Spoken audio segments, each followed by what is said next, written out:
The House will be in order. The chair lays before the House a communication from the Speaker. The Speaker's Rooms, Washington, D.C., June 12, 2024. I hereby appoint the Honorable Young Kim to act as Speaker pro tempore on this day. Signed, Mike Johnson, Speaker of the House of Representatives. The prayer will be offered by Chaplain Kibben. Would you pray with me? Eternal God, our Creator, by your word the heavens were made, and the heavenly host was brought forth by the breath of your mouth. You gathered the waters of the sea as in a bottle. The depths of the ocean you have enveloped in your keeping. Let all of creation revere you, O Lord. Let all the inhabitants of the world stand in awe of you. For when you spoke, it came to be. When you commanded, the earth stood firm. Remind us, then, that we are ever embraced by your sovereign power. It is by your word that the plans of nations are thwarted. You judge our intentions and confound our schemes. But your grace plan stands forever. Your merciful design and the purposes of your heart are everlasting. Blessed is the nation whose God is the Lord. God bless America this day. In your eternal name we pray. Amen. Amen. The chair has examined the journal of the last day's proceedings and announces to the House the approval thereof. Pursuant to Clause 1 of Rule 1, the journal stands approved. The Pledge of Allegiance will be led by the gentleman from Massachusetts, Mr. McGovern. I pledge allegiance to the flag of the United States of America and to the republic for which it stands, one nation, under God, indivisible, with liberty and justice for all. The chair will entertain up to 15 requests for 1-minute speeches on each side of the aisle. Does the gentlewoman from Florida seek recognition? Madam Speaker, I seek unanimous consent to address the House for 1 minute. Without objection, the gentlewoman is recognized for 1 minute. Madam Speaker, I rise today to recognize the United States Election Assistance Commission, the EAC, and the local elections offices across the country who are this year's Cleary Award winners. The EAC was established in 2002 as part of the Help America Vote Act to assist states in HAVA compliance and distributing funds to the state. They also are responsible for creating voting system guidelines and assisting local elections offices across the country. Each year, the EAC administers a national award, the Clearinghouse Award, or Clearies, to recognize local offices that implement best practices and procedures to ensure their election administration is safe and secure. I commend their annual efforts in showcasing the successes of local and state jurisdictions and congratulate the hardworking staff from the 24 election offices across the nation who were recognized. I'd like to give special recognition to Florida's very own Hillsborough County Elections Office, which was named a winner for Distinguished Voter Education and Communication Initiatives. Congratulations to the 2024 Clearinghouse Award winners. Thank you, and I yield back. For what purpose does the gentleman from California seek recognition? Oh, Massachusetts. Gentleman from Massachusetts. Without objection, the gentleman is now recognized for 1 minute.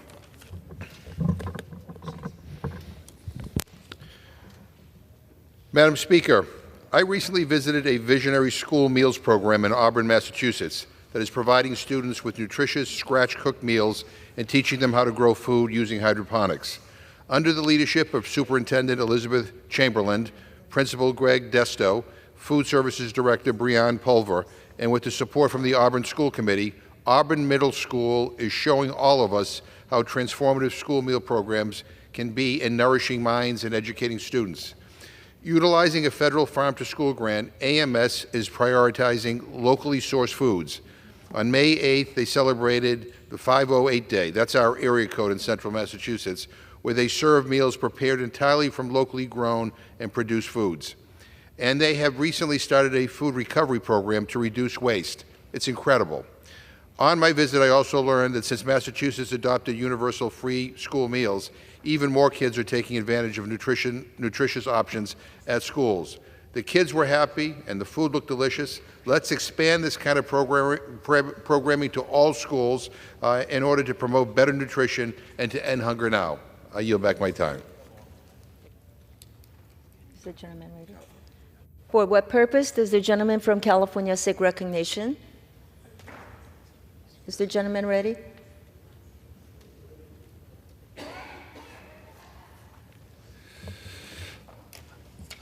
Thank you. I'd like to take 1 minute and have my remarks amended and extended. Without objection, the gentleman is recognized. I stand before you to urge Congress to address our misguided nuclear policy. For nearly 80 years, the threat of nuclear weapons has loomed large. As nations rearm and great power competition reemerges, we must remember the dangers of the past and avoid a new nuclear arms race. For decades, stockpiling nuclear weapons gave us the power to destroy civilization many, many times over, but did not provide greater security. After countless close calls, leaders wisely chose arms control, realizing that nuclear war cannot be won and must never be fought. Sadly, we seem to have forgotten those lessons and have begun modernizing our arsenal, mistakenly believing that that will deliver security. Across the nuclear enterprise, costs soar while goals remain unclear. Congress must debate the cost effectiveness of these modernization plans and stop the escalatory before it is too late. Too often, those with the most strident voices carry the day. I yield back. Thank you. For what purpose does the gentlewoman from Alabama seek recognition? I ask for unanimous consent to address the House for 1 minute. Without objection, the gentlewoman is recognized for 1 minute. Madam Speaker, I rise today to honor the extraordinary life and legacy of civil rights activist Mrs. Myrna Carter Jackson of Birmingham, Alabama, who passed away on May 31st, 2024 at the age of 82. A community leader, community activist, civil rights and voting rights activist, teacher, and cosmetologist, Mrs. Jackson wore many hats, but the common thread was public service. Mrs. Jackson was jailed twice for her involvement in the civil rights movement in Birmingham. She served as the first vice president of the Metro Birmingham branch of the NAACP and eventually commissioner of the Housing Authority of the Birmingham District. Whether she was providing job training for the youth, supporting victims of Hurricane Katrina, or substitute teaching, Mrs. Myrna Jackson never, ever missed an opportunity to give back. Her life stands as a testament to the power of ordinary Americans to achieve extraordinary social change. I ask my colleagues to join me in celebrating the inspiring life and legacy of civil rights activist Mrs. Myrna Carter Jackson of Birmingham, Alabama. She will be sorely missed. Thank you, and I yield back the balance of my time. For what purpose does the gentleman from Rhode Island seek recognition? I ask to address the House for 1 minute and revise and extend my remarks. Without objection, the gentleman is recognized for 1 minute. As the Boston Celtics and Dallas Mavericks prepare to meet in Game 3 of the NBA Finals, I rise to celebrate Providence College graduate Doris Burke, a trailblazer who is making history as the first woman to call a championship broadcast in a major American men's sports league. Burke's love for basketball started at a young age and eventually brought her to Rhode Island, where she started as point guard for the Providence College Friars and led them in assists for 3 years. She was selected to the Big East All-Tournament team twice and graduated as PC's all-time assist leader. Later in life, she continued to pursue her passion by calling Providence women's basketball games. Not long after, she began calling games for ESPN, where she became recognized for her keen insights and encyclopedic knowledge of the game. Throughout her 34-year career, Doris has broken one barrier after another. First woman to call a Big East men's basketball game, to call a New York Knicks game, and first woman to call the conference finals and NBA finals on radio and television. It is an inspiration to see and hear Doris Burke as millions of Americans tune in to the NBA Finals. Thank you, and I yield back. For what purpose does the gentleman from Florida seek recognition? I ask the consent to address House for 1 minute to revise. Without objection, the gentleman is now recognized for 1 minute. Thank you, Madam Speaker. Today, my heart is heavy. I'm brought back to this moment in history where in June 12th, 2016, 49 angels were murdered in cold blood on the dance floor and on the floor of Pulse nightclub in my city, in my district, and in my home of Orlando, Florida. I'm angry. I'm angry that we live in a world and that we live in a country where gun violence can drastically change or end your life.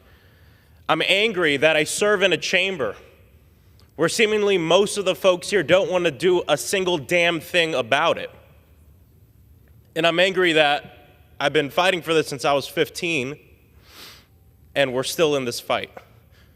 And so I just want to express my condolences and send immense amounts of love to the families and to the survivors of the Pulse Night Massacre, and tell y'all that we will continue to honor the lives of those 49 angels with nothing but action, with nothing but sweat equity until we end gun violence in this country, because true justice isn't one person behind bars.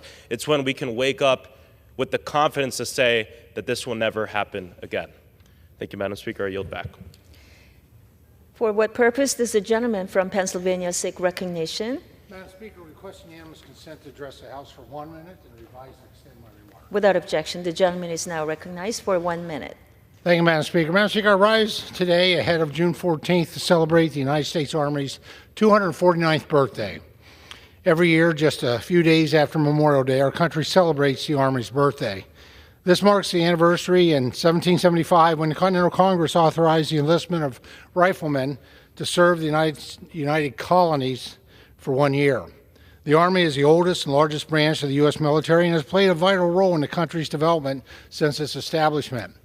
Without the brave men who enlisted 249 years ago, we would not be the great nation that we are today. I would also say without the great men and women who enlist today in the United States Army, we would not continue to be a great nation. Madam Speaker, I'm a proud Army dad, and in Congress I continue to support legislation that bolsters our nation's defense and invests in our military members and their families. Happy birthday, Army. Thank you, Madam Speaker, and I yield back the balance of my time. For what purpose does the gentleman from Georgia seek recognition? Madam Speaker, by the direction of the Committee on Rules, I call up House Resolution 1287 and ask for its immediate consideration. The clerk will report the resolution. House Calendar Number 82, House Resolution 1287. Resolved that at any time after adoption of this resolution, the Speaker may, pursuant to Clause 2B of Rule 18, declare the House resolved into the Committee of the Whole House on the State of the Union for consideration of the bill, H.R. 8070, to authorize appropriations for fiscal year 2025 for military activities of the Department of Defense, for military construction, and for defense activities of the Department of Energy, to prescribe military personnel strengths for such fiscal year. The first reading of the bill shall be dispensed with. All points of order against consideration of the bill are waived. General debate shall be confined to the bill and amendments specified in this section, and shall not exceed 1 hour, equally divided and controlled by the chair and ranking minority member of the Committee on Armed Services or their respective designees. After general debate, the bill shall be considered for amendment under the 5-minute rule. In lieu of the amendment in the nature of a substitute recommended by the Committee on Armed Services, now printed in the bill, an amendment in the nature of a substitute consisting of the text of Rules Committee Print 118-36, modified by the amendment printed in Part A of the report of the Committee on Rules accompanying this resolution, shall be considered as adopted in the House and in the Committee of the Whole. The bill as amended shall be considered as the original bill for the purpose of further amendment under the 5-minute rule, and shall be considered as read. All points of order against provisions in the bill as amended are waived. Section 2A. No further amendment to H.R. 8070 as amended shall be in order except those printed in Part B of the report of the Committee on Rules accompanying this resolution and amendments en bloc described in Section 3 of this resolution. B, each further amendment printed in Part B of the report of the Committee on Rules shall be considered only in the order printed in the report, may be offered only by a member designated in the report, shall be considered as read, shall be debatable for the time specified in the report, equally divided and controlled by the proponent and opponent, shall not be subject to amendment, and shall not be subject to a demand for division of the question in the House or in the Committee of the Whole.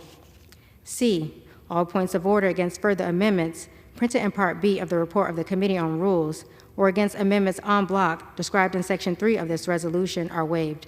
Section 3, it shall be in order at any time for the Chair of the Committee on Armed Services or his designee to offer amendments en bloc consisting of further amendments printed in Part B of the report of the Committee on Rules accompanying this resolution, not earlier disposed of.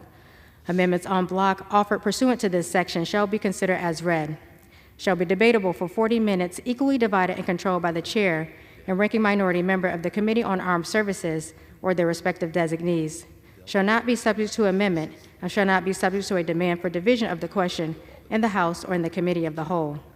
Section 4, at the conclusion of consideration of H.R. 8070 for amendment, the committee shall rise and report the bill as amended to the House with such further amendments as may have been adopted.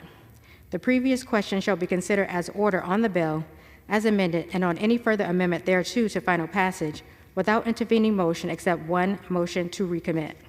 Section 5, if House Report 118-527 is called up by direction of the Committee on the Judiciary, A, all points of order against the report are waived, and the report shall be considered as read, and B, 1, an accompanying resolution offered by direction of the Committee on the Judiciary shall be considered as read and shall not be subject to a point of order, and 2, the previous question shall be considered as order on such resolution to adoption without intervening motion or demand for division of the question, except 1 hour of debate, equally divided and controlled by the Chair and ranking minority member of the Committee on the Judiciary or their respective designees. Section 6, upon adoption of the resolution accompanying House Report 118-527, the resolution accompanying House Report 118-533 is hereby adopted. Thank you. The gentleman from Georgia is recognized for 1 hour. Madam Speaker, for purposes of debate only, I yield the customary 30 minutes to the gentlelady from Pennsylvania, Ms. Scanlon, pending which I yield myself such time as I may consume. During consideration of this resolution, all time yielded is for the purpose of debate only. Madam Speaker, I ask unanimous consent that all members have 5 legislative days to revise and extend their remarks. Without objection. Madam Speaker, last night the Rules Committee met and reported a rule, House Resolution 1287, providing for consideration of 3 measures. H.R. 8070, the Service Member Quality of Life Improvement and National Defense Authorization Act for fiscal year 2025, to be considered under a structured rule. The rule provides for 1 hour of debate, equally controlled by the Chair and Ranking Member of the Armed Services Committee, provides for 1 motion to recommit, and made 350 amendments in order. Additionally, the rule provides for consideration of House Report 118-527 and the accompanying resolution recommending that the House of Representatives find United States Attorney General Merrick B. Garland in contempt of Congress for refusal to comply with a subpoena duly issued by the Committee on the Judiciary. The rule also provides that upon adoption of the resolution accompanying House Report 118-527, the resolution accompanying House Report 118-533 is adopted. Madam Speaker, I am pleased to support the rule and the underlying piece of legislation, beginning with H.R. 8070, the Service Member Quality of Life and Improvement and National Defense Authorization Act for fiscal year 2025. Madam Speaker, under Chairman Rogers' leadership, as well as the leadership of Ranking Member Adam Smith, the bipartisan fiscal year 25 National Defense Authorization Act passed the Armed Services Committee by a vote of 57-1 and significantly improves the quality of life for our service members. It deters our adversaries, it supports our allies, and focuses our military readiness and our national security. According to several top national security officials, our country is facing serious threats to our democracy and freedom at levels that we haven't seen since World War II. It is imperative for our national security that our service members and their families are supported and that they can focus on their mission. Ahead of the NDAA, Chairman Rogers established a quality of life panel to evaluate the quality of life of our service members. The panel found that service members' quality of life concerns are a major cause of low morale and family stress, which are undermining recruitment, retention, and military readiness. The National Defense Authorization Act puts our service members and their families first and addresses many of the issues found in the Quality of Life panel. The legislation improves service members' quality of life by boosting compensation, improving housing, ensuring access to medical care, enhancing support for military spouses, and increasing access to child care.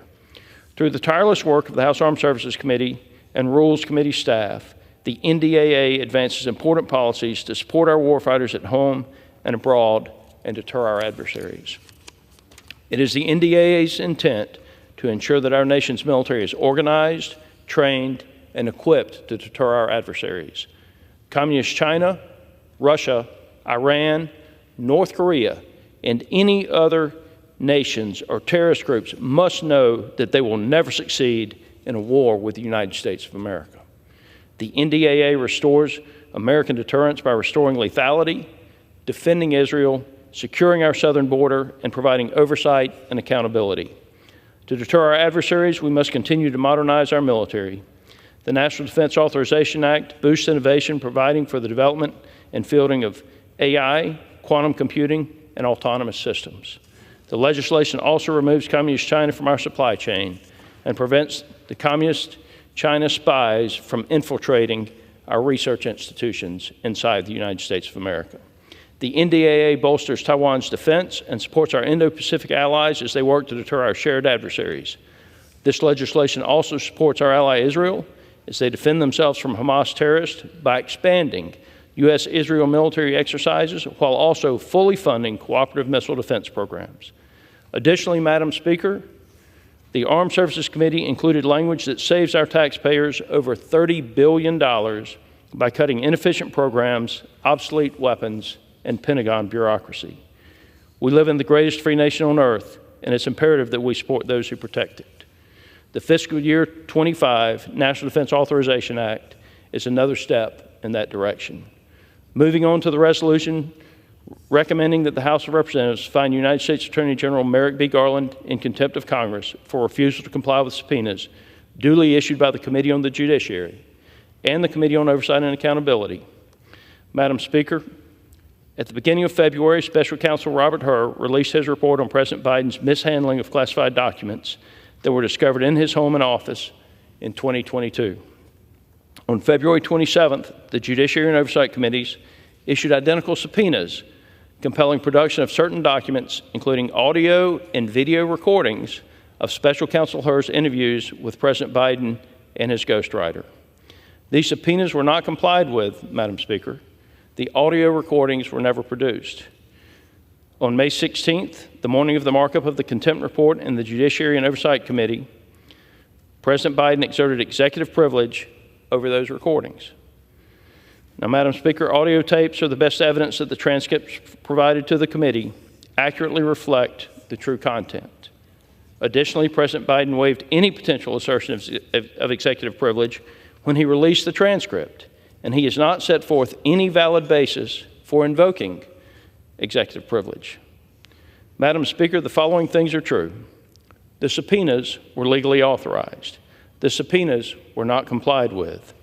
It is extremely clear we wouldn't be here on the floor today discussing the matter if that was not the case. The American people deserve to know the truth. Even news outlets in this country, nearly a dozen in fact, have sued for the access to the recordings.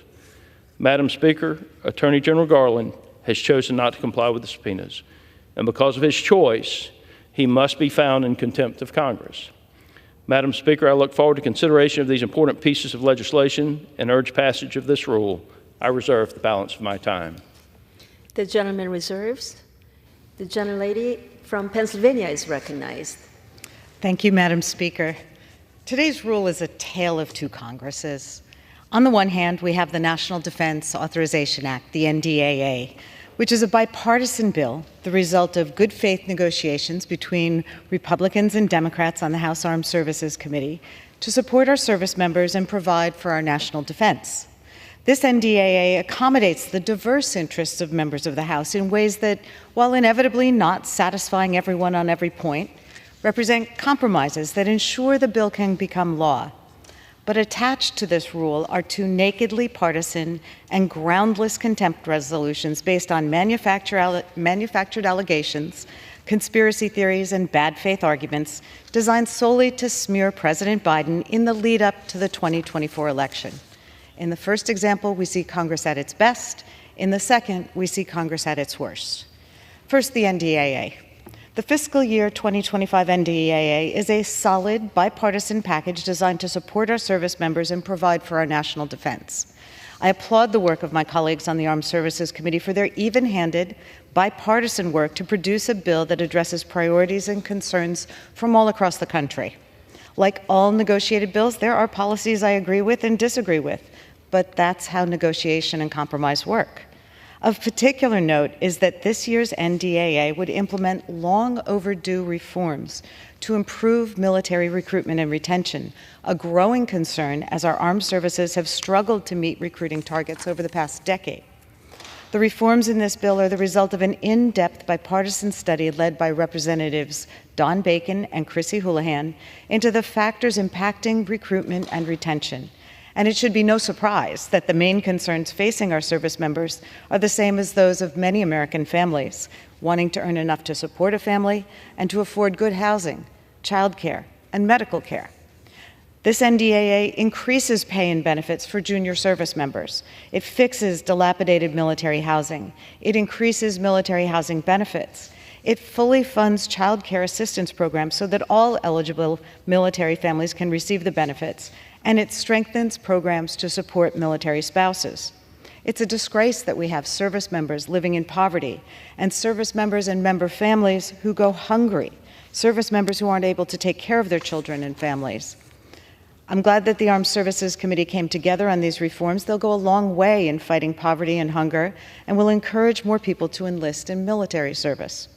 This NDAA also makes significant investments in our national defense. The bill funds a range of programs to support our domestic defense industrial base.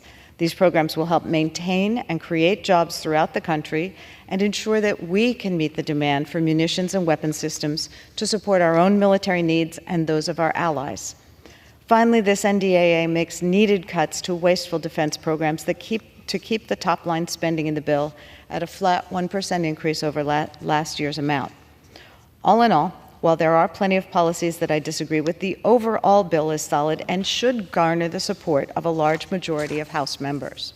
However, despite the best efforts of our armed services colleagues, it looks like House Republican leadership has decided to politicize the NDAA, just as they did last year. Last night in the Rules Committee, Republicans made and ordered dozens of right-wing MAGA amendments that will poison the NDAA's bipartisan support. These amendments, many of which are likely to be adopted by the House's extremist Republican majority, would restrict access to abortion care for female service members and block efforts to promote diversity and address discrimination in our armed services. In doing so, House leadership is once again politicizing one of the few remaining areas of bipartisan agreement in the House, while ignoring the real needs of those who serve our country. Last year, when House Republicans pulled this exact same stunt, it killed bipartisan support for the NDAA for the first time in decades, and this week Republicans have decided to repeat that mistake. Additionally, last night in the Rules Committee, Republicans rejected multiple bipartisan amendments to the bill.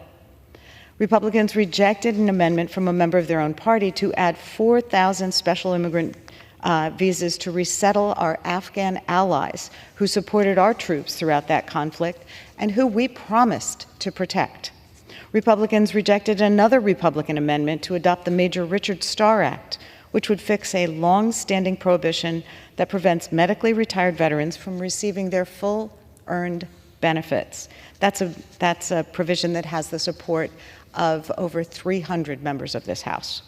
Republicans rejected a bipartisan amendment to provide cancer screenings for civilian DoD firefighters who've been disproportionately exposed to cancer-causing PFAS forever chemicals.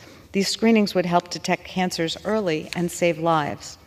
And Republicans rejected an amendment that would ensure that female service members who place their lives on the line for their country would have the freedom to access reproductive health care when they need it.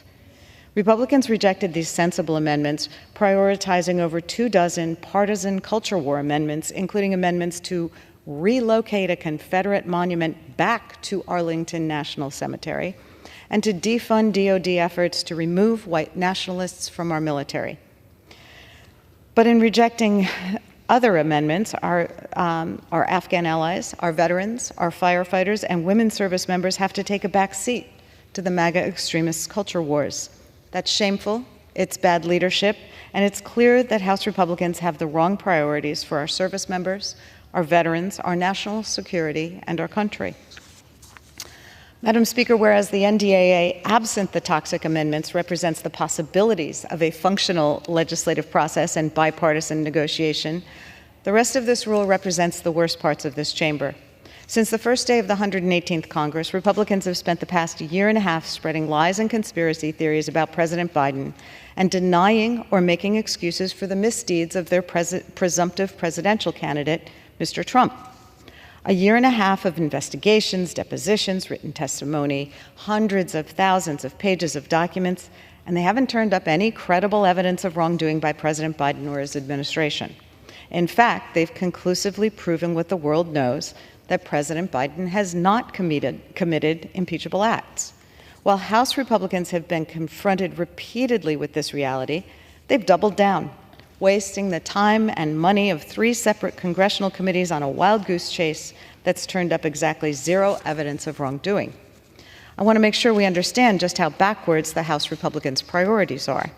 At a time when the nation has been dealing with high costs, devastating national disasters, and wars in Europe and the Middle East, Republicans have wasted tens of millions of taxpayer dollars, thousands of hours of staff time, and weeks of valuable committee and floor time to pursue completely fabricated allegations against this president.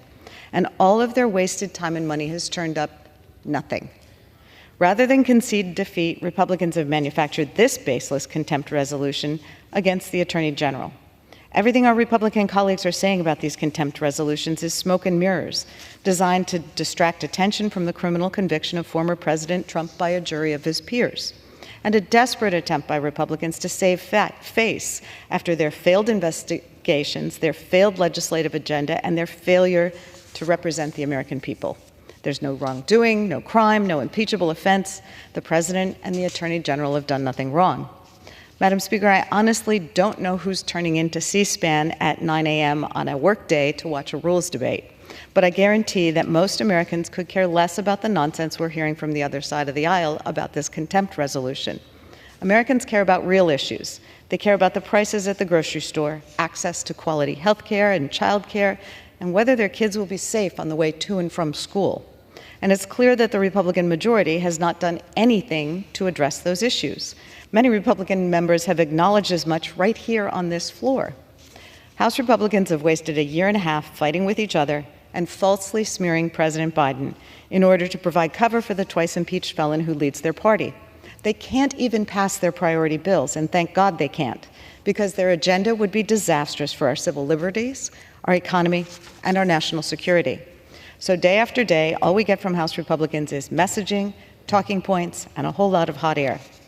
Despite everything, Democrats remain ready to work for the American people. We've stepped into the breach multiple times in the past 18 months to negotiate and cut deals with Republicans to save our economy from default, fund the government, protect our allies, and provide humanitarian aid where it's needed most. We stand ready to advance real solutions for the American people. That offer is always on the table for Republicans who want to take it up. But as these contempt resolutions make clear, House Republicans have shown us time and again that they would rather fight partisan culture wars and stir up chaos and fear than work for the American people. Madam Speaker, I reserve the balance of my time. The gentlewoman reserves.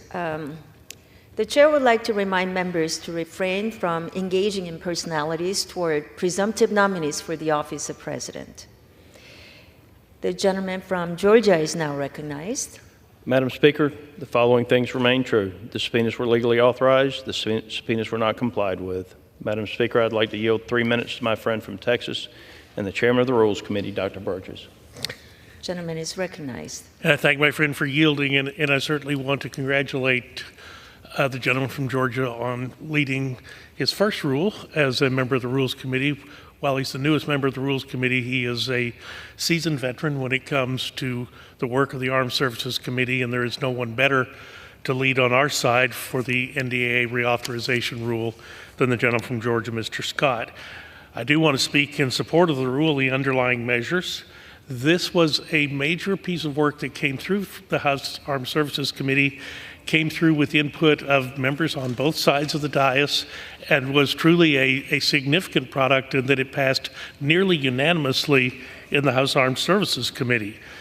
Every day, thousands of men and women don the uniform, sacrificing time, risking their lives, inconveniencing their families to defend us and our nation. The debt of gratitude we owe them and their families can never be repaid. Advancing this legislation is the least we can do to support them and give back to them. Simultaneously, this legislation continues to counteract threats from the Chinese Communist Party and our other adversaries by ensuring our weapons, our equipment, our cyber capabilities are indeed unmatched. Through the development of indispensable weapons technology and through increasing the lethality of our warfighters, the NDAA intercepts the Biden administration's soft international strategy and puts international security at greater risk. It is imperative for the House of Representatives to support this bill as it maintains our commitment to our service members and their family. And just acknowledging that the contempt resolutions are indeed included in this rule, I sat through the lengthy debate in the Rules Committee yesterday, hearing from the ranking members of the Judiciary and the Committee on Oversight and Government Reform. The arguments sometimes became almost Shakespearean in their efforts. You know, the old line, I think the lady does protest too much. When that degree of protestation occurs, you have to ask yourself, what in the heck are they hiding? And it's almost as if the American public needs to see this information and make their own decision. The American public, unfortunately, has lost a lot of confidence in the federal government and its agencies because of that very lack of transparency. And it's not just on this issue, but it's on a number of issues. So I think it is incumbent upon us to make the information available to the American people, trust them to use their good judgment, and make the right call on that. Look, Republican members will always support our national defense and their personnel with the tools they need to do their jobs, to do them well, and to come home to a secure nation. I urge members to support the rule, support the men and women in uniform, and I yield back the balance of my time. Madam Speaker, I reserve. The gentleman reserves. The gentlelady from Pennsylvania is now recognized. Thank you, Madam Speaker. I mean, we're all very grateful to the House Armed Services Committee for the bipartisan product that they have put forward here. But as we said before, it's the inclusion of multiple poison pill amendments, all put forward by extremists from the House Republican majority, and the failure to include both bipartisan and Democratic amendments that are really imperiling both this rule and this bill. Madam Speaker, if we defeat the previous question, I will offer an amendment to the rule to bring up H.R. 12, a bill that would ensure every American has full access to essential reproductive health care, including abortion care, following the abhorrent Dobbs decision, which ended the protections for reproductive rights provided by Roe v. Wade. Many states have enacted laws to either ban some or all abortions, which Republicans have declared numerous times as their goal. Reproductive health care is vital, and denying these rights to millions of women around the country and our service members and their spouses is shameful and dangerous. That's why House Democrats are fighting to protect women, protect doctors, and protect patients who simply want to access and provide needed care. H.R. 12, the Women's Health Protection Act, will prevent states from trampling on women's constitutional rights and keep fundamental health care services available across the country. Madam Speaker, I ask unanimous consent to insert the text of my amendment into the record, along with any extraneous material immediately prior to the vote on the previous question. Without objection. Madam Speaker, to discuss this proposal, I yield 3.5 minutes to the gentlewoman from Texas, Ms. Fletcher. Ms. Fletcher is recognized. Thank you, Madam Speaker, and thank you, Congresswoman Scanlon, for your work on the Rules Committee, for your focus on this issue this morning, and in response as what we would do with the previous question. I've just returned to Washington from my home state of Texas, where I am sorry to report that the healthcare crisis we have been experiencing has only gotten worse. Pregnant women in crisis, having miscarriages, having complications that put their health and their lives at risk, are being turned away from hospital emergency rooms because the extreme laws that our state legislators have passed banning abortion of just about any kind. Doctors and hospitals have asked for clear guidance about when and how they can take care of these patients, these American citizens who are suffering in Texas and states like it that have passed similar, vague, extreme laws criminalizing doctors, women, and pregnancy itself. Pregnant women have limited access to no access to care, and even to information. This puts their lives and health at risk, including their ability to have children in the future. Pregnant women have shown up at emergency rooms only to be told to come back later when they are closer to death. Closer to death, that's the standard in Texas. Think about that. And then we have cities and towns passing ordinances saying that women cannot drive through those cities if they're headed to New Mexico or to other places where they can get abortion care, if perhaps that is their purpose in traveling through. And despite requests for clear guidance about what the Texas law means, neither the state of Texas nor the Texas Supreme Court will provide it, leaving women and doctors to risk jail time and more to get the health care that they need. More than 50 years ago, a similar patchwork of restrictions in different states led women and doctors groups to petition the courts to guarantee the right of Americans to make their own fully informed decisions about whether, when, and how to be pregnant. They challenged the Texas law in a case brought by two young Texas women that went all the way up to the Supreme Court, a case we know as Roe v. Wade, which set out a framework to protect the health, privacy, and dignity of women in America.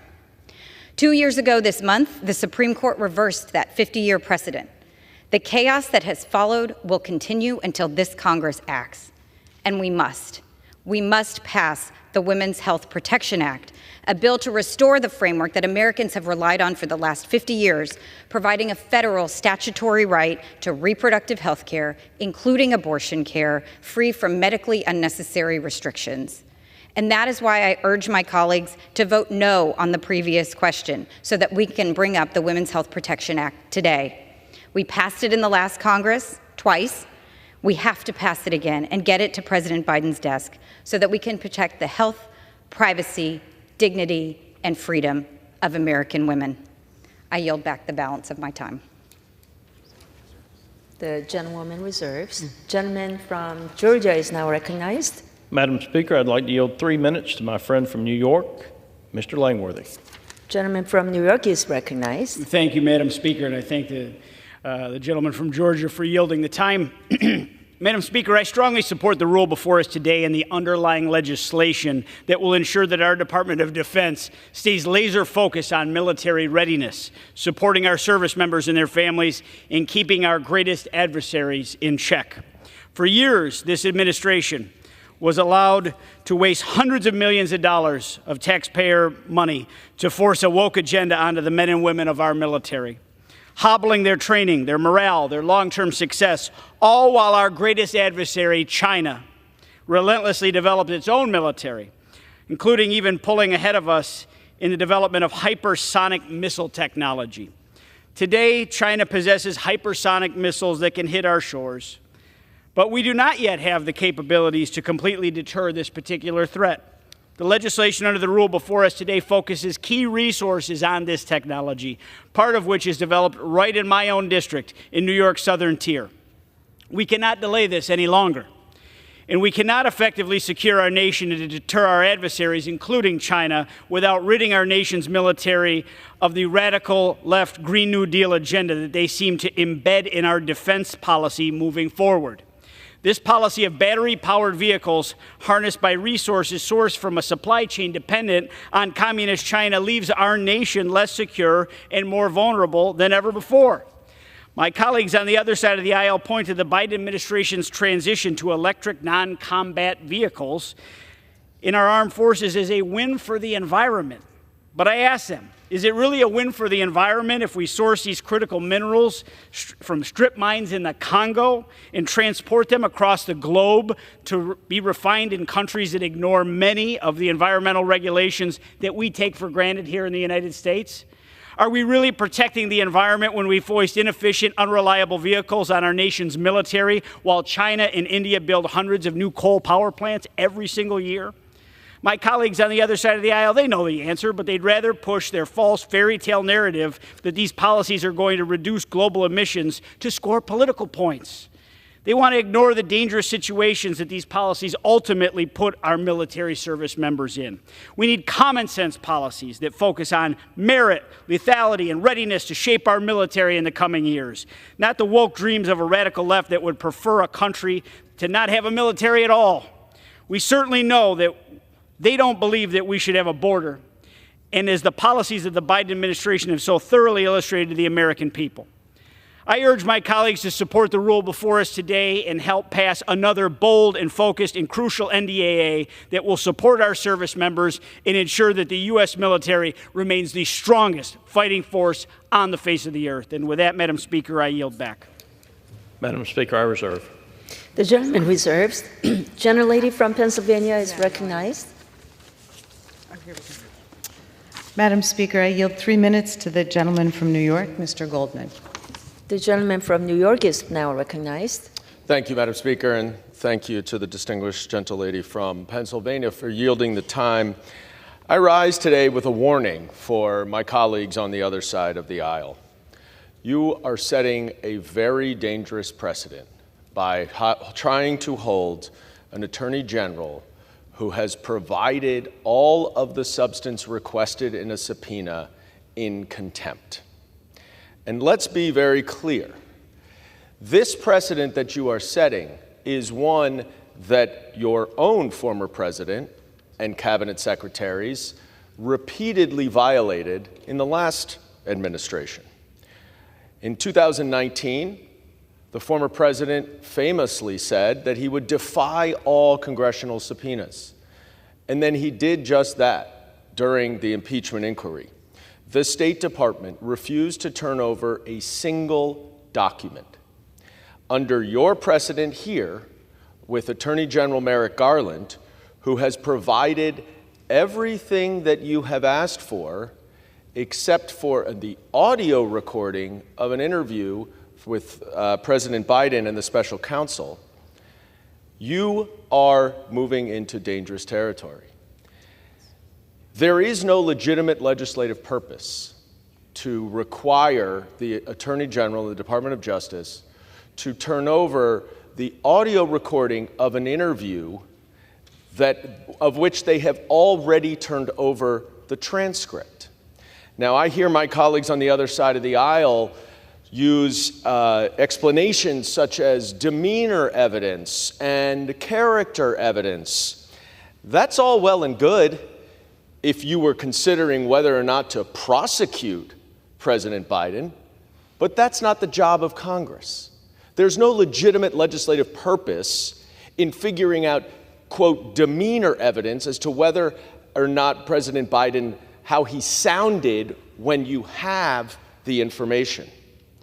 And it is particularly galling that my colleagues on the other side of the aisle are going to try to hold the Attorney General in contempt for this narrow issue when he has substantially complied with the subpoena, when 5 of my Republican colleagues completely defied lawful congressional subpoenas last time, including the chairman of the Judiciary Committee.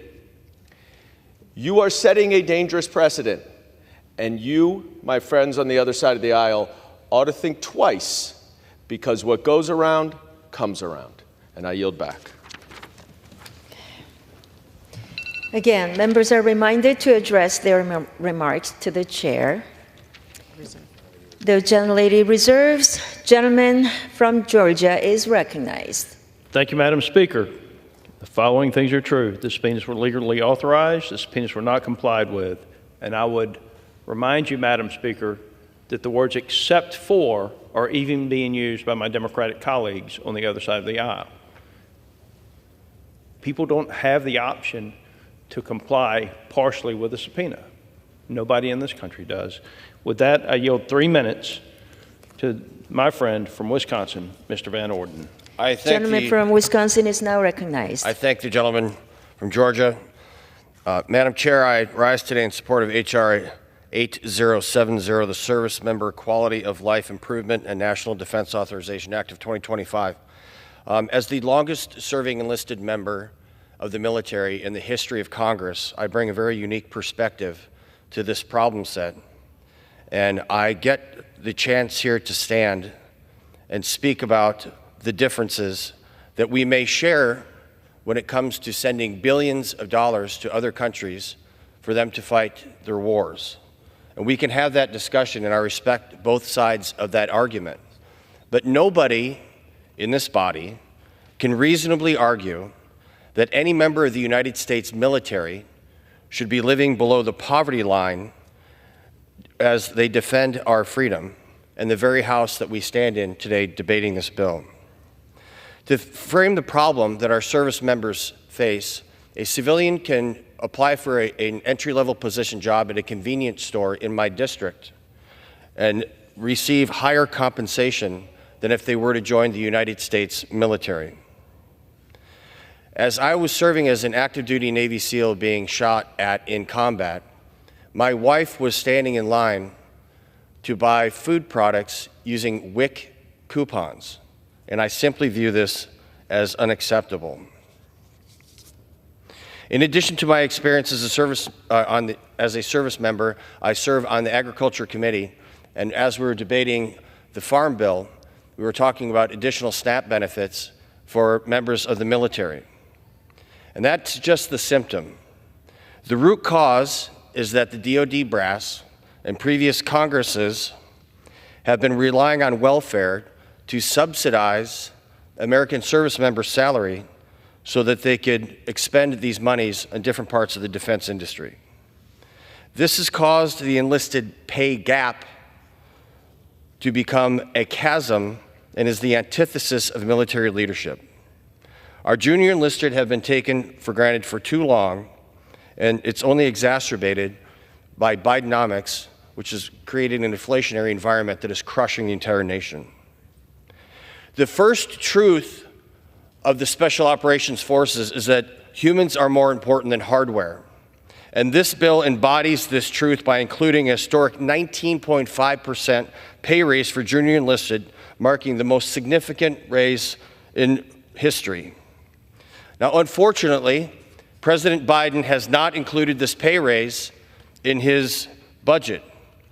And I find it wholly contemptible that someone, the president specifically, who has managed to become a multimillionaire on a public servant's salary, would snatch the food out of our junior enlisted mouths as they stand in the breach protecting his very life.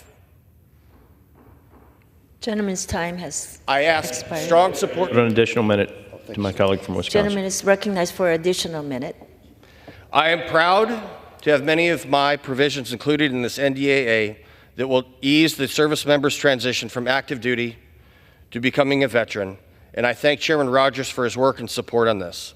I will continue to champion these initiatives and will continue to fight to support our service members. And with that, I yield back.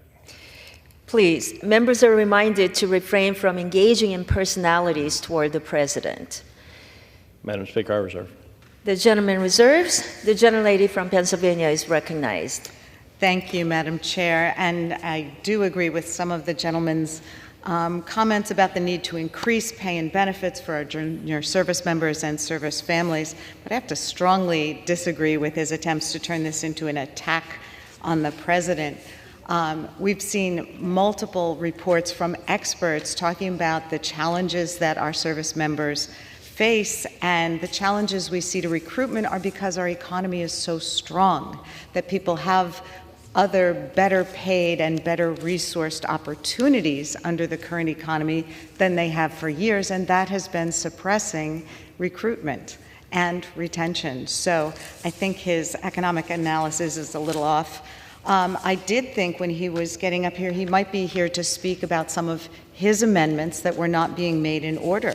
Last night, the majority of the Rules Committee, the Republican majority, voted unanimously to disallow amendments that would protect our federal firefighters from cancer-causing PFAS chemicals. These were bipartisan amendments, and the gentleman from Wisconsin was a co-sponsor of them. So I assumed that when he was here today, he was here to speak against the rule, and I think perhaps that's the best choice until we have a more bipartisan approach to the amendments that should be made in order.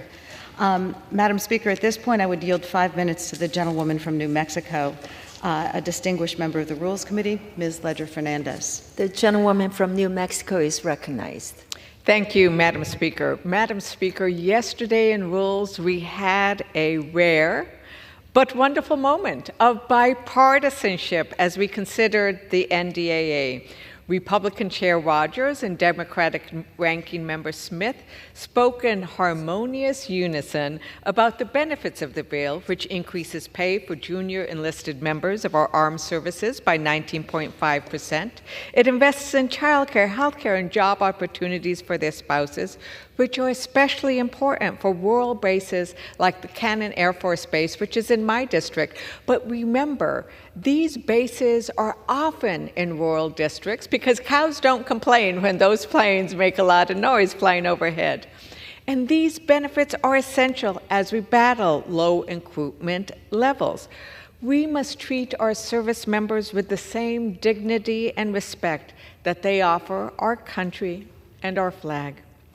Last year, however, I might remind us that we had a similar bipartisan bill come to Rules, which was then weighed down by poison pills added as amendments on the House floor. These amendments had to be taken out in the Senate. This year, we once again see many proposed amendments adopted in this rule, which are seen as poison pills by so many. These amendments would block service women's access to reproductive health care and abortion. As the climate faces more extreme storms, one of the amendments would prevent our military from combating the climate crisis and building resilience for our bases as sea levels rise. But, Madam Speaker, I want to speak to an amendment that was left out of the rule. Our Republican colleagues blocked a vote on the bipartisan amendment to extend and expand the Radiation Exposure Compensation Act, an amendment offered by Republicans Representatives Moylan, Wagner, myself, and many others. For 30 years, the United States has provided a one-time payment to some of the Americans who were exposed to radiation from the U.S. government's nuclear testing program, and these people developed cancers or other diseases. For reasons no one can explain, RECA left out many communities who were downwind from these nuclear explosions, like New Mexico, where the first atomic bomb was exploded, or the communities where the nuclear waste from the Manhattan Project leaked into the water and soil in Missouri, Tennessee, Kentucky, Ohio. It left out the workers who cleaned up the radioactive sites from this nuclear testing program, which was essential for our defense. Uranium miners, including those who worked after 1971 in Texas, Wyoming, and North Dakota, were left out. Republicans and Democrats represent these communities who share a common bond of grief and illness. Our RECA amendment would provide justice to these communities and make sure they're eligible. It would also extend the program for 5 years since it is now expired. Some will say we can't do this because of the cost, but the cost has already been paid in cancer diagnosis, medical bills, and death. The government assumed this cost when it started our nuclear testing program, when it first poisoned those unwilling Americans. The government recognized it should pay this cost when it first passed WICA. Our ask is simple today. Please let every person harmed by this national defense program receive the same compensation. Blocking a vote on our bipartisan WICA amendment is walking away from the opportunity to do right by these communities whom we have hurt. WICA expired on Monday. Every moment that Congress fails to act is a moment when another downwinder or miner might get a cancer diagnosis, a moment where a son or daughter may start to plan a loved one's funeral. We cannot wait to do what's right any longer. While the moment to vote on an amendment to this NDAA may have temporarily passed in the House, Speaker Johnson, we're asking you to let the House vote on the Radiation Exposure Compensation Reauthorization Act that the Senate already passed by a 2-to-1 vote. I urge a no vote on the rule, and I yield back. The gentlelady from New Mexico reserves. From Pennsylvania. The gentlewoman from is recognized. Oh, reserves. Okay. The gentleman from Georgia is recognized. Madam Speaker, I reserve and would ask the gentlelady from Pennsylvania how many additional speakers she may anticipate. We're ready to close. I reserve. Yes, ma'am. The gentlewoman from Pennsylvania is recognized. Thank you, Madam Speaker. As you may have guessed, I strongly oppose this rule. The rule likely guarantees that there will not be bipartisan support for the NDAA, and like last year, this means that the House will get steamrolled by the Senate. And as we've discussed this morning, the 2 contempt resolutions included in this rule are not a serious legislative effort, but a manufactured dispute between House Republicans and the Attorney General, which threatens to undermine rather than promote the rule of law. We'd be a lot better off with a clean rule for the NDAA, stripped of all the partisan nonsense, so we can focus on our core constitutional duty to provide for the common defense. Conducting oversight over our armed forces and funding our national security are 2 of Congress's most important responsibilities. But the kind of politicization we see from the House Republicans is disrespectful to the American people. It's unbecoming to this chamber and signals to our service members that we don't have their backs when they may need it the most. As the NDAA goes to the floor this week, I call on my colleagues to reject the poison pill amendments which have been presented and maintain the bill's bipartisan support. Madam Speaker, I urge my colleagues to oppose the previous question and the rule, and I yield back the balance of my time. The gentlelady from Pennsylvania yields back. The gentleman from Georgia is recognized. Madam Speaker, I'm prepared to close. Yield myself the balance of my time. Madam Speaker, this week we have the ability to advance significant legislation in the House of Representatives. The fiscal year 25 National Defense Authorization Act fully authorizes our national defense and improves efficiency while eliminating wasteful spending and harmful programs. It strengthens our military and makes important steps to address the security threats America faces from our adversaries, including China, Iran, and foreign terrorist organizations. It improves our military readiness, provides robust support to our ally Israel, and supports law enforcement operations at our southern border. And critically, Madam Speaker, it focuses on improving the quality of life of our service members and their families who sacrifice so much to defend us. Madam Speaker, it provides a 19.5% pay raise for our junior enlisted service members and a 4.5% pay raise for all other service members. Additionally, Madam Speaker, the House has the responsibility to protect its Article I authority to conduct oversight and investigations. This week, Attorney General Garland has a choice: either comply with the lawfully issued subpoenas completely and turn over the tapes, or be held in contempt. I ask my colleagues to join me in voting yes on the previous question and yes on the rule. Madam Speaker, I yield back the balance of my time and move the previous question on the resolution. The gentleman from Georgia yields. The question is on ordering the previous question on the resolution. Those in favor say aye. Those opposed say no. In the opinion of the chair, the ayes have it. I would request the yeas and nays. The yeas and nays are requested. Those favoring a vote by the yeas and nays will rise. A sufficient number having risen, the yeas and nays are ordered. Pursuant to Clause 8 of Rule 20, further proceedings on this question are postponed. Pursuant to Clause 12A of Rule 1, the Chair declares the House in recess subject to the call of the Chair.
Proceedings will resume on questions previously postponed.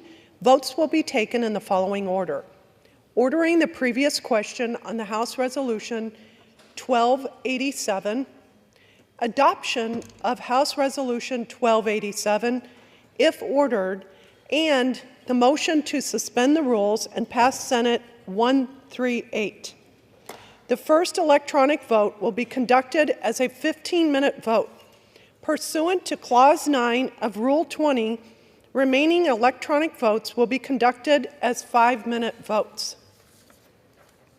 Pursuant to Clause 8 of Rule 20, the unfinished business is the vote on ordering the previous question on House Resolution 1287, on which the yeas and nays are ordered. The clerk will report the title of the resolution. House Calendar Number 82, House Resolution 1287, Resolution providing for consideration of the bill, H.R. 8070, to authorize appropriations for fiscal year 2025 for military activities of the Department of Defense, for military construction, and for defense activities of the Department of Energy, to prescribe military personnel strengths for such fiscal year, relating to the consideration of House Report 118-527 and an accompanying resolution, and for other purposes.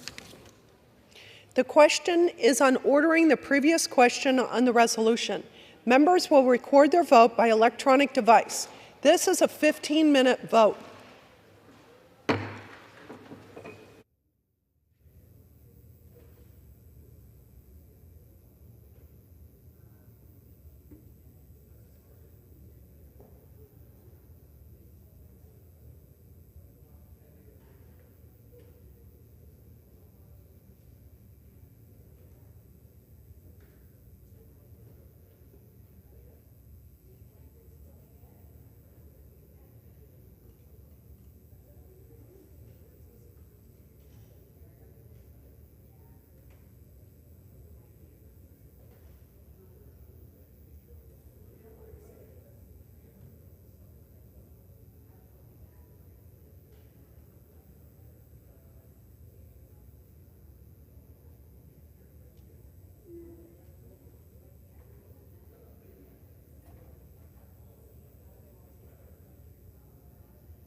voted?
On this vote, the yeas are 210, the nays are 204. The previous question is ordered.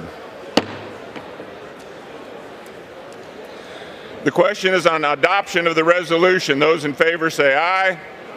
Those opposed, no. In the opinion of the chair, the ayes have it. Yes. We'd request. For what purpose does the gentlewoman from Pennsylvania seek recognition? Thank you. We request a recorded vote. A recorded vote is requested. Those favoring a recorded vote will rise. A sufficient number having risen, a recorded vote is ordered. Members will record their vote by electronic votes. This is a 5-minute vote.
Did I say the same? Okay. On this vote, the yeas are 208, the nays are 207. The resolution is adopted. Without objection, the motion to reconsider is laid upon the table.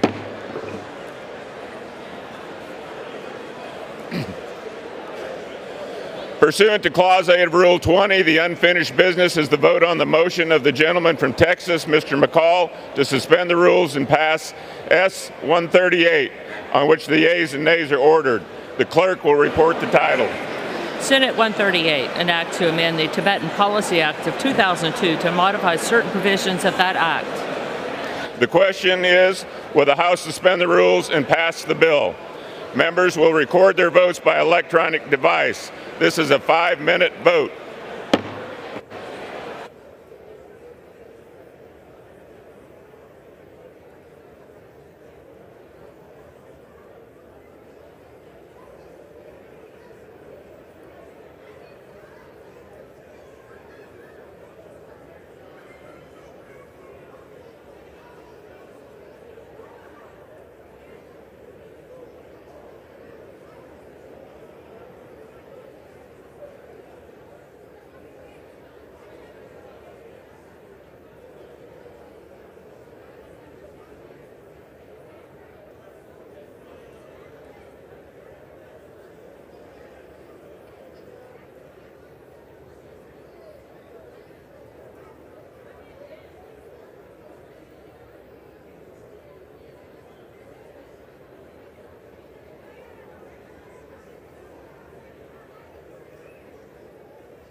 On this vote, the yeas are 391, the nays are 26.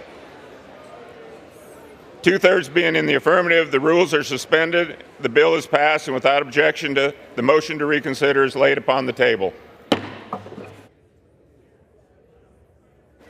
What purpose does the gentleman from Michigan seek recognition? Mr. Speaker, by direction of the Democratic Caucus, I offer a privileged resolution and ask for its immediate consideration. The clerk will report the resolution. House Resolution 1291. Resolved that the following name member be.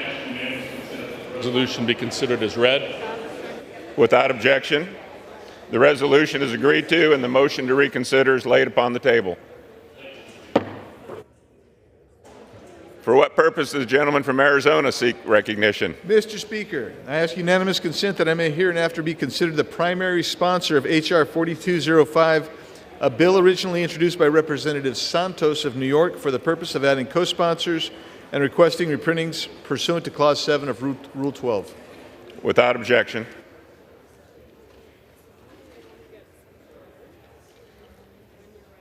Okay.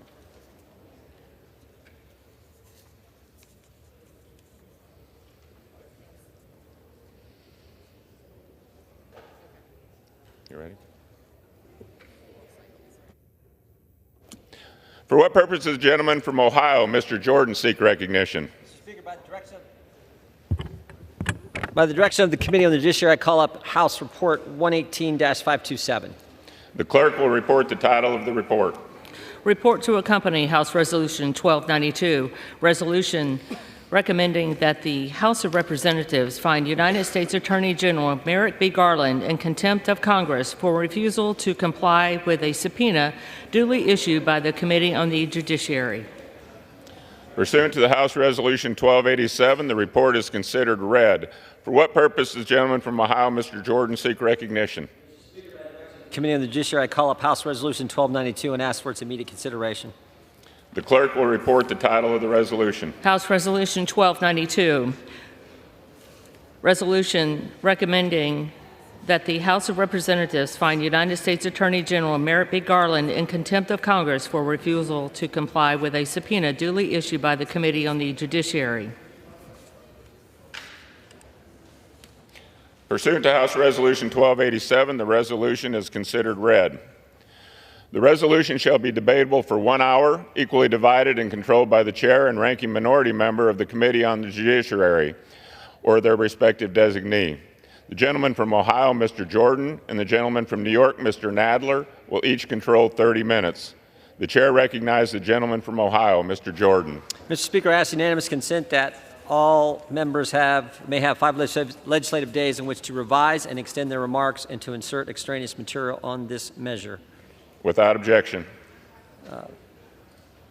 Mr. Speaker, I yield myself such time as I may consume. On page 1 of his report, Special Counsel Hur said President Biden, quote, willfully retained and disclosed classified materials after his vice presidency when he was a private citizen.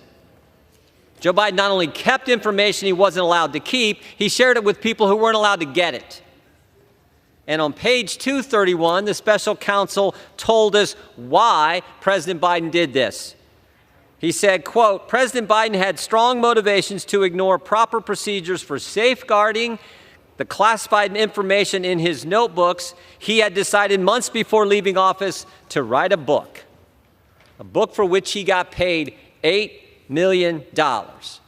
So we have motive, an $8 million motive. We have the elements of the crime: knowingly keeping classified information, knowingly disclosing classified information.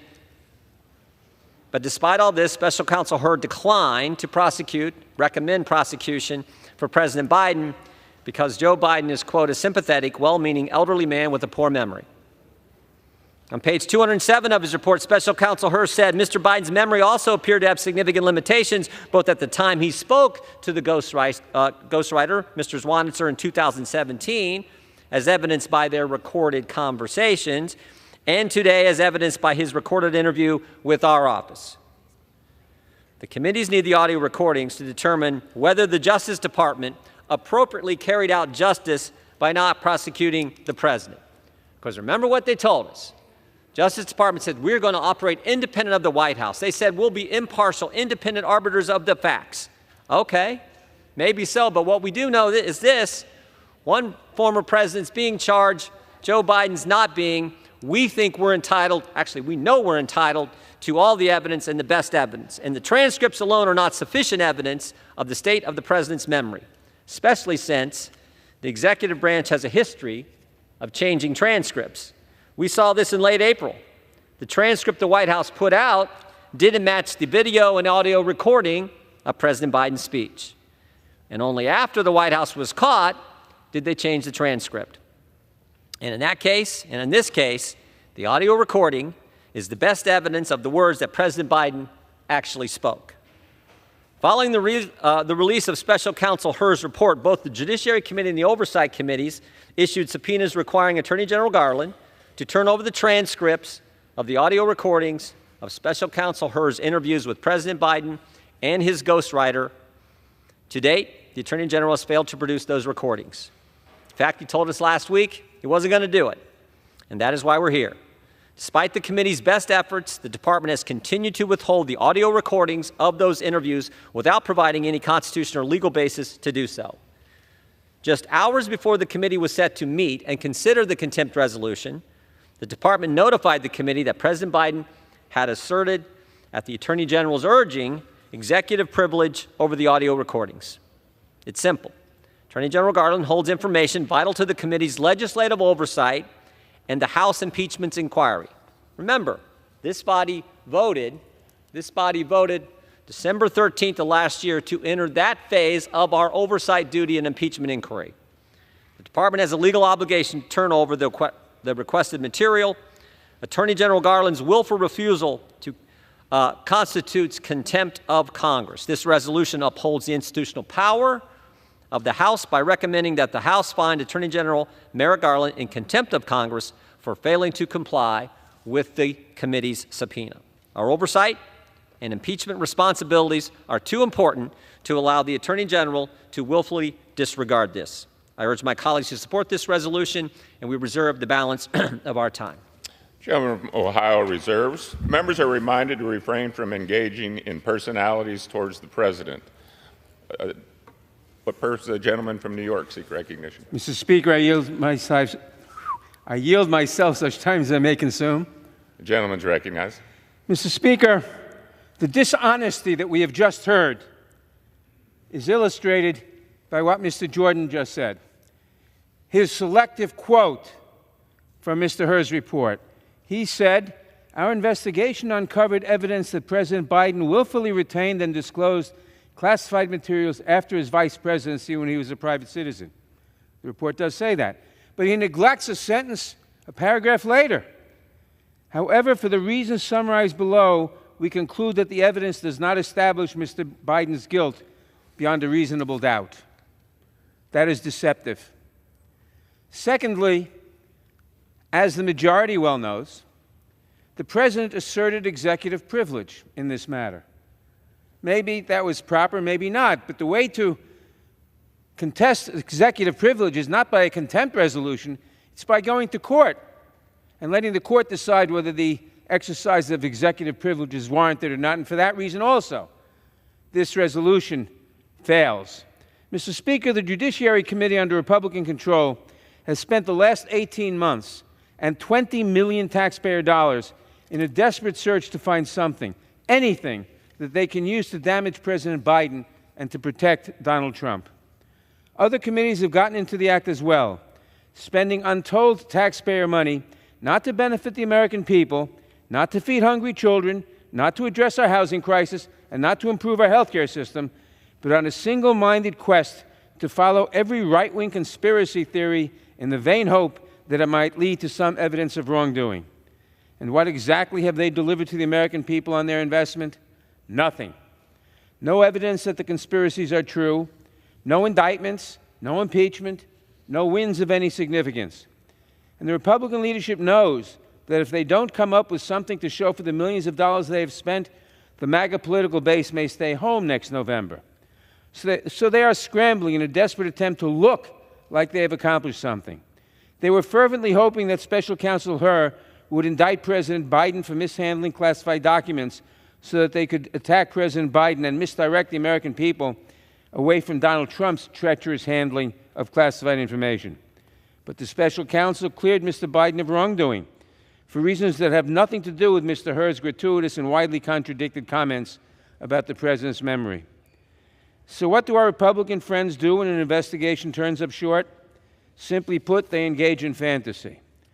That's what they are doing here today. Unable to come up with any wrongdoing by the president, they have now trained their sights on the Attorney General. They accuse him of withholding key evidence, but the Attorney General has substantially complied with their every request.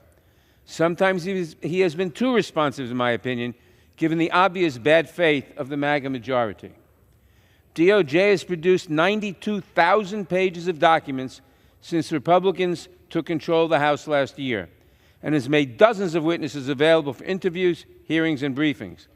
That's more pages of documents and more witnesses than the Trump Justice Department produced to Congress in 4 years. Just last week, the Attorney General himself spent more than 5 hours testifying before the Judiciary Committee. With respect to the subpoena at issue in this contempt resolution, the Department turned over all the information Republicans asked for. There's been no obstruction, only cooperation. In reality, the Attorney General and DOJ have been fully responsive to Congress in every way that might be material to their long-dead impeachment inquiry. All that remains are audio files for which the President has asserted executive privilege. In a letter to Chairman Jordan and Comer, the Department of Justice noted that producing the audio recordings would, quote, raise an unacceptable risk of undermining the Department's ability to conduct high-profile criminal investigations, in particular with investigations where the voluntary cooperation of the White House officials is exceedingly important, close quote. The chairman claimed that they need those records to understand the pauses, pace, and tone of the conversation. This is absurd and clearly pretextual, and in any event, it does not outweigh the substantial concerns expressed by the President and the Department. Moreover, with respect to the recording at issue in this report, a complete certified transcript has already been provided to both committees.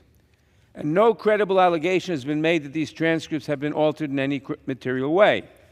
The only thing that has not been produced is the recording itself, something that in the wrong hands can be easily manipulated. That is not an idle concern.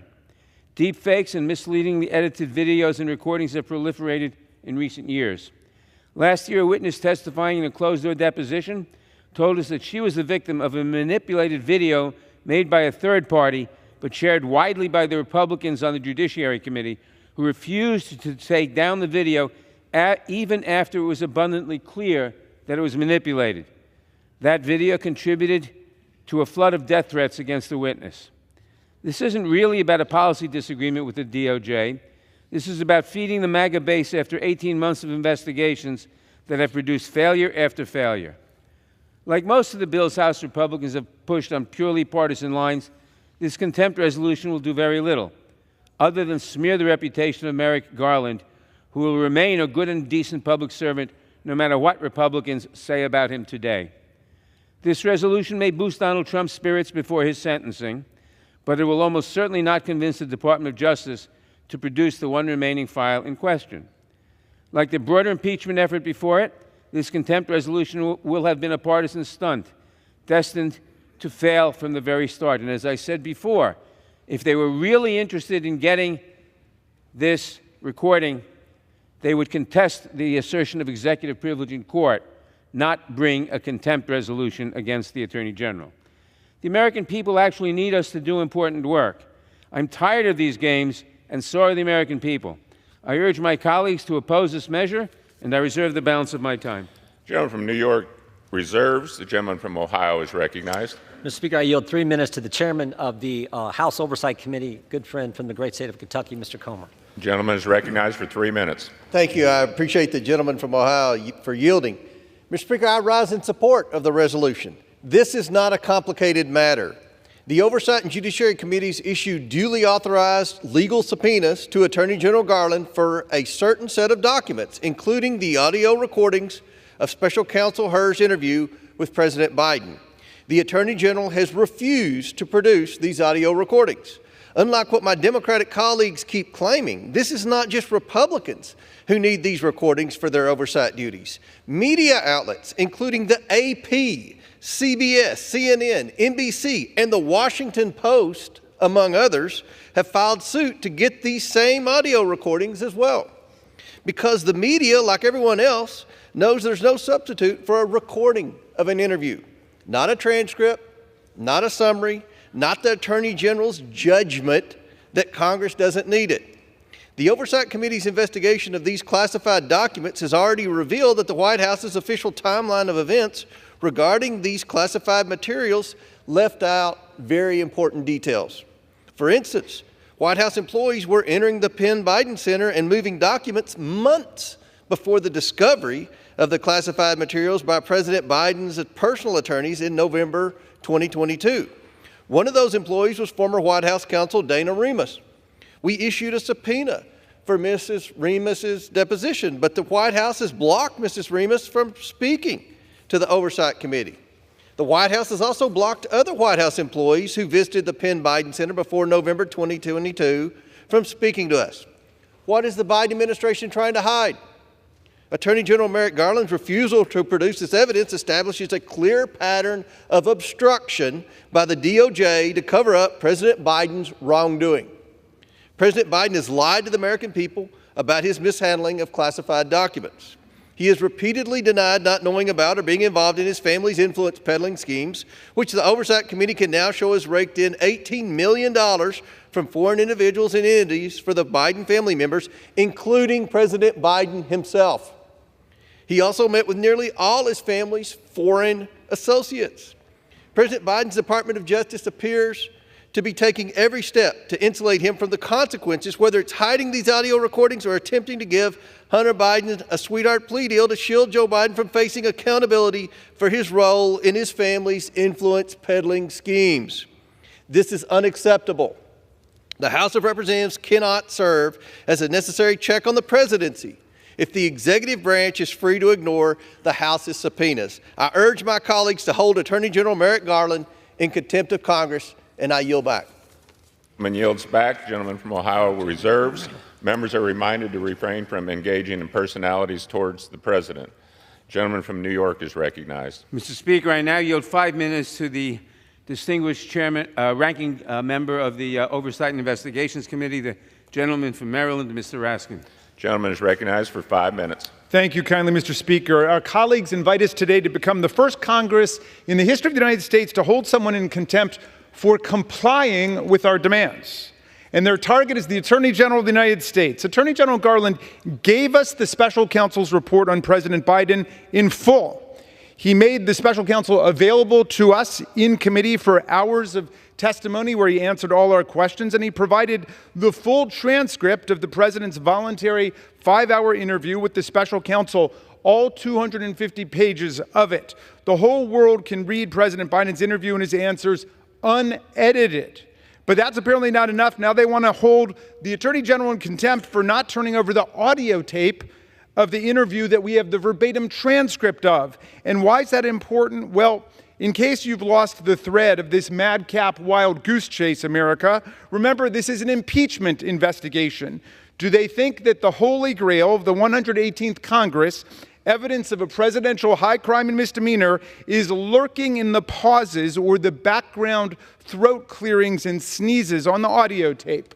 Well, of course not. They know there's no high crime or misdemeanor to be found because they've spent the last 17 months and millions of our taxpayer dollars looking for it, and it simply does not exist. They literally don't even know what they're looking for anymore. So why do they want it? Well, they're hoping that in the 5 hours of President Biden's testimony, they can find a mispronounced word or phrase or a brief stammer, which they can then turn into an embarrassing political TV attack ad.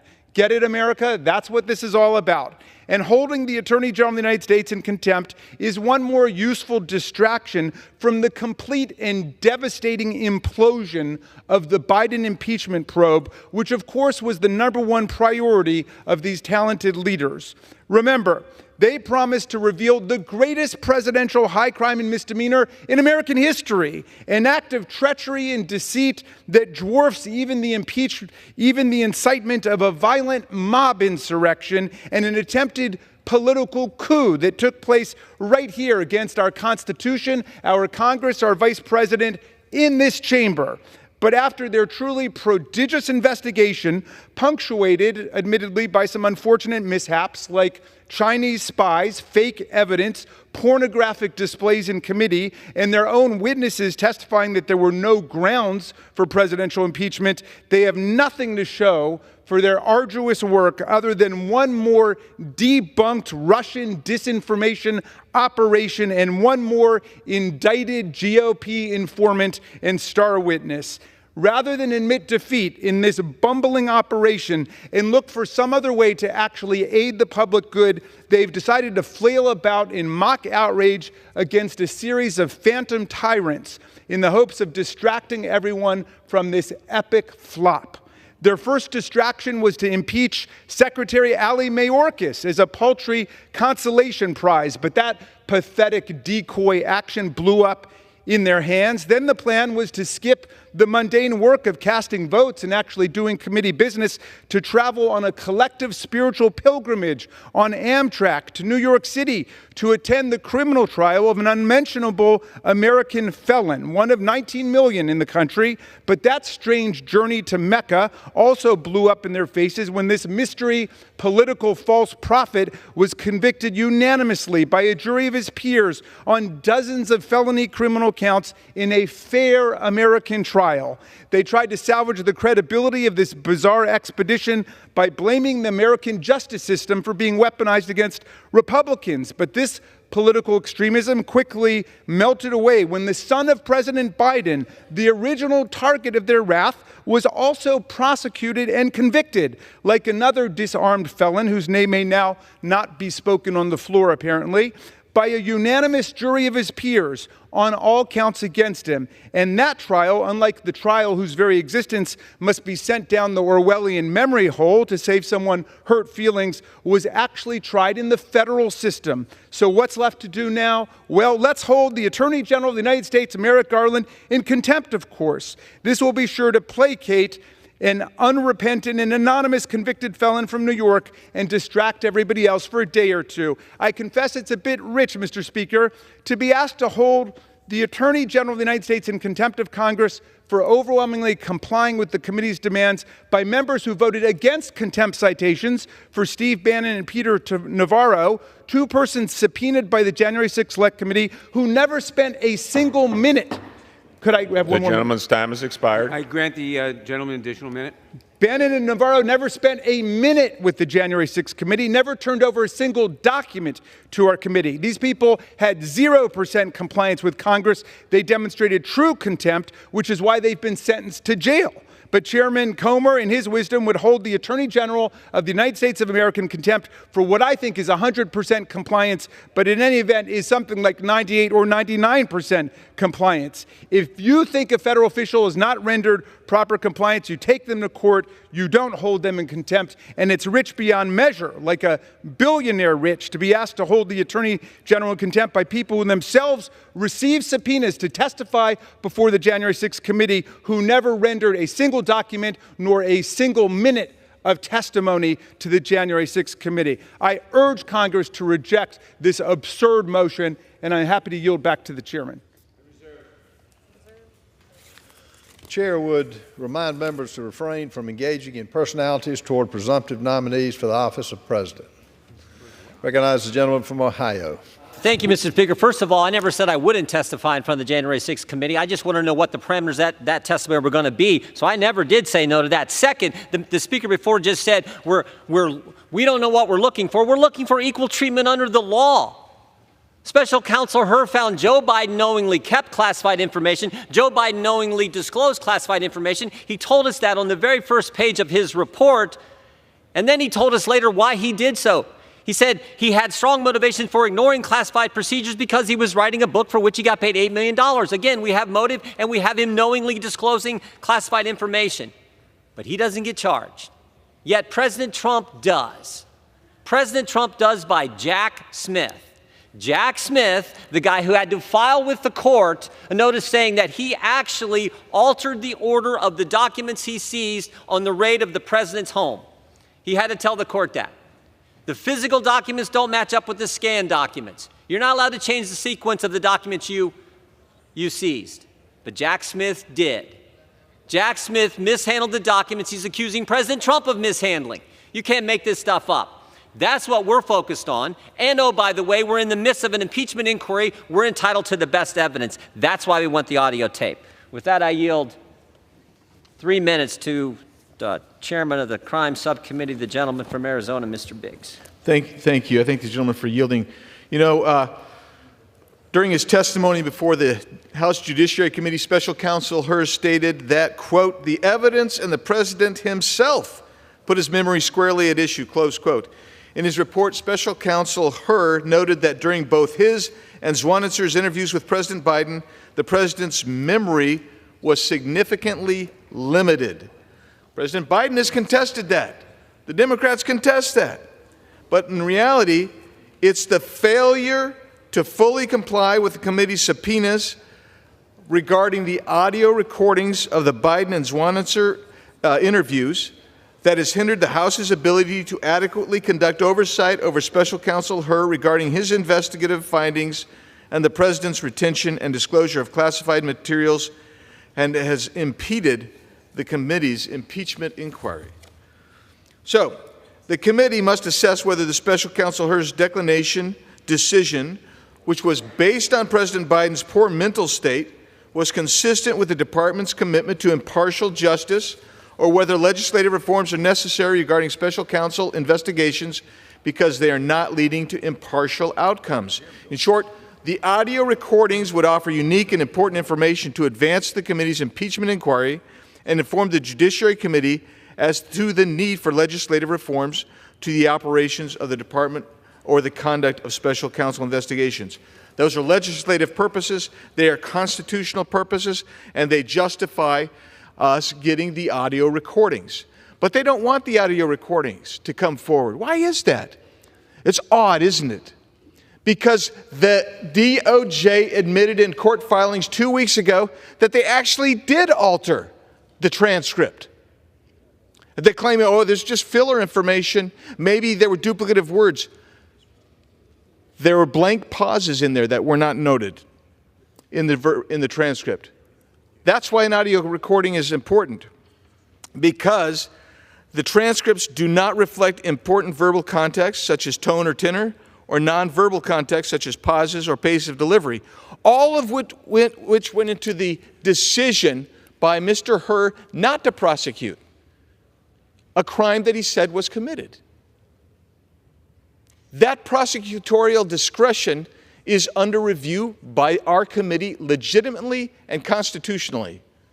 We have the right to that audio recording. The department has said they're not going to give it to us. Odd. Because the cases that deal with requiring the audio recording to be turned over, the long skein of cases, they turn on various things like the audio recording is the best evidence. They say that. Odd. They also say that if there's tampering or any kind of editing or altering of the written transcript, which we now know is true, then the audio recording is mandatory. That's why we should get it. This department won't give it to us. Merrick Garland is in contempt of this Congress, and he needs to be held in contempt. And with that, I yield back.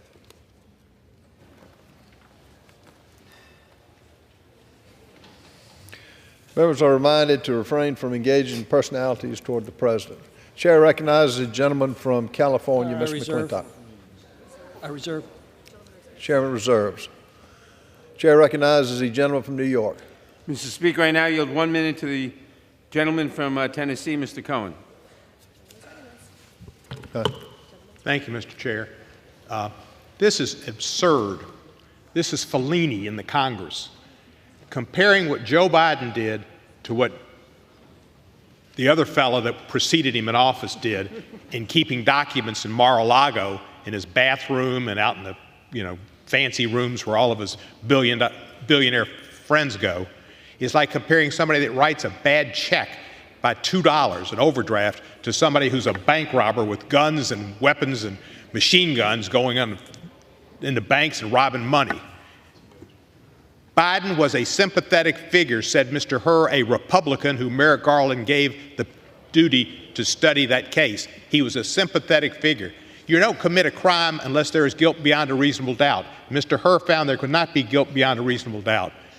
What the other fellow did, refusing to comply with requests to give the documents, classified documents up, refusing, and then having to have a search warrant and finding them, hundreds of documents. Not for the purpose of writing a book, for somebody who can't even read a book, but for purposes that we don't know and what they were used for, but they were taken illegally and improperly. Merrick Garland is an honorable and good man who should be in the College of Cardinals and not being tried for contempt by this Fellini-esque. Gentleman's time has expired. Mr. Speaker, I yield the gentleman an additional 30 seconds. Thank you, sir. I have not seen a more diligent and honorable Attorney General in the times I've served in Congress. Merrick Garland is a superb individual, and this is just projection, trying to throw things off from the other fella, Trump, and put him on Biden. There's no comparison. Once again, it's like comparing a bank robber to a guy that wrote an overdraft. I yield back the balance of my time. I reserve. Gentleman from New York reserves. Chair recognizes the gentleman from California. Mr. Speaker, I'm pleased to yield 3 minutes to the gentleman from North Carolina, Mr. Bishop. Before recognizing Mr. Bishop, let me, the chair would remind members again to refrain from engaging personalities toward presumptive nominees for the office of president. Chair recognizes the gentleman from North Carolina. Thank you, Mr. Chairman. I thank the gentleman from California. This matter is simple, and in its simplicity is the clarity of its appropriate resolution. The audio recording of President Biden's interview with Special Counsel Robert Hur is demeanor evidence. Demeanor is one's outward manner, a way of conducting oneself, one might say, is bearing. And in some circumstances, demeanor evidence is the most probative, powerful evidence that can be heard. Better than words, it can evidence credibility or evasiveness and avoidance. And especially in this circumstance, it can evidence a witness's capacities to observe, recall, and relate information accurately. President Biden shared classified information with his ghostwriter in pursuance of securing his $3 million book advance. Mr. Hur attributed the Justice Department's decision not to recommend prosecution of President Biden for mishandling classified documents on this and other occasions to the facts that he is an elderly man with poor memory.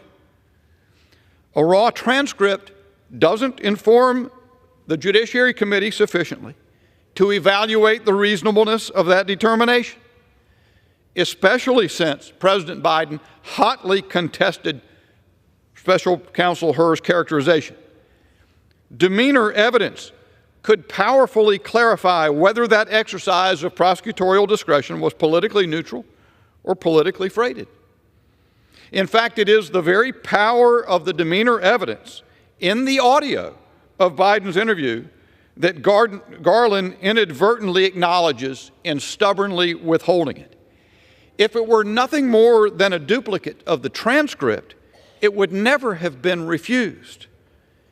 The Justice Department, the Attorney General have not a leg to stand on. Their refusal is the essence of contempt. Garland's own words reflect it in the hearing before the Judiciary Committee the other day. He said certain members of this committee have marked up a contempt resolution. But as I pointed out to the Attorney General, it was a majority of the members of the committee, and he retracted those words. A majority of the committee charged by a majority of this House with inquiring into the existence of grounds to exercise the awesome constitutional power of impeachment. The Attorney General's reference to certain members reflects a political mindset that does not support withholding evidence that the committee seeks that is squarely relevant and essential to its inquiry. That defiance the House cannot abide. Therefore, this resolution for contempt must pass this House. I yield. Reserve. Gentleman from California reserves. Chair recognizes the gentleman from New York. Mr. Speaker, I now yield a minute to the distinguished gentleman from California, Mr. Schiff. Contempt. To hold something as beneath the dignity of consideration, something to be scorned, an attitude towards something that is inferior, worthless, open disrespect for something that is vile, despised, disgraced, insolence in the presence of the law. An apt description not of the subject of this motion, but of those who bring it. Not of an Attorney General who has upheld our justice system, who has demonstrated a respect for our institutions, but of those who mock the idea that we are a nation of laws, not the individual. When Republicans line up in front of a Manhattan courthouse to denigrate the rule of law in the service of a now convicted felon, that is contemptuous. When Republicans peddle the lie that Joe Biden is pulling the levers of Trump's Manhattan prosecution, that is contemptuous. When Republican committee chairmen ignore their own subpoena but feign indignation when the Attorney General complies with his, that is contemptuous. That is deserving of our scorn. That is beneath the dignity of this body. That is vile, disgraceful, and worthy. I have additional 30 seconds. That is deserving of our scorn. That is beneath the dignity of this body. That is vile, disgraceful, and worthy of derision. Those who bring this motion bring contempt, all right, but only upon themselves. I yield back. Reserve. Gentleman from New York reserves. Chair recognizes the gentleman from California. Mr. Speaker, I would yield 3 minutes to myself. So recognized. Thank you. Mr. Speaker, for the first time in American history, a presidential administration is trying to jail its opponent. And not just any opponent, but a former president of the United States. To pursue this objective, Mr. Biden's Attorney General approved an unprecedented armed raid on a former president's home, despite strenuous objections by his career officials and the local field office that normally would have had jurisdiction. He then created a new position without the constitutional requirement of congressional action or Senate confirmation. He filled that position with one Jack Smith, despite the central role Smith had played in the IRS scandal that targeted and harassed the Tea Party volunteers, and despite a long history of prosecutorial misconduct. The cooked-up charge was the mishandling of classified documents. Well, shortly thereafter, we discovered that as vice president, Joe Biden had done the same thing. Yet, as president, Mr. Trump had absolute authority to declassify materials at will. As vice president, Joe Biden did not. As president, Mr. Trump had absolute authority to determine what records to keep upon leaving office. As vice president, Joe Biden did not. Yet, the Biden administration's appointed special counsel in the Biden case concluded that although Biden had, quote, willfully retained and disclosed classified materials when he was a private citizen, criminal charges were not warranted because he's, quote, a sympathetic, well-meaning elderly man with a poor memory. Well, the principal justification for this glaring double standard in the handling of these two cases was the interview with Mr. Biden. Yet all we have is the unverified transcript to determine the validity of this otherwise inexplicable decision. Mr. Biden cannot claim executive privilege. This was not a policy discussion, and he's already released the transcript. But it is vital that our committee know if the transcript is complete and whether it accurately portrays the circumstances under which that decision was made.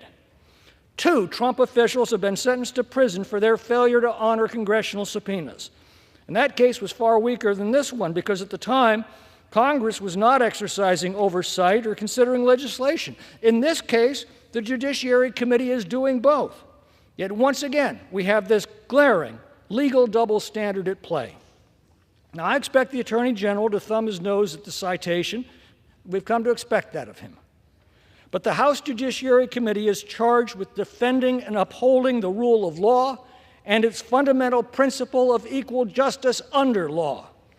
And if we're going to restore them, this resolution is an indispensable step that we must take today.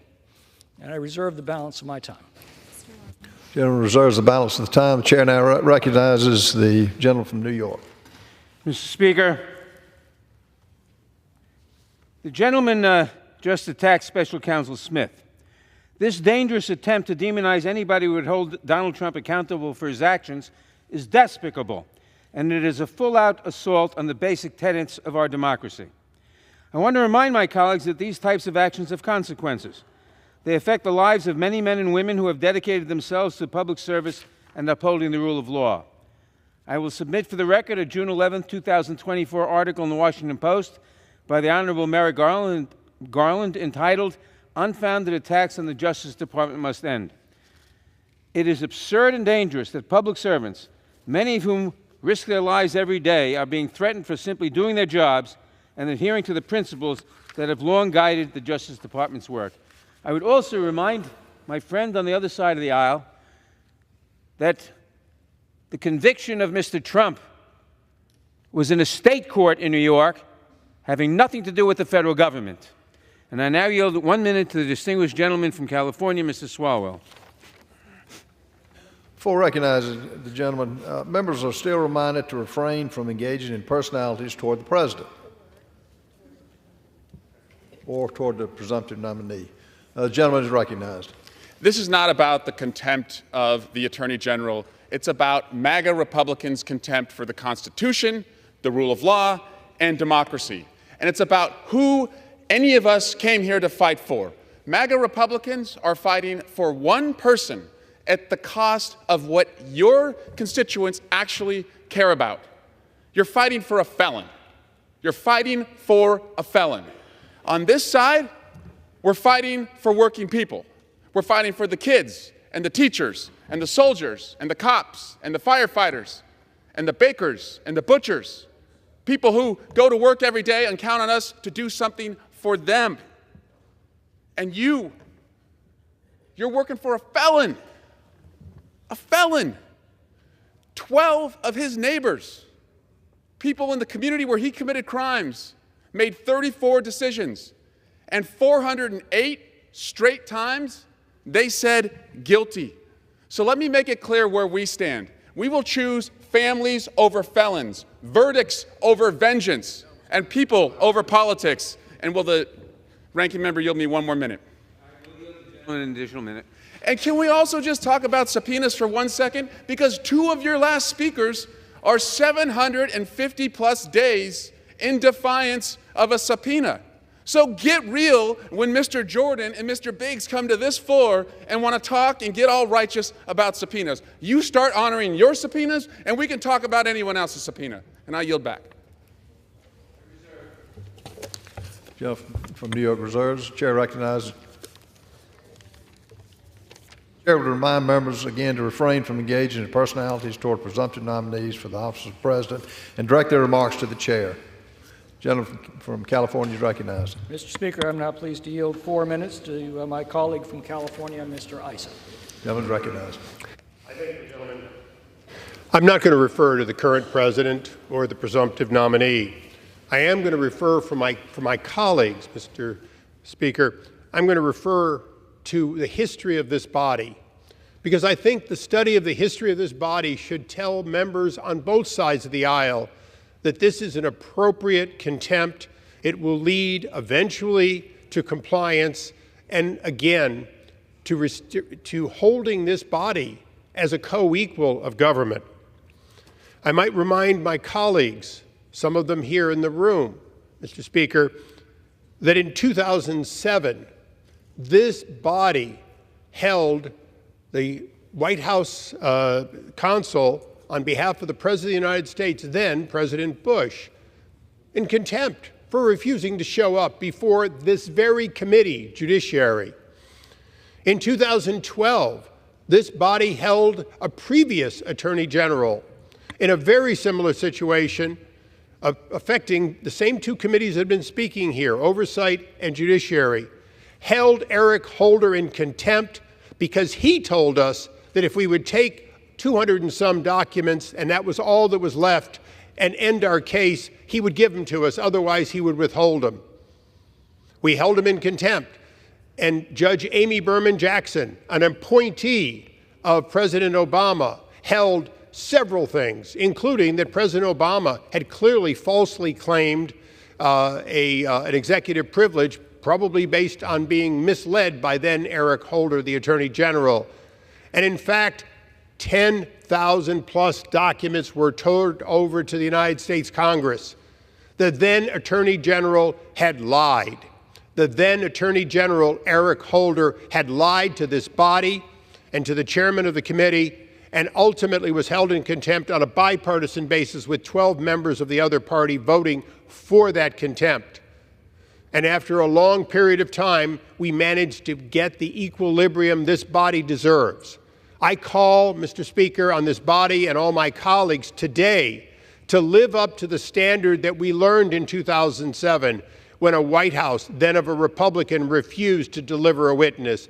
Then in 2012, when the Attorney General claimed that we were not entitled to the best documents we sought, we were entitled to the documents related to Fast and Furious that he believed were appropriate. He failed, and he failed based on a judge appointed by then President Obama. Why?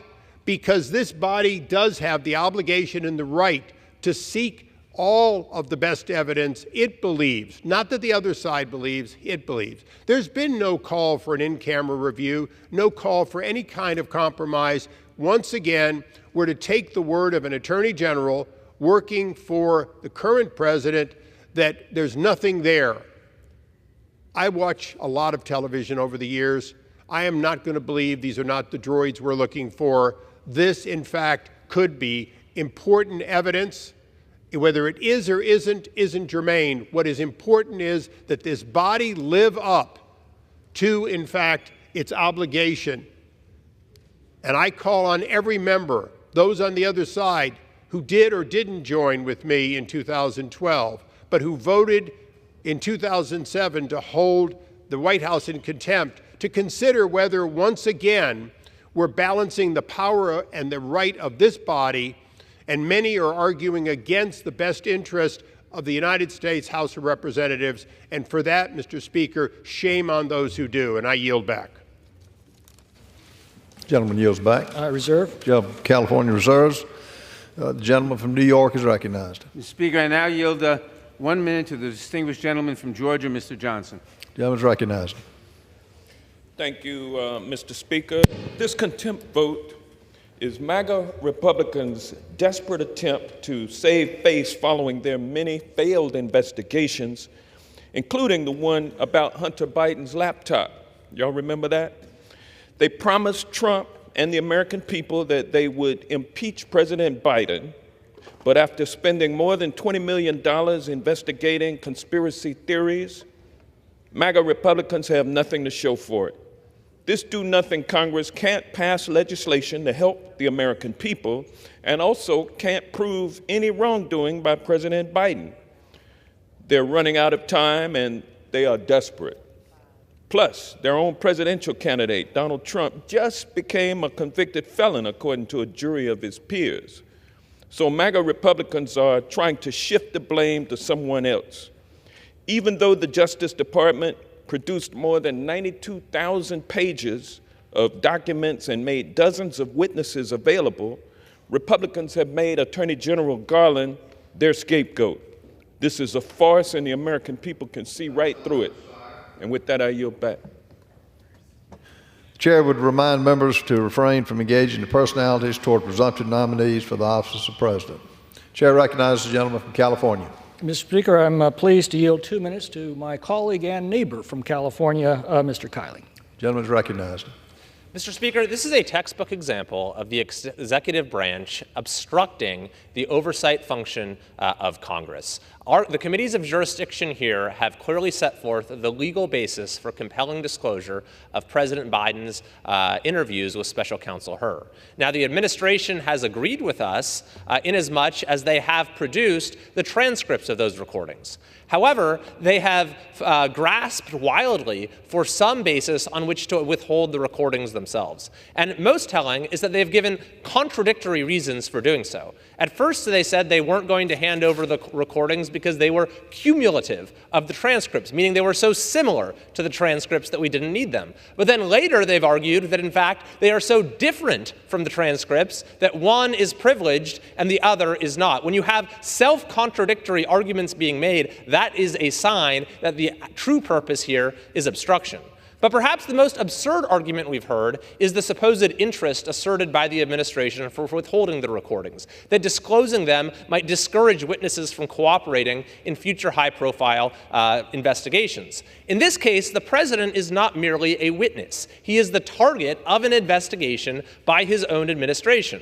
And by the way, Special Counsel Hur testified before our committee that based on that investigation, a reasonable juror could have voted to convict President Biden. So what is the administration arguing the interest here is? That if somewhere down the line there might be another president who is subject to an investigation by his own administration, and the argument goes that if that president knows that the transcript will be released, he'll sit for the interview, but if he knows there's a chance the recording might be released, he won't cooperate.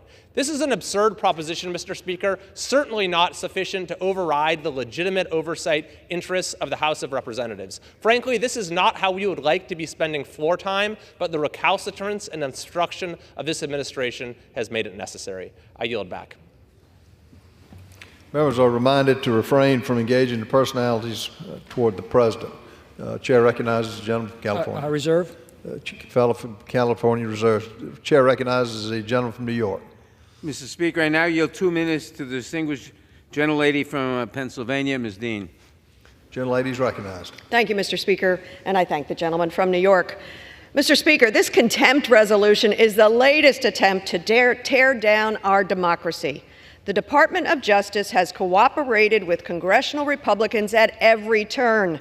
But after 92,000 pages of documents, more than a dozen transcribed interviews, and a 250-page transcript that was verified, my colleagues still aren't satisfied. They are doing this in service of one man, the disgraced former president, in a misguided attempt to distract from his crimes. On May 30th, a jury of stranger citizens found Mr. Trump guilty of 34 felony charges. It is beyond disheartening that a former president and now potential presidential candidate again was convicted of coordinating a, quote, unlawful conspiracy to win in the 2016 election and falsifying records to cover his tryst with an adult porn star. I'm grateful that the rule of law prevailed, yet I am deeply concerned that our democratic institutions are under threat. Some of these attacks coming from within. Judiciary Chairman Jim Jordan said a kangaroo court convicted President Trump. Speaker Johnson called the trial a purely political exercise. Mr. Trump apparently pities himself as a so-called political prisoner. All this to tear down our Americans' faith in the rule of law. Contrary to his complaints, Mr. Trump was tried and treated fairly. Justice was served in a courtroom that was open and filled with reporters, and a jury that was chosen by the prosecution and the defense. This is the rule of law at work. Political rhetoric and deliberate misinformation, the likes of these and dangerous many others, erode faith in our institutions and threaten the safety of the American people. These attacks undermine the rule of law, which stands to protect the rights of all people. When Attorney General Merrick Garland was before the Judiciary Committee, Speaker, I yield the gentlelady an additional 30 seconds. Thank you. When Attorney General was before the Judiciary Committee, he described his career upholding the rule of law. In his own words, that meant ensuring that, quote, we treat like cases alike, that we do not have enemies or friends, that we do not pay attention to the political parties or the wealth or the power or the influence of the people we are investigating, that we follow the facts and the law. This is what distinguishes America from our adversaries. I yield back. Mr. Speaker, how much time do I have left? The gentleman from New York has 8.5 minutes. The gentleman from California has 6.5 minutes. Thank you. I reserve. Chair again will remind members to refrain from engaging in personalities toward the presumptive nominees for the office of president. The gentleman from New York reserves. The chair recognizes the gentleman from California. Mr. Speaker, I yield 4 minutes to the gentleman from Texas, Mr. Roy. Gentleman's recognized. I thank the gentleman from California. I thank the Speaker. Listening to my colleagues discussing the rule of law, I find it shocking because the average American is looking across their country wondering what happened to the rule of law. When I watch my fellow Texans getting destroyed by dangerous cartels and individuals being allowed into the United States, terrorists, people moving fentanyl into the communities that killed 6 kids in the school district in which I live. That's happening every single day. When I watch a 75-year-old woman being put in prison by a politically motivated judge in the District of Columbia because she protested in front of an abortion clinic. I want to say that again. This Department of Justice is putting a 75-year-old woman in jail for 2 years who is dealing with physical infirmities because she was praying and protesting in front of an abortion clinic. That is astounding. That is what has happened to the rule of law. The American people watching while statues are being defaced in the name of being pro-Palestinian, people exercising their so-called free speech rights to be advancing the cause of terrorism against our friends in Israel, all happening right here, mere feet from the White House. The American people are wondering how this world got turned upside down. And here we sit and we're debating this issue. And the Attorney General of the United States, Merrick Garland, came before the House Judiciary Committee just a little over a week ago. And in that hearing, a number of questions were asked. And I engaged with the Attorney General. And I asked the Attorney General, did he or did he not claim privilege with respect to the transcripts of the audio recording in question when we were talking about Special Counsel Hur looking into the allegations of the abuse of classified materials by the President of the United States before he was president. And I asked him, and he said, no, we did not claim executive privilege with respect to the transcripts. In a separate exchange involving the best evidence rule, the Attorney General is engaging with another colleague, a friend on the Judiciary Committee, about the best evidence rule, and in doing so, articulated and explained how the transcript was admissible under the best evidence rule, which is correct. But in doing so, he kind of gave up the game in which he described and said, they're the same.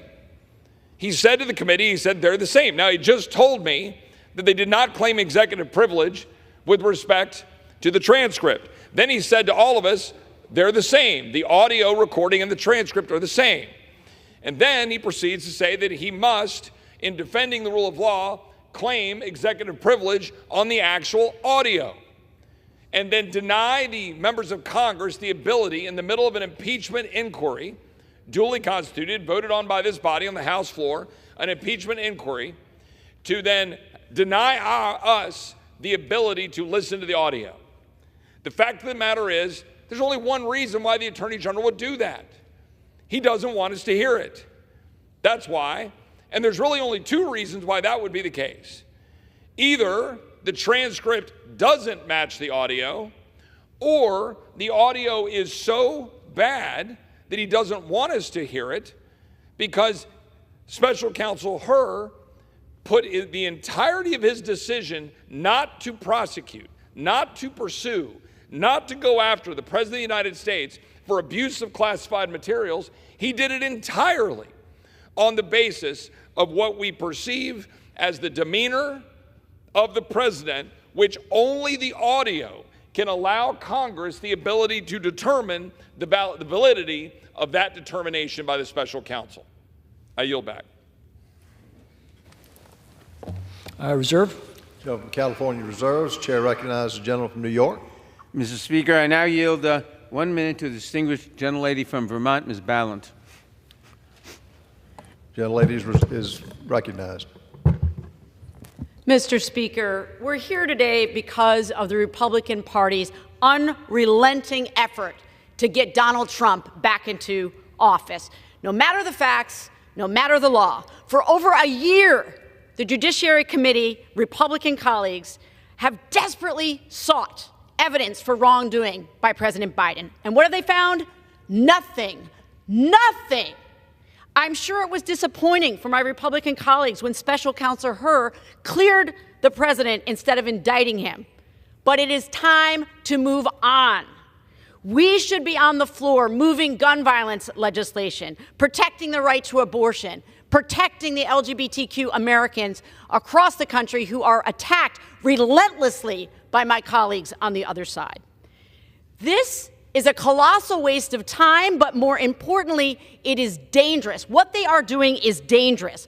When this Congress is over, the only achievements my colleagues on the other side of the aisle will be able to point to will be the things that we, as Democrats, helped them to pass. 30 Speaker, seconds. I yield the gentlelady an additional 30 seconds. Gentlelady is recognized. It is my job, it is all of our jobs to represent the constituents. I thought that's what we were all here for. I implore my Republican colleagues to stop putting the interests of one man above the interests of Americans. The truth will out, and history will not look kindly on what you have done here. I yield back. To direct the remarks to the chair. Again, nobody else? Gentleman from New York reserves. Gentleman from California is recognized. Mr. Speaker, I'm ready to close when the gentleman from New York is exhausted as speakers. Gentleman reserves. Gentleman from New York. Mr. Speaker, I yield 2 minutes to the distinguished gentleman from Virginia, Mr. Connolly. Gentleman is recognized. I thank my friend. Mr. Speaker, if he gave true serum to my colleagues on the other side of the aisle, I'm pretty sure they would admit they'd rather not be here today doing this. They'd admit that Attorney General Merrick Garland is collateral damage for a failed effort to impeach the President of the United States. There's no honor in this, and my colleagues are, for the most part, I think, honorable people. So this is not something they want to do, but it's demanded of them nonetheless. Former President Trump has repeatedly threatened the House Republican Conference that they must impeach President Biden, quote, or else, unquote. So here we are, finding the Attorney General in contempt for providing a transcript, a full transcript, but not an audio recording of an interview from an investigation that ended up finding nothing. Oh, and by the way, the recording in question is now subject to executive privilege. So the fight's not even with the Attorney General of the United States, it's with the White House. I take some solace in the fact that many of my Republican friends and colleagues are here doing the dirty work of one individual against their will and better judgment. I know deep down, very deep down, they'd rather do the honorable thing and give up this miscarriage of justice today. I yield back. I reserve. Gentleman from New York reserves. Chair recognizes the gentleman from California. Again, Mr. Speaker, I'm ready to close when the gentleman's finished. I'm prepared to close. Gentleman from New York. Mr. Speaker, House Republicans have spent the last 18 months in a futile effort to dig up dirt on President Biden, which has culminated in their epic failure of an impeachment inquiry. This resolution is nothing more than a desperate attempt to save face with the MAGAsphere. They seek to hold the Attorney General in contempt, even though he has already turned over all the underlying information they requested in their subpoena. This resolution will not change that fact. But facts have never been the animating force behind their investigations. It is a show, and apparently the show must go on, even though the script hasn't turned out the way they wanted. But the reviews are in, and it's a flop. So I urge my colleagues to vote no on this resolution and to put an end to this farce. I yield back. Gentleman from New York yields back. The gentleman from California is recognized. Thank you. Mr. Speaker, the American justice system is the pride of our nation. It's the envy of the world. And its central principle is the equal application of justice under law. This is why justice is depicted as blindfolded. It doesn't matter who comes before it, all are to be treated equally. It is this central principle that gives the law its legitimacy. Without it, the law becomes raw force, devoid of legitimacy. The respect for the law gives way to the law of the jungle. This is the well-trodden path that many nations before us have taken to despotism and ruin. It's the responsibility of the House Judiciary Committee to protect the rule of law and its equal application. It is our responsibility to guard our nation against the convulsions that have commonly afflicted banana republics whenever a ruling party tries to jail its opponents. The radically different handling of the documents cases involving Mr. Trump and Mr. Biden should ring alarm bells in every corner of the land. The principal justification for this radical, unequal application of law is the interview that the Judiciary Committee seeks through ancient constitutional prerogatives. It is vital that we understand the whole context of this decision, to verify the accuracy of the transcript, and to determine the extent that this conversation informed a decision that strikes at the heart not only of our rule of law, but the right of the American people to guide their own destiny through fair, free, and unfettered elections.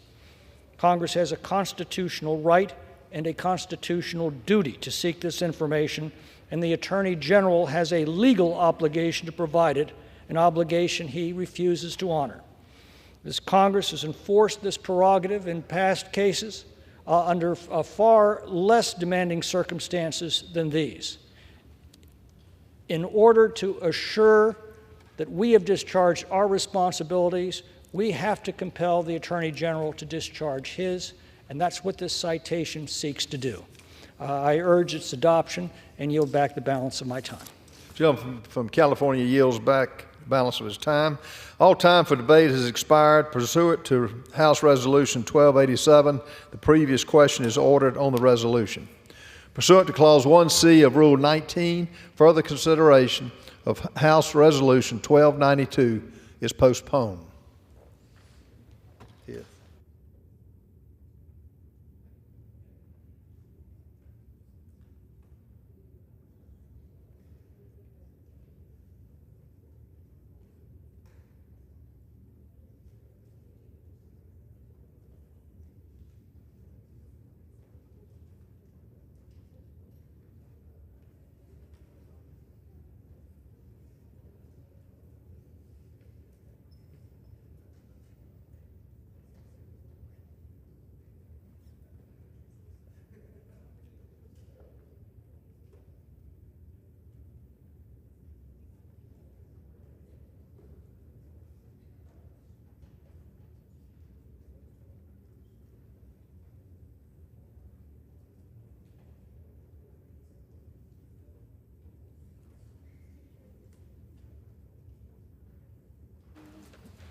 What purpose does the gentleman from Alabama seek recognition? Mr. Speaker, I ask unanimous consent that all members may have 5 legislative days in which to revise and extend their remarks and insert extraneous material in H.R. 8070. Without objection. Pursuant to House Resolution 1287 and Rule 18, the Chair declares the House in the Committee of the Whole House on the State of the Union for consideration of House Resolution 8070. The Chair appoints the gentleman from California, Mr. McClintock, to preside over the Committee of the Whole.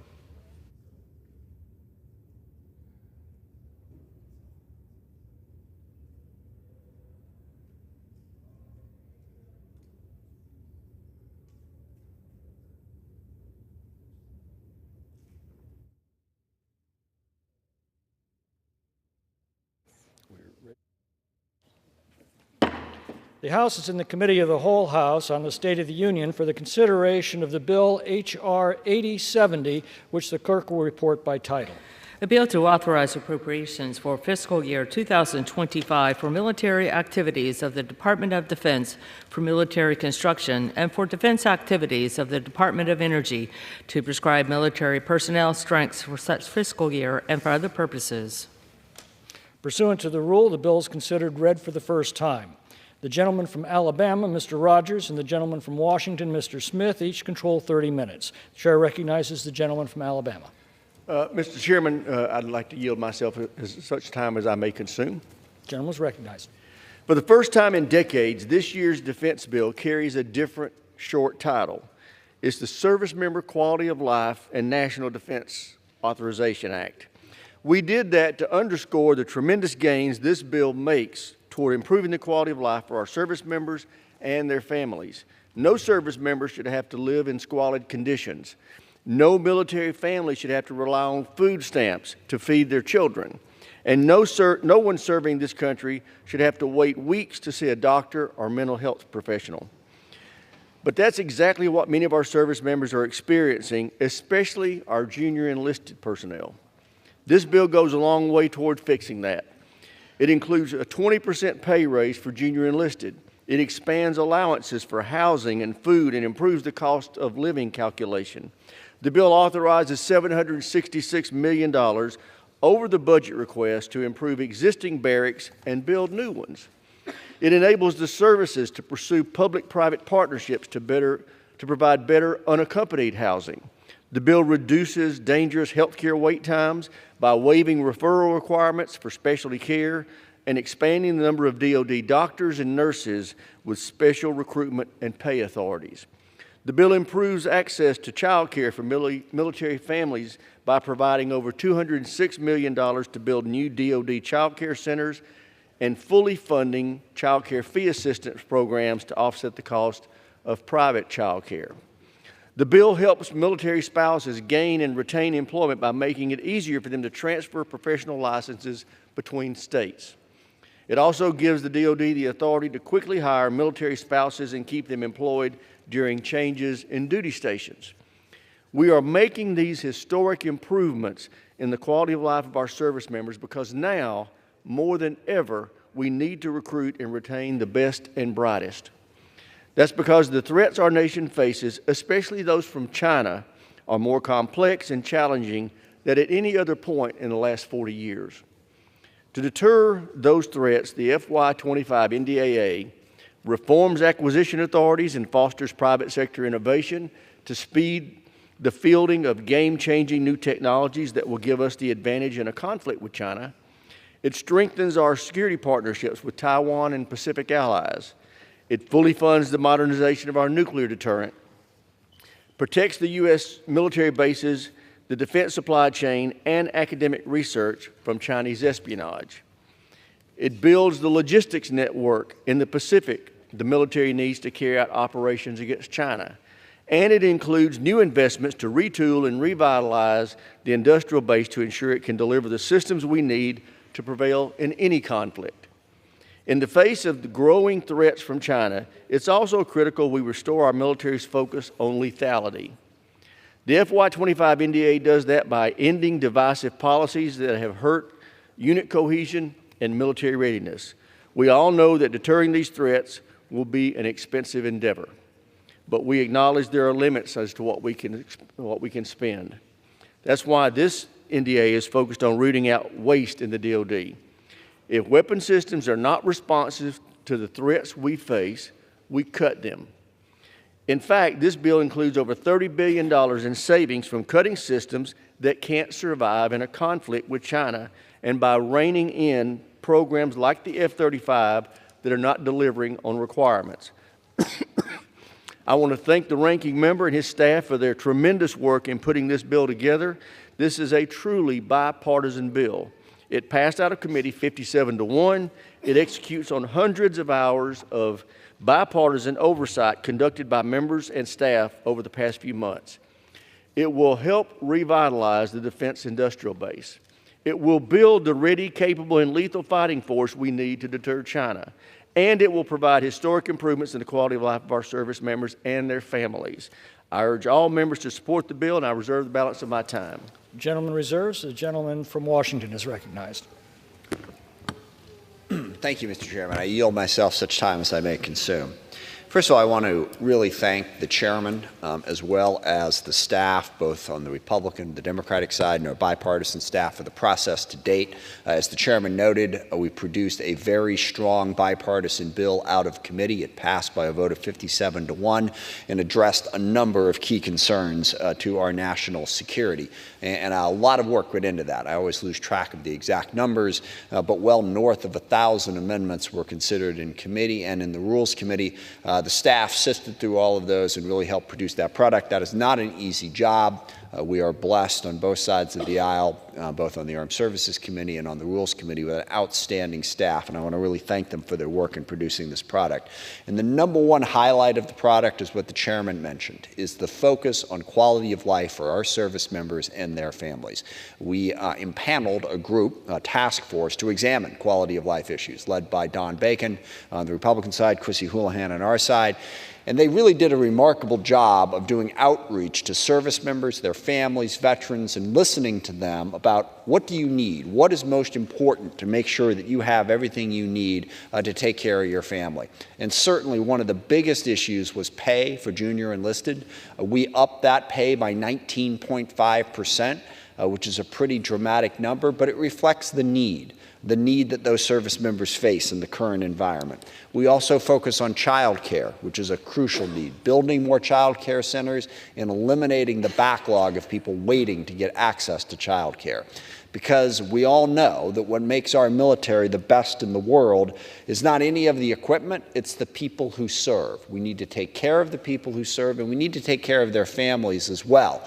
That is the crucial part of the military. That's what this bill does better than any bill that we've ever done before in this committee, and one of the many reasons why this bill is so important. It is also crucial, as the chairman pointed out, to modernize and update our military. We are in a rapidly changing environment.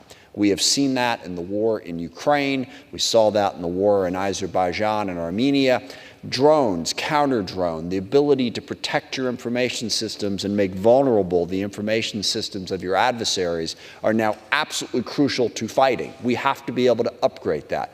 I really want to compliment the chairman. We've worked in a bipartisan way to make sure that we can upgrade our technology more quickly, to work with those companies who are developing the most innovative technologies so that we can field them quickly, get our warfighters what they need in a timely manner. And then there is the matter of production. We have seen this in the war in Ukraine.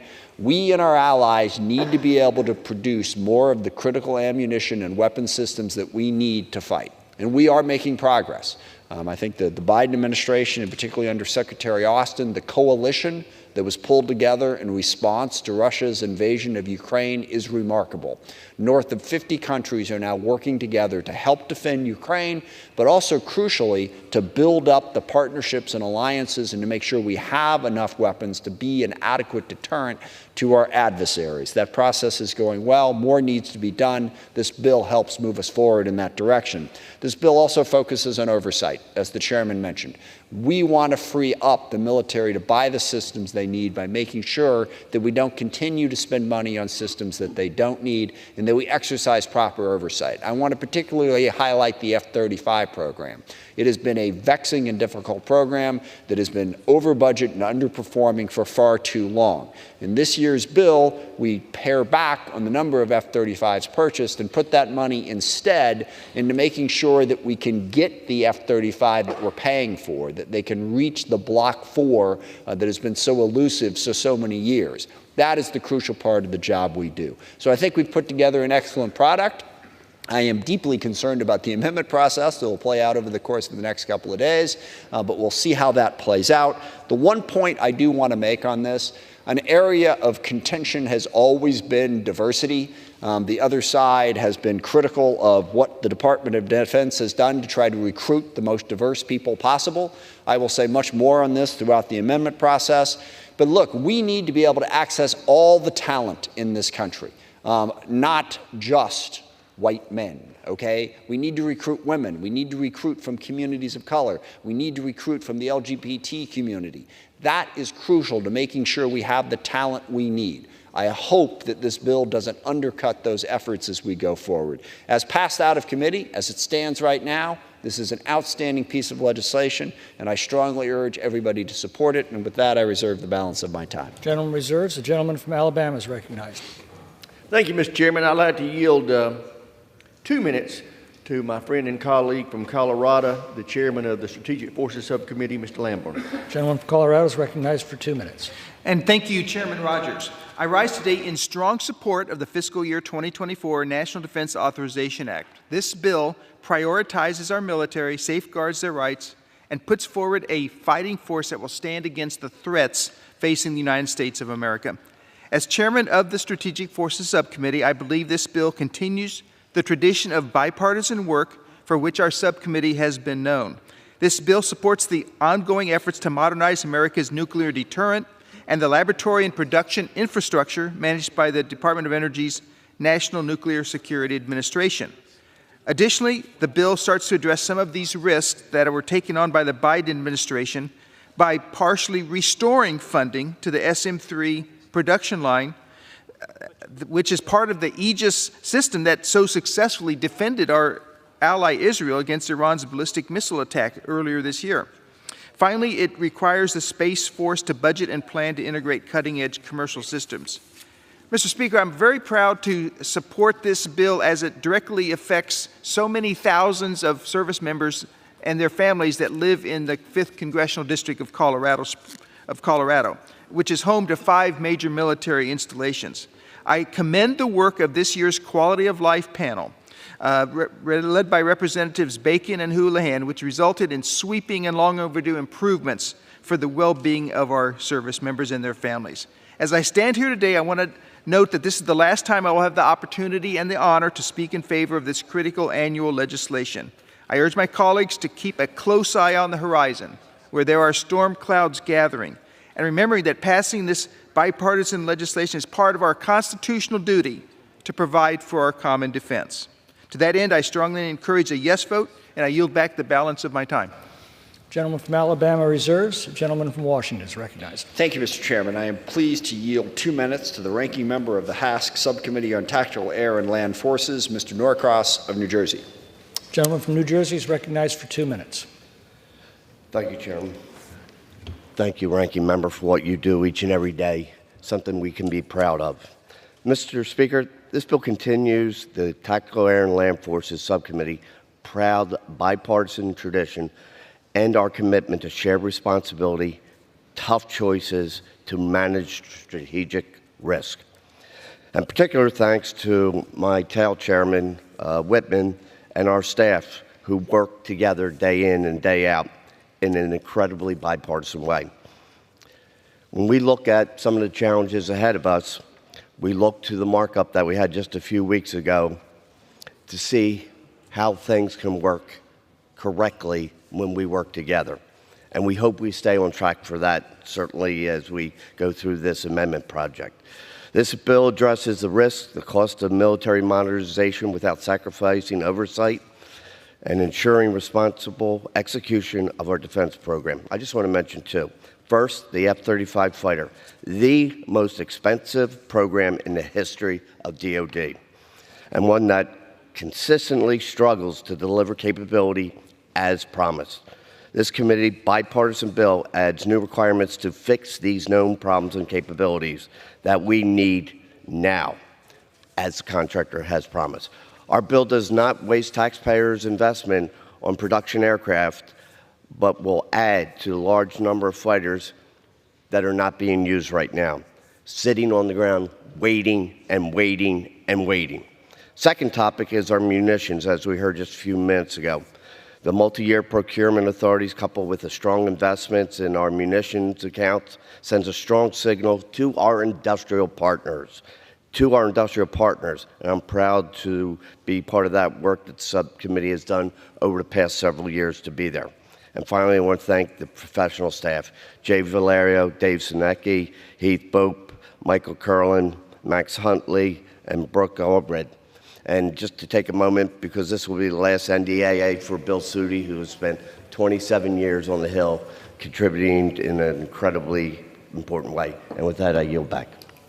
Gentleman from Washington reserves. The gentleman from Alabama is recognized. Thank you, Mr. Chairman. I'd like to yield 2 minutes to my friend and colleague from Indiana, the chairman of the Military Personnel Subcommittee, Mr. Banks. Gentleman from Indiana is recognized for 2 minutes. Thank you, Mr. Chairman. This is a strong NDAA, and I urge my colleagues to support it. It includes many important priorities that are essential to protecting our national security. It remains a must-pass legislation to care for our service members and their families. There are enormous wins in this bill for our service members and their families, starting with a 19.5% pay raise for junior enlisted service members. It increases access to specialty medical care, expands child care programs to reduce wait lists across the country, and it ensures our service members receive 100% of their housing costs through their basic allowance for housing. We must continue as well to gut the woke bureaucracy at the DoD, and this bill does that. It contains many provisions, including a requirement that all military personnel actions are based on merit, without regard to race or color or sexuality or your political views. There is a ban in this bill on affirmative action at our service academies. By the end of this week, I expect this bill will also include more important provisions like a hiring freeze on all DEI personnel, a ban on overpaid chief diversity officers, and a complete ban on funding for critical race theory across the DoD. This bill builds on the foundation of last year's NDAA, curtailing the impact that this administration's woke leftist policies can have on our troops. But as we have seen just this week with the Air Force in Korea authorizing the wearing of pride patches on Air Force uniforms, or how a Dodia school in Bahrain honored a known anti-Semite and activist on their Facebook page, DEI and leftist politics in the Biden Pentagon is still firmly entrenched, and we must do something about it. Mr. Chairman, this bill is a huge step forward to supporting our service members and their families. It is our promise that they receive the pay and benefits necessary to focus on their mission, that their children are cared for and well educated. We can't do enough to make sure that that happens, and this bill goes a long way to do it. Mr. Chairman, I yield back. Gentleman from Alabama reserves. The gentleman from Washington is recognized. Thank you, Mr. Chairman. I am pleased to yield 3 minutes to the ranking member of the House Subcommittee on Sea Power and Projection Forces, Mr. Courtney of Connecticut. Gentleman from Connecticut is recognized for 3 minutes. Thank you, Mr. Speaker. I rise in support of H.R. 8070. Article 1, Section 8 of the Constitution mandates that Congress shall provide and maintain a Navy. The Sea Power and Projection Forces Subcommittee work clearly met that mandate, thanks in large part to the great leadership of my friend and chair of the subcommittee, Trent Kelly. The biggest challenge our subcommittee faced stemmed from the Navy's proposal to eliminate a Virginia-class submarine from the FY25 budget. This is a sharp deviation from the 2 per year procurement rate Congress has authorized and funded for the last 13 years, and coming on the heels of last December's passage of AUKUS authorities to sell 3 submarines to Australia, screamed out for the subcommittee to exercise its constitutional duty of review and oversight. First, our analysis found that the Navy's attempt to shield supply chain vendors from the impact of a cut falls short. It leaves out hundreds of critical suppliers whose investment in on-time deliveries has been identified as the #1 strategy to reduce construction delays. For these suppliers, cutting procurement means cutting orders for business. That is a cure that worsens the problem. It doesn't fix it. Our professional staff confirmed that the Navy's plan needs an additional $1 billion to achieve its stated goal of avoiding vendor instability and hesitancy. Mr. Speaker, all of us are concerned about construction delays aggravated by the pandemic. But the subcommittee also recognized momentum that's happening in real time in the submarine industrial base. The 24th Virginia-class submarine, USS New Jersey, was delivered 2 months ago, and the Iowa and Massachusetts are slated for delivery by the end of this year. Idaho and Arkansas will follow shortly after with deliveries in 2025, bringing the program total to 28 submarines.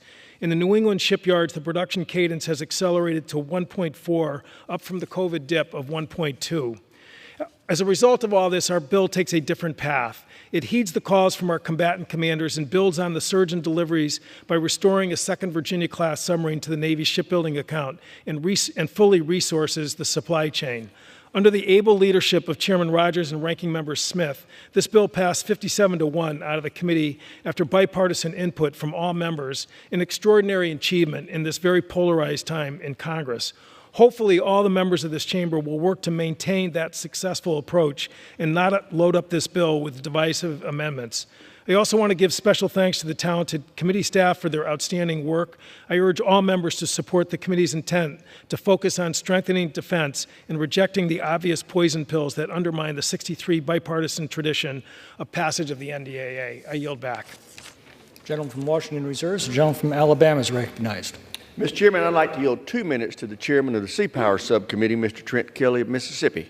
Gentleman from Mississippi is recognized for 2 minutes. I rise today in strong support of H.R. 8070. This legislation is crucial for enhancing our national security, improving the quality of life for our service members, and ensuring the readiness of our armed forces. I want to thank Chairman Rogers and Ranking Member Smith and my good friend Joe Courtney and the members of the Sea Power and Projection Forces Subcommittee for their dedication. Your commitment is essential for maintaining America's naval superiority. Today we face significant threat from China, a hostile adversary seeking to disrupt global peace. China's military expansion poses a direct threat to the Indo-Pacific region. To counter this threat, we need to maintain the strongest and most formidable Navy force on the planet. This legislation addresses these concerns directly. It funds a second Virginia-class submarine, reinforcing our undersea dominance and providing critical strategic deterrence. Additionally, it supports 6 battle force ships, invests in the shipyard industrial base, and demands consistency in the Navy's 30-year shipbuilding plan, allowing industry to invest with confidence. This bill also prevents the early retirement of 2 guided missile cruisers, meets the congressionally mandated floor of 31 amphibious ships, and authorizes funding for a domestic new-build sea lift program. H.R. 8070 makes significant strides in improving the quality of life for our service members by authorizing a 19.5% pay raise for junior enlisted and a 4.5% increase for all others, addressing the financial struggles many military families face. Attending to the deteriorating condition of military housing is long overdue. This bill authorizes substantial funding to tackle housing maintenance, to construct new family housing units, and to renovate existing barracks, ensuring service members have safe and dignified living conditions. I urge my colleagues to join me in voting in favor of this great bill. Thank you, and I yield back the balance of my time. The gentleman from Alabama reserves. The gentleman from Washington is recognized. Thank you, Mr. Chairman. I'm now pleased to yield 2 minutes to the ranking member of the House Subcommittee on Intelligence and Special Operations, Mr. Gallego of Arizona. The gentleman from Arizona is recognized for 2 minutes. Thank you, Mr. Speaker. I rise to express my support for H.R. 8070, the Service Member Quality of Life Improvement and National Defense Authorization Act of fiscal year 2025. I would like to thank Chairman Rogers and Ranking Member Smith for their leadership in bringing this bipartisan legislation to the floor. This bill strengthens our national security by ensuring the Department of Defense has the right resources and authorities to defend the nation, not only today, but also in the future. In this era of great power competition, the bill both addresses the challenges our potential competitors and adversaries and further strengthens and builds the crucial partnerships and alliances to deter them. I'm also proud of the work of my subcommittee. The Intelligence Special Operations piece of this bill ensures that our Special Operations Forces and defense intelligence capabilities and enterprises have the authorities, force structure, and people they need to accomplish their mission. The bill also improves security cooperation efforts, including in the Baltic region, and extends an existing authority to engage partner militaries on defense-related environmental and operational energy issues in areas like the Indo-Pacific. I'm also proud to have secured important wins for Arizona, which play such a crucial role in our nation's defense. We are requiring DoD to report on the cybersecurity of critical infrastructure, like local water systems, and authorizing additional funding for infrastructure and communication upgrades at Air Force combat ranges. This bill is certainly not perfect, but it was voted out of committee on an overwhelmingly bipartisan vote. It is my hope that this bill can remain bipartisan and devoid of the extreme policy riders that put our national security at risk and harm our service members. With that, Mr. Speaker, I yield back. Gentleman from Washington reserves. Gentleman from Alabama is recognized. Thank you, Mr. Chairman. I'd like to yield to a very special member of our committee who not only chairs the subcommittee on cybersecurity, but also was the chair of the task force that spent last year studying the quality of life issues that our military families have been struggling with, and help put together the package that we have in this year's bill that addresses those issues. That's Mr. Bacon of Nebraska. How much time does the gentleman yield? 2 minutes. The gentleman from Nebraska is recognized for 2 minutes. Thank you, Mr. Speaker, and I want to thank the chairman and the ranking member for putting this great legislation together and navigating the ship to a good spot. And I appreciate the opportunity to serve on those two committees. I rise today in strong support of H.R. 8070, the Service Member Quality of Life Improvement and the National Defense Authorization Act for fiscal year 2025. The 2025 NDA prioritizes the service members and the military families who dedicate their lives to protecting and defending the United States by making their quality of life the cornerstone of this legislation. The bipartisan bill includes a targeted 19.5% pay raise for the junior enlisted, improves basic needs allowance and housing allowance, supports military spouse employment, and makes necessary investments in military housing, child care, and schools. I'm extremely proud of the hard work and oversight conducted by the Bipartisan Quality of Life panel that I had the honor of chairing this past year to address all these critical issues impacting our service members. By voting for this bill, each of us had the opportunity to reaffirm our commitment to the all-volunteer force, the foundation of America's military strength. In addition to supporting service members and families, this year's NDA also makes strides in bolstering the United States' offensive and defensive posture in cyberspace. It promotes innovation. It makes investments in critical technology areas like biotechnology, quantum, and artificial intelligence, and secures our sensitive military research from adversarial interference. This year's NDA also advances critical partnerships between our universities, military service, and combatant command, including the United States Strategic Command and the University of Nebraska. We want to develop the next generation of military technologies. These partnerships are critical to developing the scientific and technological workforce and talented pipelines needed to secure the United States' technological edge now and in the future. We have a strong NDAA. It's a bipartisan bill that supports our service members. It modernizes our fighting force and ensures U.S. forces are well equipped to fight and win for competition to conflict. I strongly encourage my colleagues to support this bill, and I yield back. Gentleman from Alabama reserves. The gentleman from Washington is recognized. Thank you, Mr. Chairman. I'm now pleased to yield 2 minutes to the ranking member of the House Subcommittee on Cyber Information Technologies and Innovation, Mr. Khanna of California. Gentleman from California is recognized for 2 minutes. Thank you, Mr. Speaker. I want to thank Ranking Member Smith for his leadership. I also want to thank Chair Rogers for the fair way he conducts the committee. We should be debating how much money to spend on defense and whether we're getting our money's worth. It's no secret that I believe it should be a lower number, but I recognize that that's a valid debate that this committee should have. What I don't understand is some of the amendments that have nothing to do with defense that are being introduced into this bill. Amendment 55, for example, prohibits the Defense Department from paying for the sick leave or travel for service members receiving an abortion.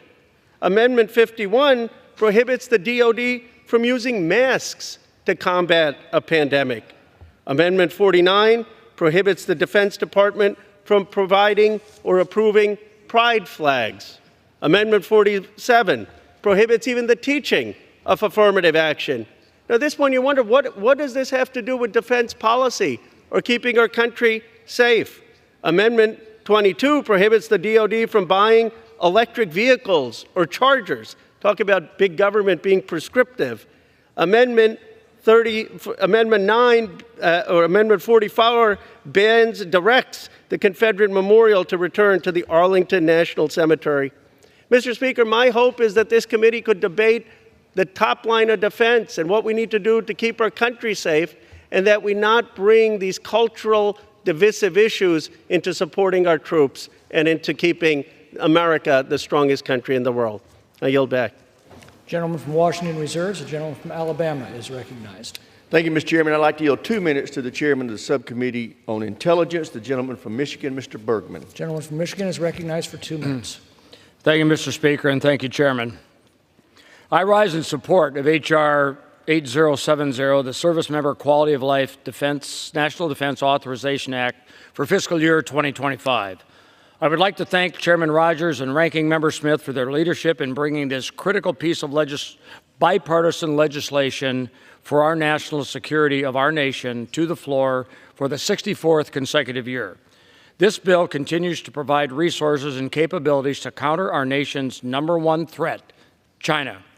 The Intelligence and Special Operations Subcommittee portions of the bill accomplish this by ensuring the Defense Intelligence Enterprise, the Defense Security Cooperation Agency, and our Special Operations Forces have the tools required to execute the Department's efforts in strategic competition, and in countering malign Chinese actions. There is more work to be done, though.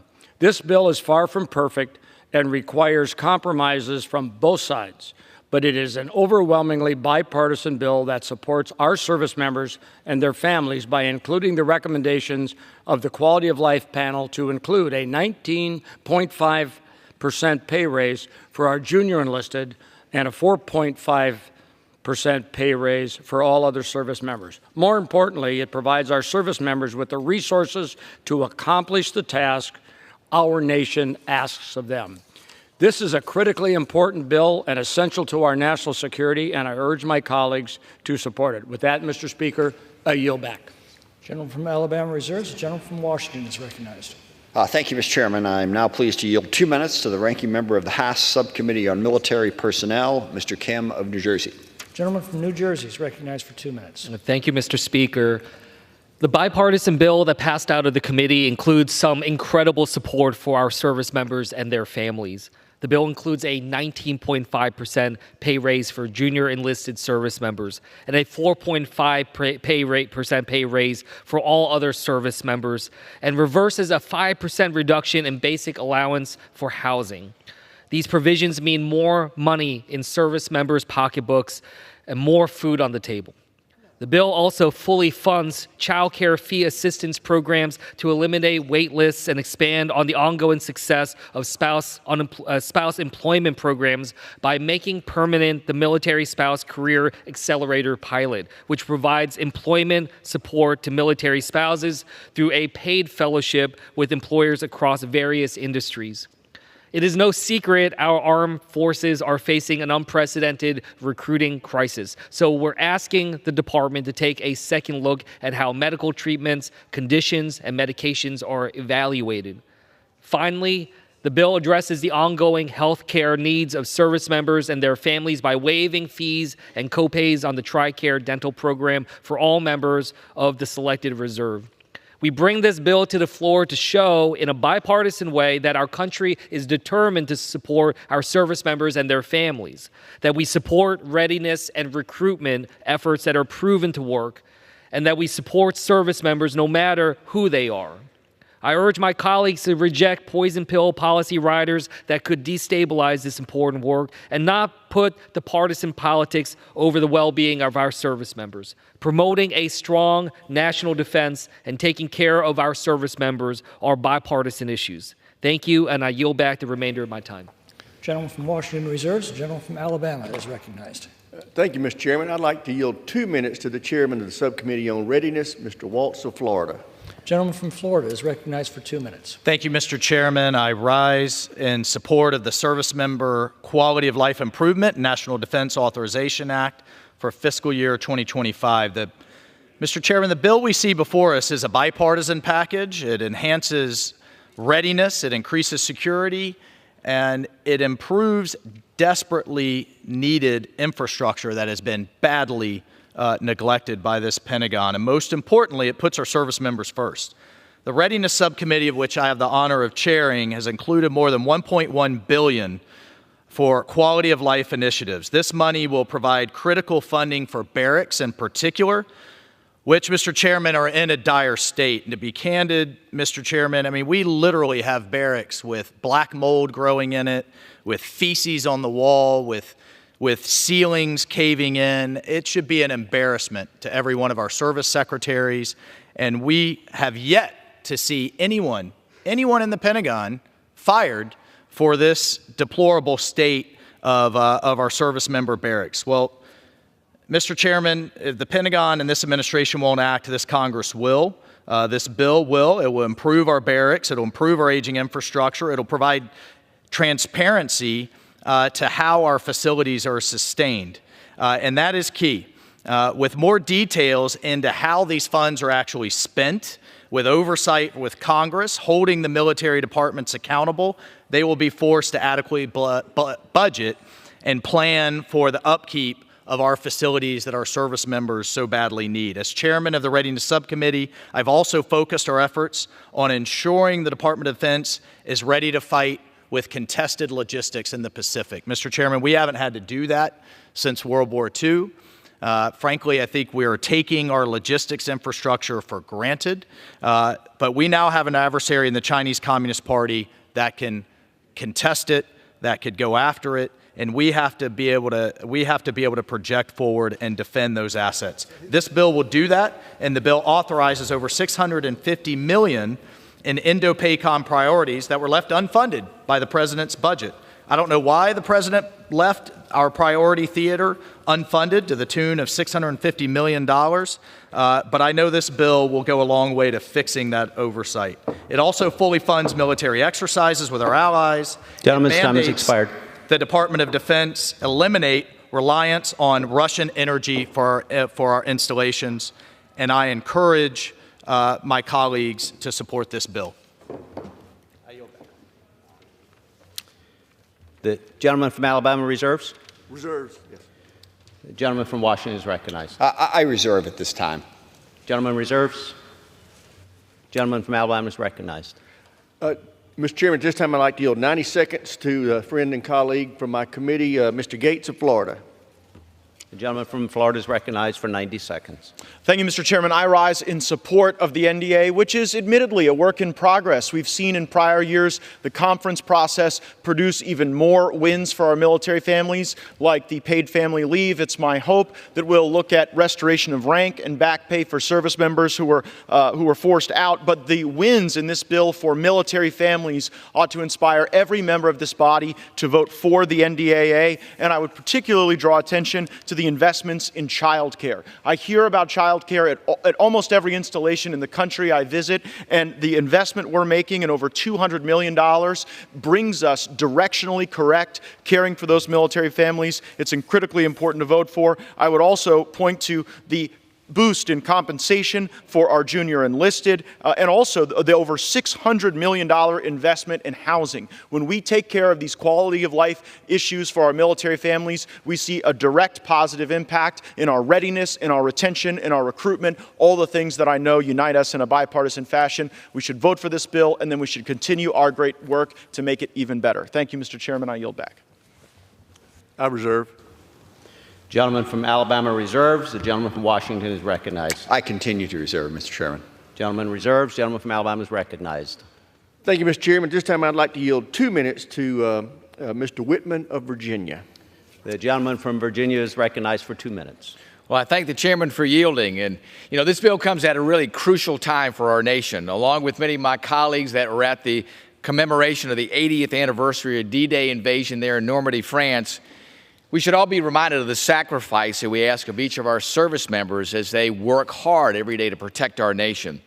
This bill puts a primary and bipartisan focus on the quality of life for our service members and their families. It includes a 19.5% pay raise for our junior enlisted. The bill also fully funds military housing, which is critically important these days. This bill also requires that service members be promoted on their abilities, not on contrived bureaucratic initiatives. For these reasons, it's not surprising that a multitude of key military organizations, including Blue Star Families, Military Officers Association of America, and the National Military Families Association, all support this bill. This bill also provides meaningful reform on the Joint Strike Fighter program and supports necessary future capabilities like Next Air Generation Dominance aircraft and the ballistic missile submarine in the Columbia class. Those things are all critical. It's not surprising that this bill was reported from committee on a resounding bipartisan vote of 57-1.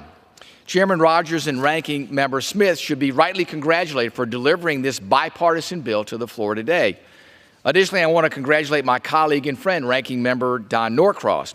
We worked on the most contentious issues together, and our product was an impressive bipartisan subcommittee mark.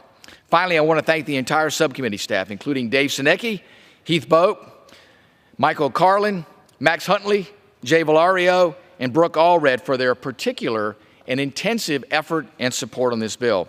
My friends, it's simple to vote against any bill offered here in the House. Voting no is easy. But if you vote against this bill, you are voting against the military service members who provide our nation the want and will to sacrifice their lives on behalf of this nation to preserve the liberties and freedoms that are the foundation of this republic. I thank the chairman, and I yield back the balance of my time.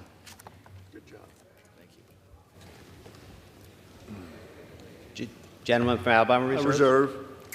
Gentleman from Alabama reserves. The gentleman from Washington is recognized. I continue to reserve, Mr. Chairman. Gentleman from Washington reserves. The gentleman from Alabama is recognized. Thank you, Mr. Chairman. This time I'd like to yield 1 minute to the gentleman from Texas, Mr. Jackson. The gentleman from Texas is recognized for 1 minute. Thank you, Mr. Speaker. First, I want to thank the chairman for his leadership in crafting such a powerful defense bill that takes transformational strides to improve the quality of life for our service members. As a former service member and as a father and father-in-law of active duty members, I understand how truly important this is. This year's NDAA also ensures that Texas' 13th congressional district is at the heart of supporting our military. It takes steps to designate a new Air Force Technical Training Center of Excellence, which Shepherd Air Force Base is well positioned for. The bill improves the quality of life for our service members and their families living in Wichita Falls, while also helping to get the T-7 program back on track. This bill provides key support for our employees at Bell Helicopter in Amarillo and will significantly modernize the Pantex plant. Last, I want to give a special thank you to my defense fellow, Travis Clay, for his outstanding work in my office this year. Travis brings invaluable experience to the team as a Navy pilot, and the United States Navy is lucky to have him. Once again, I can't stress how important this year's NDAA is to our national security of our country. I urge all of my colleagues on both sides of the aisle to support this NDAA, and with that, I yield back. And I continue to reserve. The gentleman from Alabama reserves. The gentleman from Washington is recognized. Thank you. I reserve. Gentleman from Washington reserves. The gentleman from Alabama is recognized. Thank you, Mr. Chairman. This time I'd like to yield 1 minute to the gentleman from Missouri, Mr. Alford. The gentleman from Missouri is recognized for 1 minute. Thank you, Mr. Speaker, and thank you, Chair Rogers. I appreciate this opportunity. I rise in support of this National Defense Authorization Act, H.R. 8070. The Service Member Quality of Life Improvement National Defense Authorization Act. Look, this year we have focused under the leadership of Chairman Rogers on three major components: enhancing U.S. deterrence, countering China's aggression, and improving the quality of life for our service members. And I think if I had to concentrate on one, it's that quality of life issue. I've been fortunate enough to be on the quality of life panel led by General Don Bacon. We are boosting compensation, improving housing, ensuring access to medical care, enhancing support for military spouses, increasing access to child care. We have a recruitment and retention problem, Mr. Speaker, in the military, and we are working to make things better, to give our service members and their family the respect they deserve, and to try to increase our retention and recruitment. China's aggression is the greatest national security threat to America today, and to deter China and other adversaries, we're investing in key platforms like the B-21 Stealth Raider, which will eventually be housed at Whiteman Air Force Base. I encourage all of my colleagues to vote yes for the NDAA. Thank you, and I yield back. I reserve. Gentleman reserves. Thank you, Chair, but I have no more speakers and prepared to close whenever you are. So I reserve for the moment. Thanks. I have no more speakers that are. Where is he? Okay, I have one other speaker. The gentleman from Alabama is recognized. At this time, I'd like to yield 1 minute to the gentleman from Texas, Mr. Arrington. The gentleman from Texas is recognized for 1 minute. Thank you, Mr. Speaker, Mr. Chairman. A young man by the name of Caleb Smithers, his dream was to serve in the United States Army. All of his childhood, he got the chance to serve. Literally months into his service, his training at Fort Bragg, he had a serious accident. And because the safety protocols weren't there to check on a soldier who had such a serious injury, because there weren't accountability measures for private contractors for healthcare services to the Army, this young man ended up dying.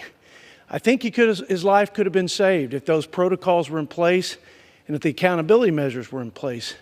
And I think the Secretary of Army has all but affirmed that. And so this provision would put those things in place, or would expect that the Army does, and we would defer to their best judgment on how to do it. And so this young man's life, and his mother here, Heather, who has worked diligently, relentlessly, with the unconditional love for her son, that not only would his spirit live on of service, but would actually save the lives of other soldiers who would find themselves in the same predicament. I think we all care about our soldiers, our sons and daughters in uniform, and that we would want the abundance of precaution so that we would prevent this from happening. Those checks, by the way, in the future, if this should pass, would be called Smitties after Caleb Smithers. And I ask my colleagues for their support. I yield back. Mr. Chairman, at this time, I'm prepared to close if the ranking member is as well. The gentleman from Washington is recognized. Thank you, Mr. Chairman. I yield myself the balance of our time. I really don't have a lot more to add from my opening statement. I think we have produced an excellent product out of committee. I just want to mention one thing, and that is I think it's really important. We have passed the NDAA 64 consecutive years. Sorry, I lost track at this point. 64. And there's a reason for that. It is one of the most important things that we do here in Congress is to give the support to the men and women who serve in our military to defend this country. We take that job very seriously on a bipartisan and bicameral basis. We work together to make sure we produce a bill that supports the men and women who serve in our military and puts our country in the best position to meet its national security needs. I believe, again, that we've done that. I don't love everything that came out of the committee bill, but then you never do. But I think we worked in a bipartisan way and produced an excellent product. I would urge members to support that. I would also urge members to reject any of the amendments that will make this needlessly divisive. And I will say, we do not have a woke military. And frankly, I am offended every time I hear members come down here and claim that we do. We have the best fighting force in the world, and if you talk to the men and women who serve, they will tell you that they work very well together and they deal with the challenges they face in a way that would make us all proud. What we do have is an effort to make sure that we include everybody in the military, that we recruit from across the country, from across diverse populations, that we include women in a meaningful way in the military so that we can take advantage of the talent that women would bring to the military and do bring to the military. So I hope we will not go too far down the road of denigrating our military as being somehow woke and weak. It is neither. We need to continue to support it in the excellent job that the military does and the men and women who serve and their families who support them do for our country. So I urge us to support this bill, reject divisive amendments, get us the bipartisan product that we produced out of committee. And with that, I yield back. The gentleman yields the balance of its time. The gentleman from Arkansas is recognized. Alabama, sorry. We all talk the same. Thank you, Mr. Chair. First, I want to thank the ranking member, my friend, Mr. Smith, who has been an outstanding partner. And the Democrat staff has been very, very good to work with in fashioning this bill in a bipartisan fashion with our Republican staff. And I want to thank them for doing that once again. I take great pride in the fact that our country, for 63 years, consecutive years, has found a way to pass the National Defense Authorization Act, no matter which party's in the majority, no matter which party's in the White House, and that speaks well of our country. I want this to be the 64th year that we do the same thing. Our national security is about to be challenged in ways that we have never imagined. The bill before us today will go a long way toward preparing our industrial base and our warfighters to overcome those challenges. I urge all members to support this bill, and I yield back the balance of my time. The gentleman yields. All time for general debate has expired. Pursuant to the rule, the bill shall be considered for amendment under the 5-minute rule. In lieu of the amendment in the nature of a substitute recommended by the Committee on Armed Services printed in the bill, an amendment in the nature of a substitute consisting of the text of Rules Committee Print 118-36, modified by the amendment printed in Part A of House Report 118551, is adopted. The bill as amended shall be considered as an original bill for the purpose of further amendment under the 5-minute rule and shall be considered as read. No further amendment to the bill as amended shall be in order except those printed in Part B of House Report 118551 and amendments in block described in Section 3 of House Resolution 1287.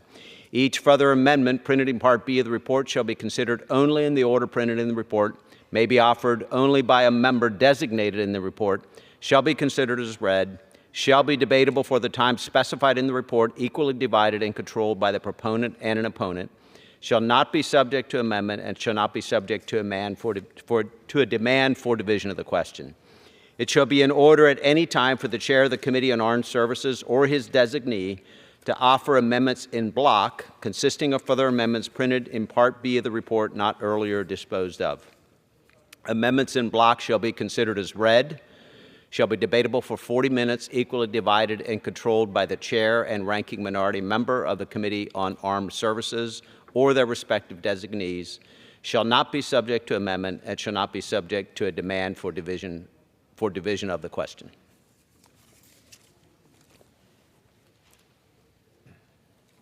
It is now in order to consider amendment number 1, printed in Part B of House Report 118-551. For what purpose does the gentleman from Alabama seek recognition? Mr. Chair, I rise as the designee of the gentleman from Texas, and I have an amendment at the desk. The clerk will designate the amendment. Amendment number 1, printed in Part B of House Report number 118-551, offered by Mr. Rogers of Alabama. Pursuant to House Resolution 1287, the gentleman from Alabama, Mr. Rogers, and a member opposed each will control 5 minutes. The chair recognizes the gentleman from Alabama. Thank you, Mr. Chairman. I yield myself such time as I may consume. This amendment would require the Air Force to begin restoring nuclear capabilities to the B-52 bombers that had this capability removed under the New START Treaty. The treaty expires in 2026, and the prospect of Russia coming to the table for serious arms control discussions is incredibly unlikely. So we need to be prepared to face a nuclear environment without any treaty limitations. That's what this amendment does. It takes reasonable steps to ensure that we are prepared for a future threat environment that is more competitive and unconstrained by treaties. I urge my colleagues to support the amendment and yield the balance of my time. Does the gentleman reserve? I yield. The gentleman yields. For what purpose does the gentleman from Washington rise? Thank you, Mr. Chairman. I rise to claim the time in opposition.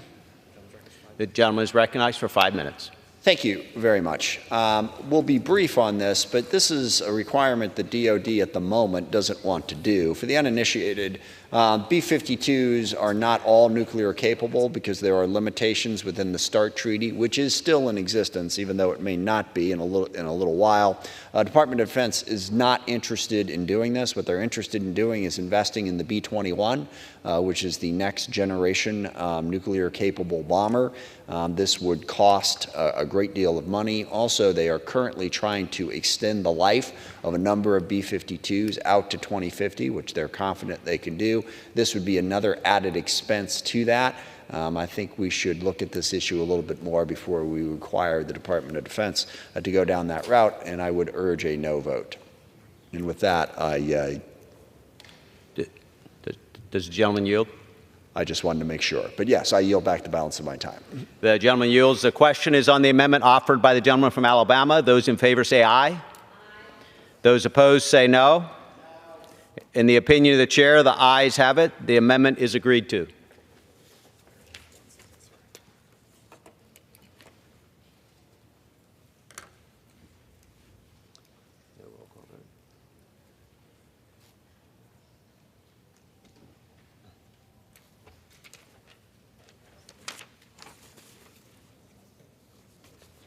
For what purpose does the gentleman from Alabama seek recognition? Mr. Chairman, pursuant to H.Res. 1287, I offer amendments in block. The clerk will designate the amendments in block.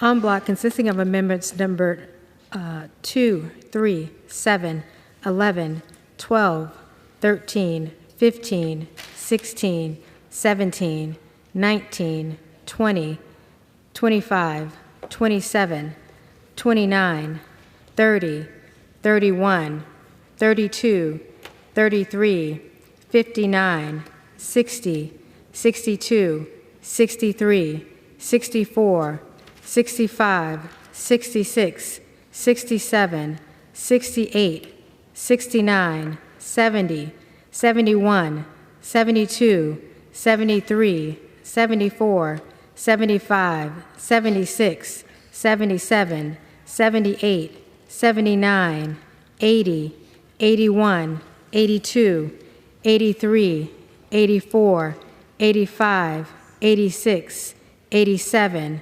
88, 89, 90, 91, 92, 93, 94, 95, 96, 97, 98, 99, 100, 101, 102, 103, 104, 105, 106, 107, 108, 109, 110, 111, 112, 113, 114, 115, 116, and 117, printed in Part B of House Report Number 118-551, offered by Mr. Rogers of Alabama.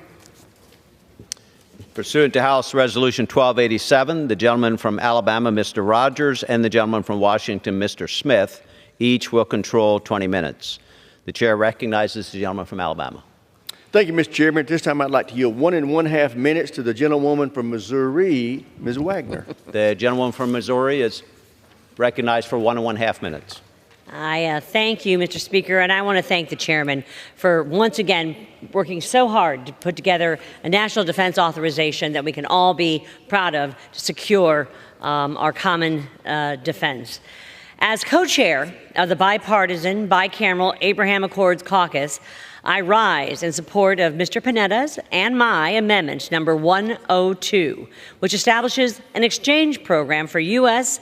and Middle Eastern experts on AI, cyber, counterterror, air defense, and more. The U.S.-Israel relationship is the linchpin of Middle Eastern security. The stability and prosperity our partnership brings to the region convinced Arab nations to take the courageous and unprecedented step of normalizing relations with Israel. But China, Russia, and Iran, the new axis of evil, see this achievement as a threat. They want to undo the Abraham Accords, and they will plunge the region into further chaos to do so. We cannot let this happen. For a peaceful, prosperous future for the region, Israel and its friends must draw closer together. The U.S. must strengthen ties between Arab partners and Israel. This amendment builds on the success of the Defend and the Maritime Acts, important laws that our caucus championed that kickstarted cooperation between the United States, Israel, and our Middle Eastern partners on maritime security and air missile defense.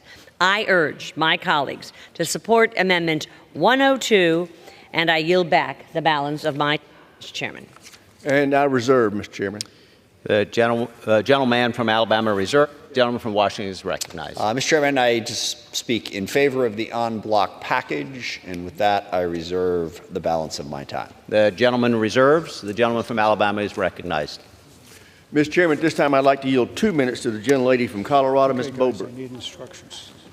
The gentlewoman from Colorado is recognized for 2 minutes. Mr. Chair, I have an amendment at the desk on block. Or do you just want me to speak on it? Sorry, I was going to offer it a different way. The gentlewoman is recognized to speak on the amendments on block. Thank you, Mr. Chair. I rise in favor of my amendment, which prohibits the Department of Defense from contracting with entities that are engaged in a boycott of the State of Israel. Last October, Israel faced an unprecedented attack by Hamas. Since then, they have been fighting for their very right to exist against a terrorist group that has committed brutal and horrific war crimes.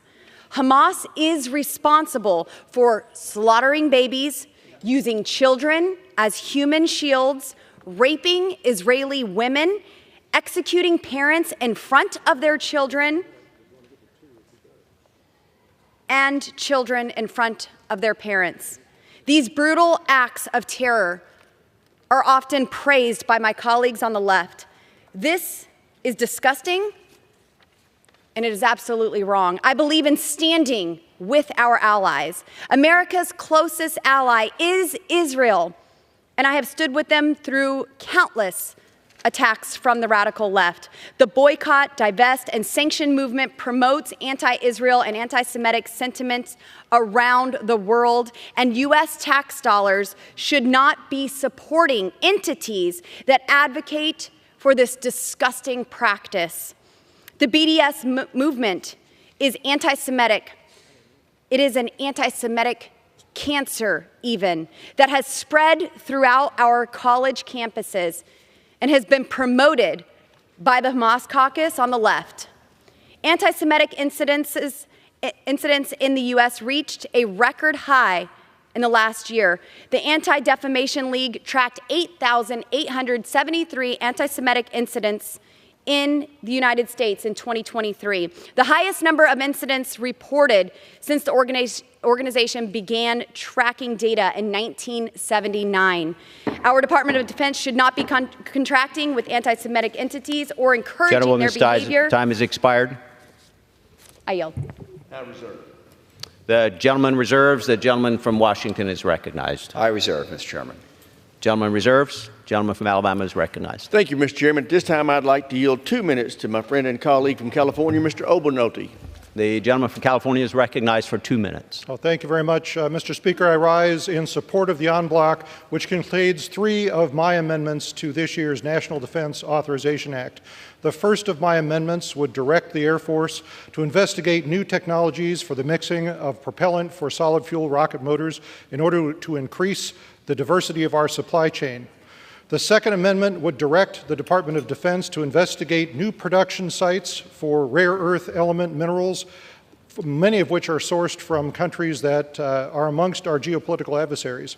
The third amendment would direct the Department of Defense to make recommendations to improve home-based businesses on remote military bases like the ones in my district. Together, these amendments will make our military a better place to serve in and further enable them to improve their mission of protecting our country. I'd like to thank the chairman for including my amendments in the en bloc, and I urge adoption of the en bloc. I yield back.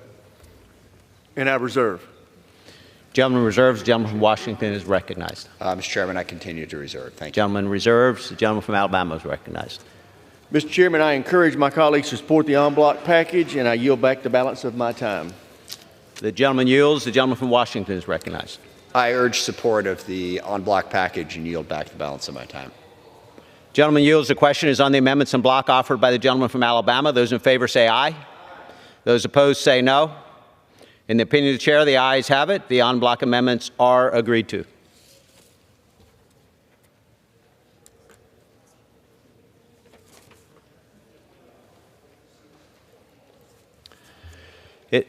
It is now in order to consider amendment number 5, printed in Part B of House Report 118-551. For what purpose does the gentleman from Florida seek recognition? Mr. Speaker, I have an amendment at the desk. The clerk will designate the amendment.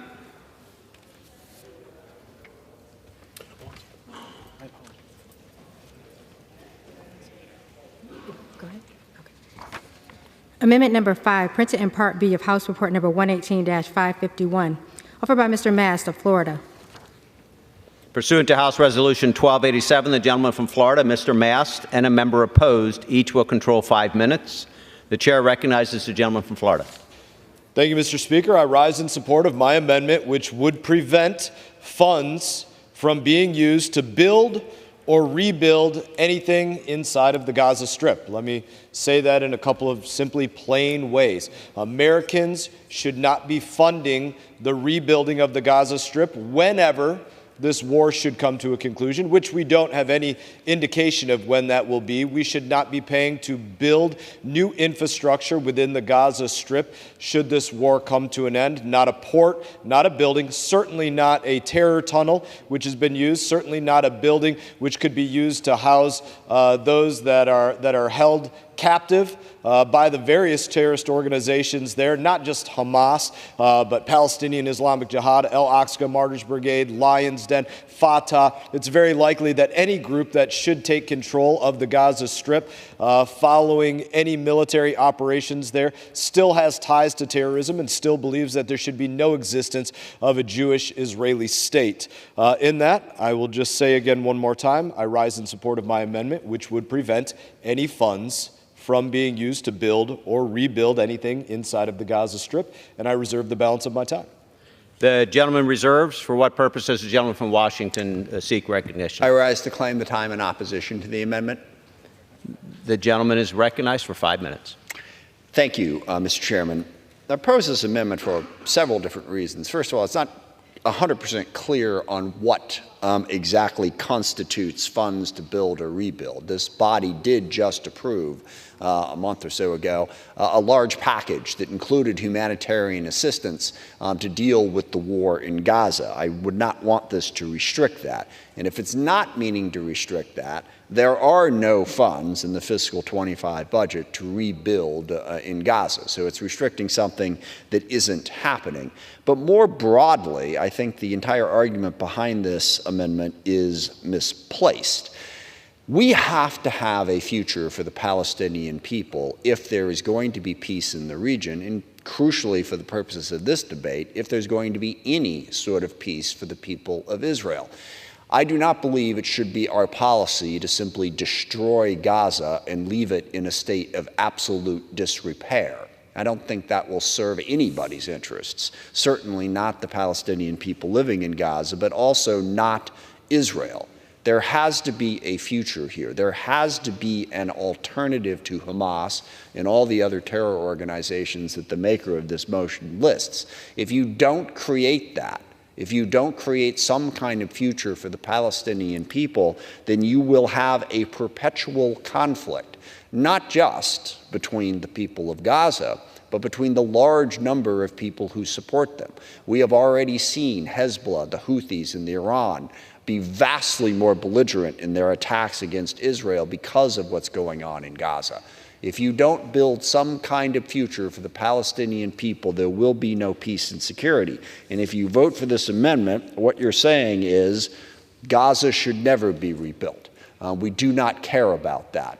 We spend billions of dollars supporting Israel, and I support that. I think we need to support Israel's right to exist, and I agree with the maker of this motion that is one of the largest problems going on in Gaza right now. Hamas refuses to recognize that, as do too many other groups. But we also need to have an alternative to Hamas. We need to have some kind of hope going forward. This approach says no. We're not going to do that. I think it'll lead to further instability in the region and put Israel at greater risk. And I would urge members of this body to reject this amendment. Does the gentleman reserve? And I reserve whatever time I have left. The gentleman reserves. The gentleman from Florida is recognized. Thank you, Mr. Speaker. There is an argument made by the opposition just now that what we're saying is there should be no rebuilding of Gaza. And that's not what we're saying at all. Gazans can rebuild Gaza. Any other country that wants to participate in rebuilding Gaza at some point can participate. What I'm saying is not $1, not 1 ounce of gold bullion, not €1, not one anything coming from the taxpayers of the United States of America, not our taxpayers. They should not be burdened with rebuilding Gaza. The Americans should not have to pay for rebuilding infrastructure in Gaza. When do we get to rebuild American infrastructure? Why don't we prioritize that? And Madam Speaker, I will reserve the balance of my time. The gentleman reserves, and the gentleman from Washington is recognized. Thank you, Madam Speaker. I yield myself the balance of my time. If it is in our interest to send billions of dollars, we send roughly $4 billion a year. We just approved another, I think, $14 billion a year in military aid to Israel. That is money coming out of taxpayers' hands. Presumably, those tens of billions of dollars could be spent on infrastructure here in the U.S. And a wide variety of other needs we have in the U.S. If it is in our interest to send those billions of dollars in military assistance to Israel, and again, I believe that it is, then it is also, potentially at least, in our interests to build greater security in Gaza and elsewhere for that matter, to make sure that we don't have to have as much military aid, we don't have to have the wars and the fights that go on. It just doesn't make sense to argue that we should send $20 billion in military aid or whatever the number is, but oh heavens, we couldn't possibly do anything to make sure that Gaza can rebuild itself so that there is greater peace and stability in the Middle East. So again, I think this amendment is misguided. I urge members to reject it, and I yield whatever time I may have left. The gentleman yields the remainder of his time, and the gentleman from Florida is recognized. Thank you, Madam Speaker. May I inquire how much time I have remaining? 3 minutes. Thank you, Madam Speaker. There was an accusation just made by the opposition that we should rebuild Gaza because if it's in the interest of America to support the Israeli military, then it must in turn be in our interest to rebuild those that the Israeli military is fighting against. That to me seems very nonsensical. It seems very counterproductive, especially as much of what is being spoken of is going on in the midst of war. I would ask this body of representatives, of course not all representatives are present in this room, does anybody in here want to say that Gaza is America's ally? And I don't hear anybody speaking up. And I've asked this question before. I've not heard anybody on the floor of the House say that Gaza is America's ally. I doubt the opposition will stand up and say that Gaza is America's ally. They are absolutely at war with one of our major and best allies anywhere across the globe. So the idea of rebuilding or building, even as we speak or in the future, our non-ally who is at war with our great ally, to me is nonsensical, especially as our non-ally is currently holding Americans hostage and was very active in participating in killing Americans, killing Israelis, killing others on October 7. This didn't begin on October 7. It's gone on for years and decades, and it's not likely to end anytime soon. So in that, Madam Speaker, I reserve the balance of my time, but I am prepared to close. The gentleman has the only time remaining. Madam Speaker, I would say this in closing. American tax dollars do not need to go to Gaza to rebuild it. American tax dollars need to stay in the United States of America for Americans. And I urge support of my amendment, which would prevent any funds from going to build or rebuild anything within the Gaza Strip. And I yield back. The gentleman yields, and the question is on the amendment offered by the gentleman from Florida. Those in favor say aye. Those opposed say no. In the opinion of the chair, the ayes have it, and the amendment is agreed to.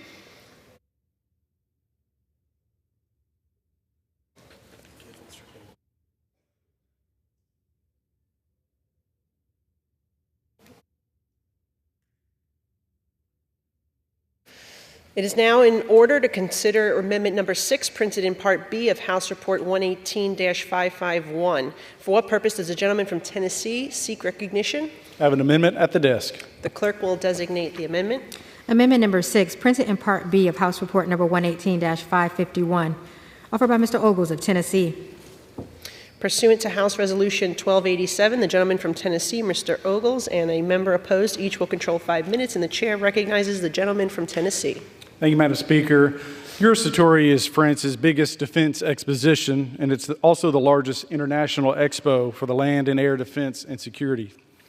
If it attracts the attendance it did in 2022, over 60,000 professional visitors and over 250 official delegations from 96 countries will be represented. More than 70 Israeli companies were scheduled to participate in this year's expo, including large Israeli defense firms like Israel Aerospace Industries and Rafael Advanced Defense Systems, which work together to make Iron Dome, and which have extensive partnerships with American defense firms. Another would be Elbit Systems, which also has a relationship with the American subsidiary that has provided our military with aviator integrated helmets and night vision equipment. Events like Eurosatory are especially beneficial to smaller Israeli firms that benefit from massive exposure. However, just last week, the event organizers announced that at the request of French authorities, Israeli firms were no longer welcome. The French Armed Forces Ministry said that conditions are no longer suited to welcome Israeli companies to the French show, in a context where the president is calling for Israeli operations in Rafah to stop. The expedition, is worth pointing out, welcomes firms from such bastions of humanitarianism like China, Pakistan, Turkey, and Saudi Arabia. In China's case, it's richly ironic given Beijing's ongoing genocide of the Uyghur Muslim population. Predictably and unfortunate, Mr. Chairman, we're unable to find any condemnation from the international community for such genocide. France is attempting to use the Defense Expo to bully Israel from protecting its own national security against some of the world's most heinous terrorists. It is widely immoral, and the French government should apologize for embracing anti-Semitism. I reserve. Gentleman reserves. And anyone seek recognition? Yeah. I rise the claim, the time in opposition, though I'm not opposed. Yeah.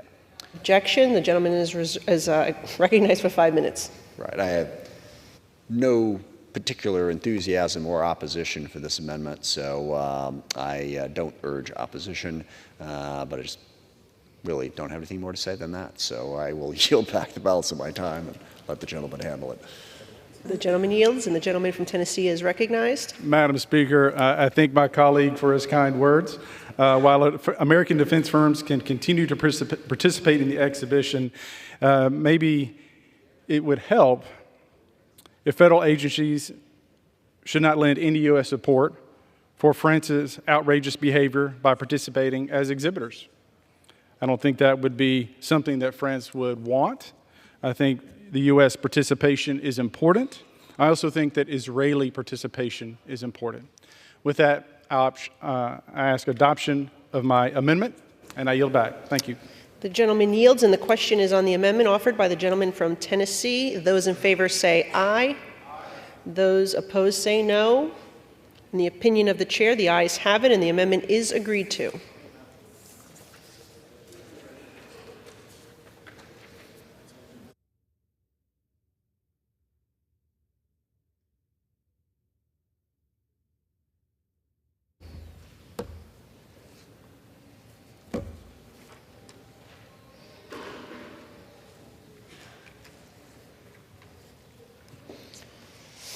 It is now in order to consider Amendment Number 8, printed in Part B of House Report 118-551. For what purpose does the gentleman from Florida seek recognition? Madam Chair, I rise as the designee of the gentleman from Texas, Mr. Arrington, and I have an amendment at the desk. The clerk will designate the amendment. Amendment Number 8, printed in Part B of House Report Number 118-551, offered by Mr. Mast of Florida.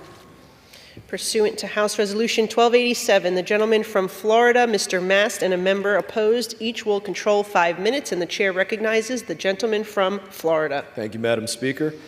As mentioned, I rise on behalf of my good friend, House Budget Committee Chairman Jody Arrington, and his amendment that would prevent funds from this bill going to transport Palestinian refugees to the United States of America. The primary mission of the Department of Defense is to ensure the defense and the security of the United States. Allocating resources to transport Palestinian refugees does not align with the mission of protecting the United States.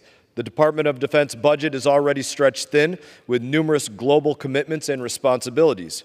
Diverting funds and resources to humanitarian efforts outside of its core mission could undermine the readiness and the effectiveness of our armed forces.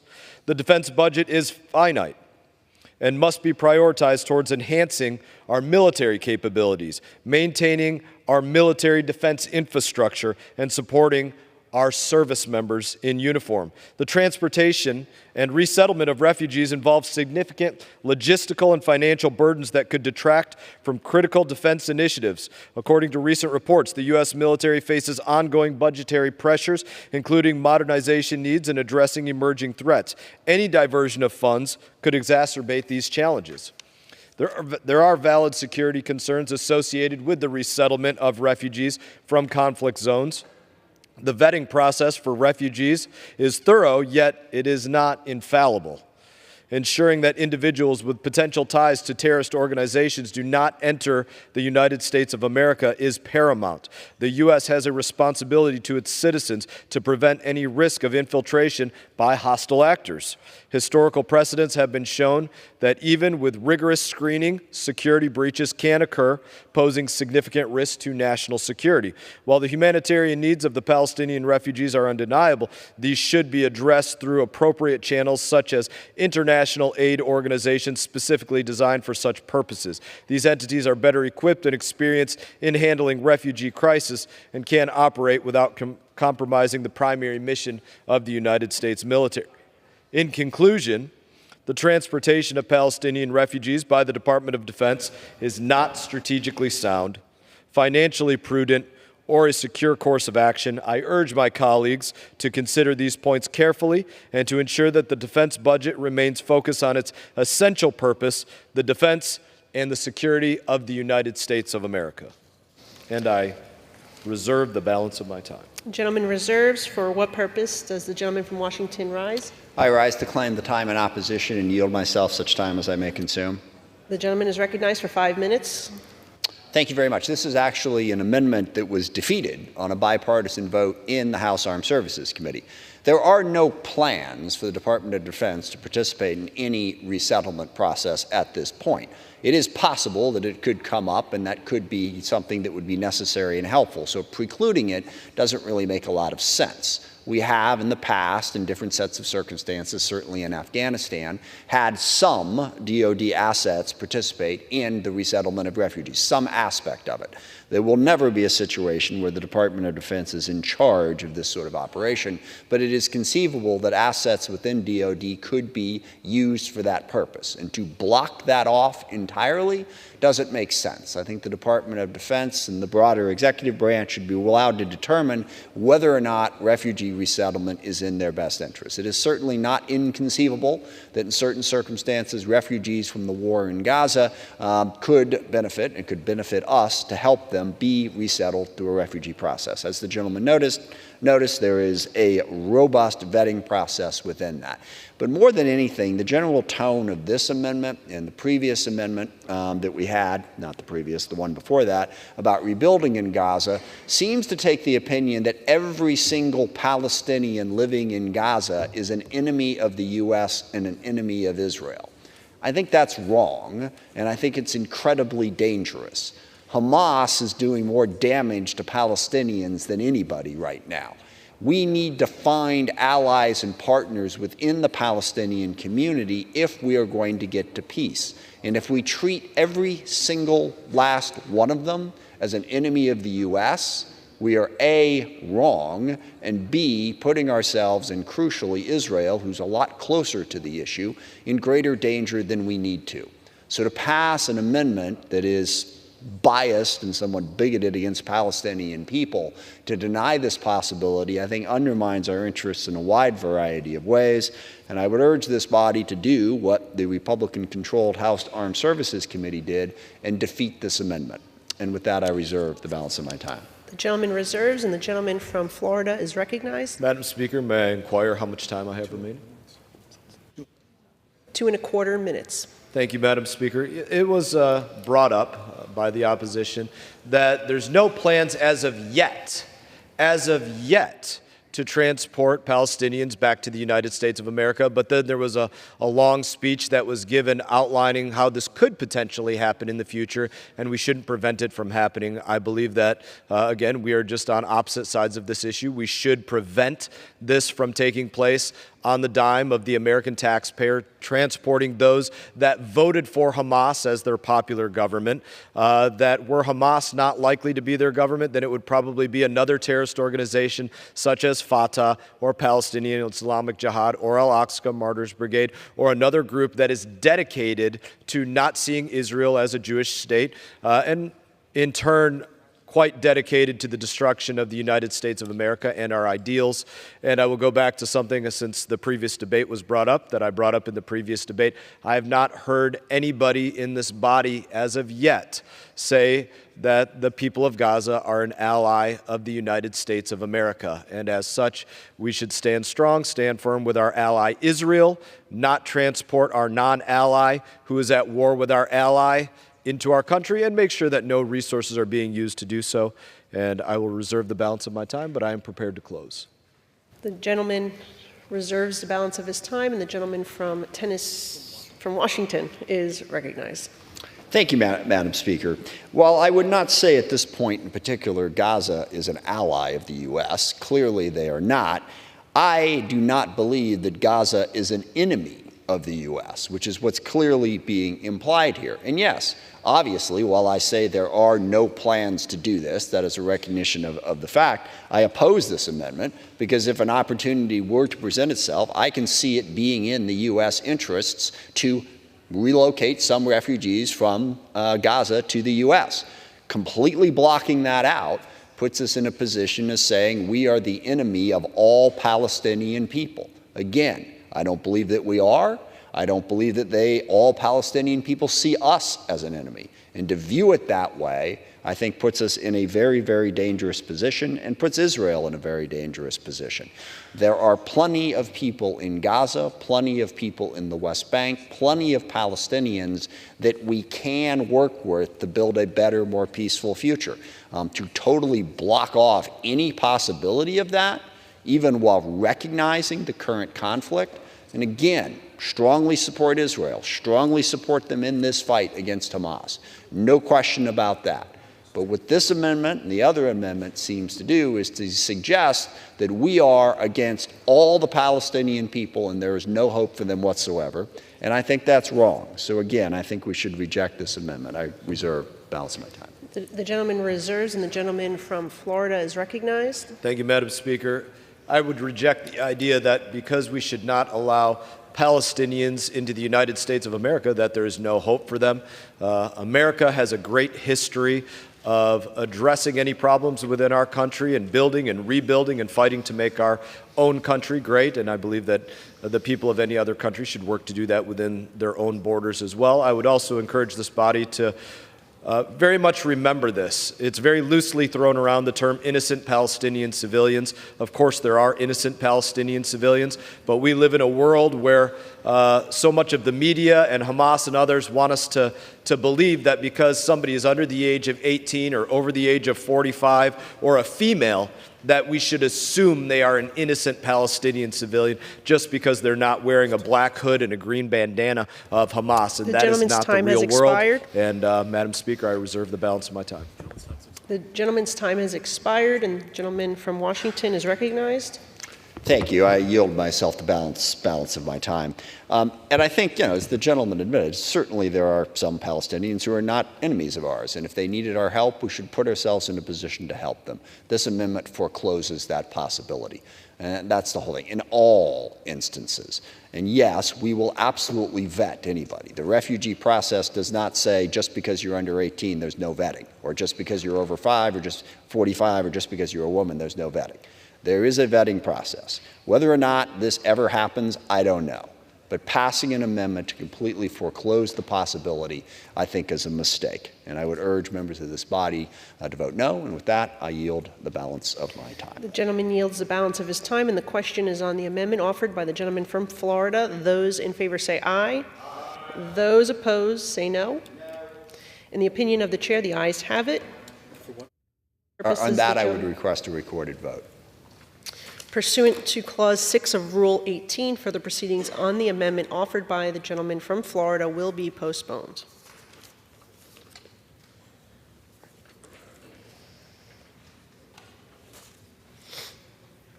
The chair understands that Amendments 9 and 10 will not be offered. It is now in order to consider Amendment Number 14, printed in Part B of House Report 118-551. For what purpose does the gentleman from Florida seek recognition? Madam Speaker, I rise as a designee of the gentleman from Tennessee, Mr. Green, and I have an amendment at the desk. The clerk will designate the amendment. Amendment number 14, printed in Part B of House Report number 118-551, offered by Mr. Mast of Florida. Pursuant to House Resolution 1287, the gentleman from Florida, Mr. Mast, and a member opposed each will control 5 minutes, and the chair recognizes the gentleman from Florida. Thank you, Madam Speaker. I rise today with an urgent plea: vote to safeguard the freedom of expression in the United States from the Chinese Communist Party, the CCP. My amendment aims to curb CCP censorship of American films.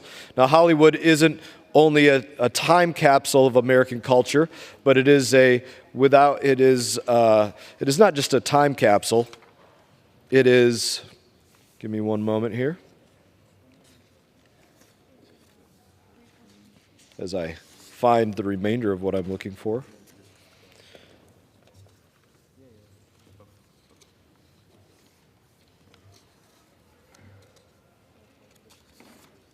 There we go.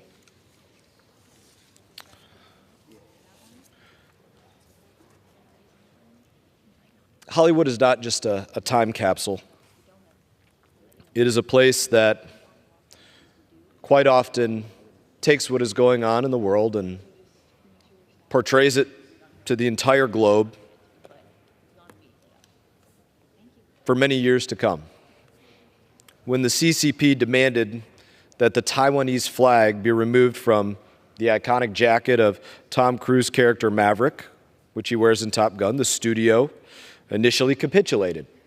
That was forever emblazoned in time.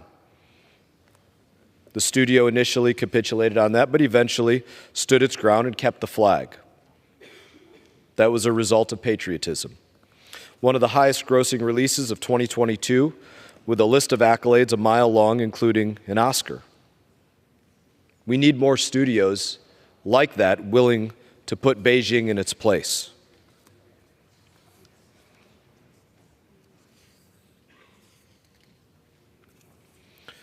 We see that there are Uyghur Muslims held in concentration camps. Disney decided to film the live-action version of Mulan in Xinjiang, also at the behest of CC film censors. Disney changed a Tibetan character in Doctor Strange to a Celtic character.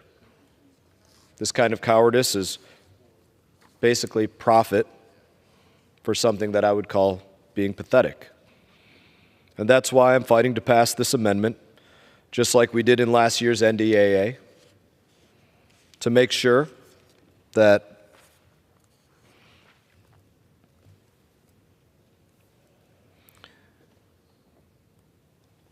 Hollywood tries better to show the patriotism that the United States of America has always been known for. I guess that'd be the best way that I could put it. Be the Hollywood that has the back of the United States of America. If Hollywood had given dictators the ability to censor films over the last 80 years, we would be short of many of the classics that America has come to love. We may not have the same outcomes in some of the conflicts. So, Madam Speaker, I would say if movies are one of our greatest exports, and they should represent American principles and principles that unite our country, and in that, Madam Speaker, I yield the balance of my time. The gentleman yields. Any member seek recognition? For what purpose does the gentlewoman rise? Thank you, Madam Speaker. I rise in strong opposition to this bill, which is blatantly... Gentlewoman is recognized for 5 minutes. Thank you. I strongly oppose this bill, which is blatantly counterproductive to U.S. interests in our strategic competition with China. Nearly identical legislation was marked up in the Foreign Affairs Committee last year with unanimous and vigorous opposition from Democrats. This measure would undermine one of our key advantages in the competition with China, soft power. Instead of investing in bolstering this advantage, my Republican colleagues are bent on undermining one of our biggest cultural strengths, American artists, storytellers, and filmmakers. This bill is a knee-jerk reaction to the perennial tension inherent in our relationship with China of when our openness meets closed societies and anti-democratic governments. In these cases, do we say the problem is the openness and not the actions of the government seeking to erode it? Do we respond by trying to effectively ban our companies from these markets and decimate their ability to operate there? The majority frames competition with China as an ideological battle. Yet they wage this competition by trampling over the very principles that uphold the system they purport to defend. When we start viewing our strengths as weaknesses because they don't look like our competitors, we start to become the very thing we are working to oppose.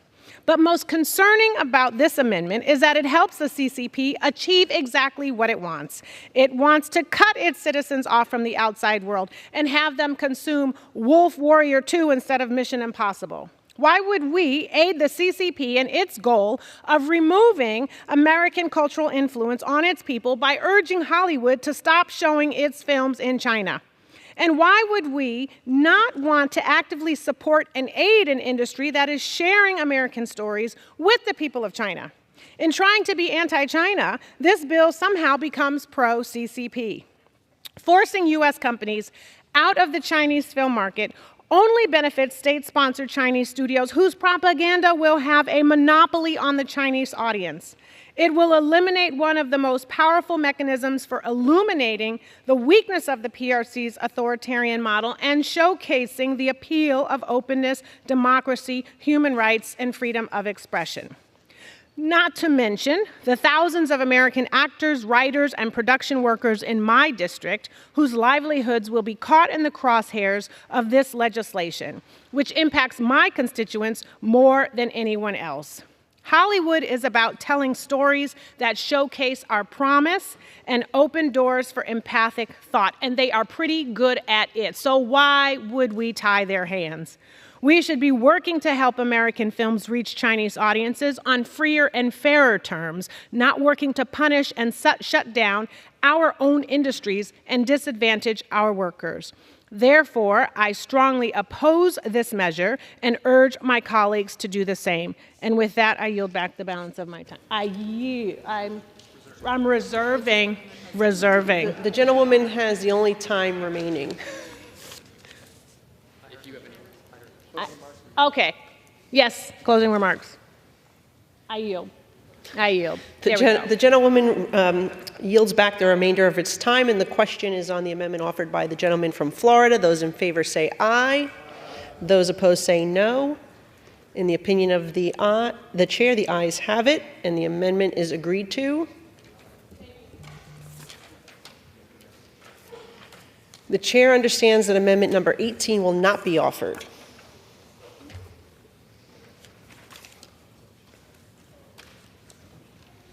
Is this right? I have Russian Thaler and it's Chip Roy.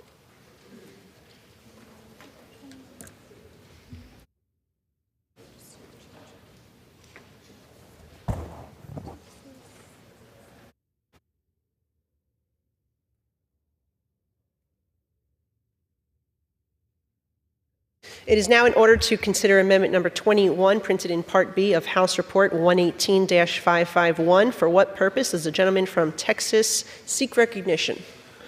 I rise as the designee of the gentleman from Pennsylvania, and I have an amendment at the desk. The clerk will designate the amendment. Amendment number 21, printed in Part B of House Report number 118-551, offered by Mr. Roy of Texas. Pursuant to House Resolution 1287, the gentleman from Texas, Mr. Roy, and a member opposed, each will control 5 minutes, and the chair recognizes the gentleman from Texas. I thank the chair. I do rise on behalf of Mr. Rushenthaler for an important amendment, I believe, that prohibits funds to require travel or transportation under the joint travel regulations for uniformed service to be in a zero-emission vehicle. Now, the issue here is the Joint Travel Regulations implements policy and laws to establish travel and transportation allowances for uniformed service members, Department of Defense civilian employees, and others traveling at the DoD's expense. The Joint Travel Regulations have been trying to promote EVs and other sustainable choice service members to be more green. Now, this amendment, like others that I'm going to offer in my own name, is about restoring the Department of Defense's focus on its actual mission, which is, to carry out war and engage in battle, to kill people and blow stuff up. That's why they exist. The Biden administration's inserted climate politics, as well as all manners of woke social engineering politics, into all aspects of the Department of Defense, weakening its mission, weakening its focus, weakening morale. But importantly in this context, piling up more pressure for EVs that are piling up on lots. Hell, you've got half the rental car companies that are trying to sell off their fleets of EVs because the entire world recognizes the truth, which is they are ineffective for most Americans to be able to carry out their daily lives. And so we're trying to say, hell, get in an EV in Austin, Texas and drive to Midland, except I can't do that. I have to stop. More importantly, they're expensive. In fact, a lot of the rental car companies are getting rid of these vehicles because their costs to repair in a collision are greater. The extent to which they are more difficult to maintain, greater. All of these things are making it difficult for people to engage in commerce, for people to be able to afford their daily lives. And now we're using the Department of Defense to promote more of this kind of agenda. Now you say, Chip, it's like an $800 billion whatever authorization. You've got this massive Department of Defense. Why focus on such an issue where you've got these, requirements in the travel requirements and policies that they go use certain vehicles? Because our men and women in uniform are tired of being used to advance a social engineering experiment. Hell, they can barely afford to live on this planet as it is. And then they want to try to carry out their lives and go travel, and they got to go look at some checkbook of crazy, radical social engineering policies that are undermining our economy, making their lives more difficult, making our Department of Defense less able to carry out their jobs. By the way, you're actually making it to where China gets empowered, all while you're making sure that we continue to have child labor being exploited in the cobalt mines in Africa so that rich white liberals can pat themselves on the back saying, look at me, I drive a Tesla, aren't I important? Aren't I really, just the good-natured liberal that I am, happily running around in Unicornville, destroying the average American's ability to afford their way of life and undermining our military in the process? So I gladly stand up in defense and support of Mr. Rushenthaler's amendment, and I reserve. The gentleman reserves. And for what purpose does the gentlewoman from Virginia rise? Rise to speak to the amendment. And yield myself as much time as I need. The gentlewoman is recognized for 5 minutes. Thank you, Madam Speaker. This amendment is a solution in search of a problem, as there is currently no effort underfoot or planned to require the use of zero-emission vehicles as part of official travel. But the term zero-emission vehicle is very broad, broader than just electronic vehicles. It includes some hybrid electronic vehicles, hydrogen fuel cell vehicles, and any new technology that would replace fossil fuels currently or in the future. And it also would ban things like bicycles and sailboats.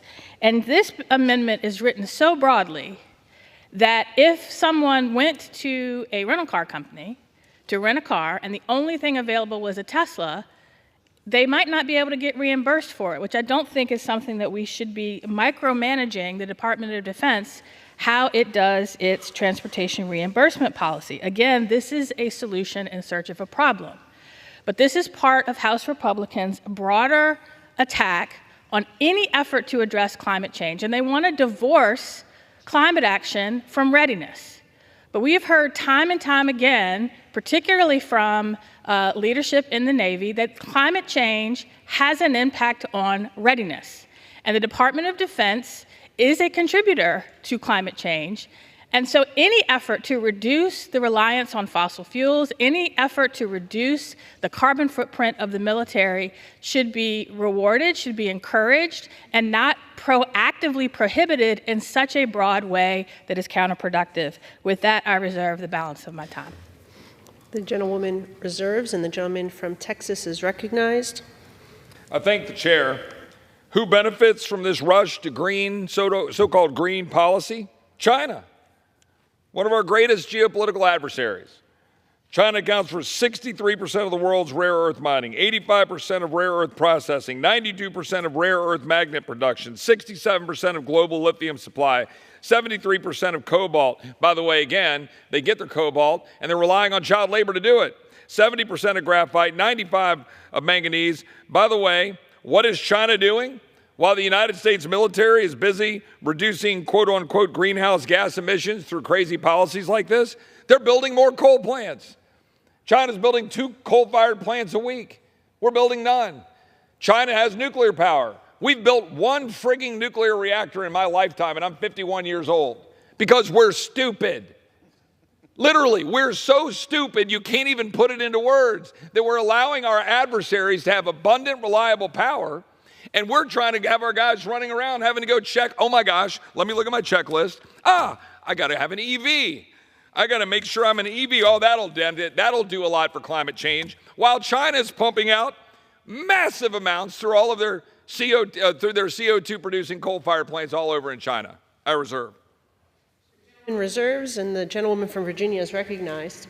Thank you, Madam Chair. Madam Speaker, one thing that we have learned in Virginia is that an all-encompassing approach to energy policy is smart, that it is good for national security, that it is good to have energy independence here, and that includes electronic vehicles, that includes wind power, solar power, and not just a myopic view that the only fuel available is fossil fuel. I grew up, I'm a child of Generation X. So I remember Schoolhouse Rock basically saying, energy, we're going to use it all up. And the more we can move to renewable energy, that's just good common sense. It's good energy policy. It is good transportation policy. It is good for national security.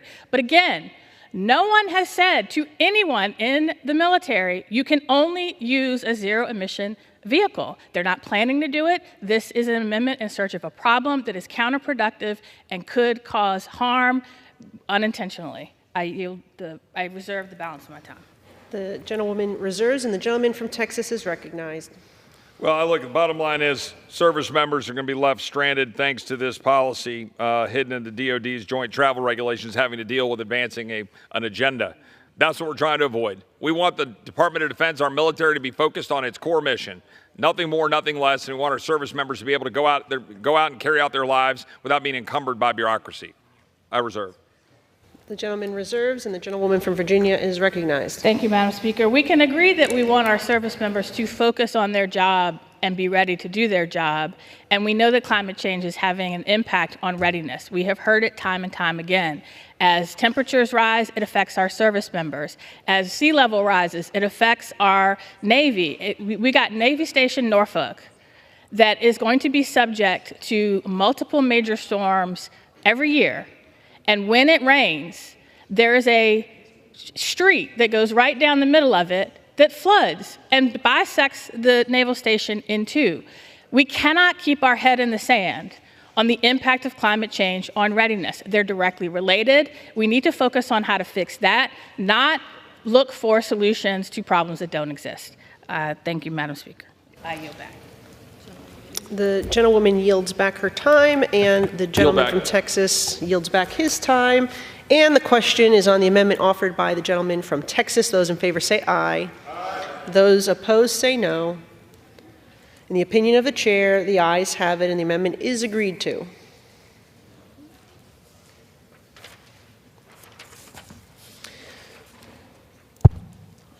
Okay.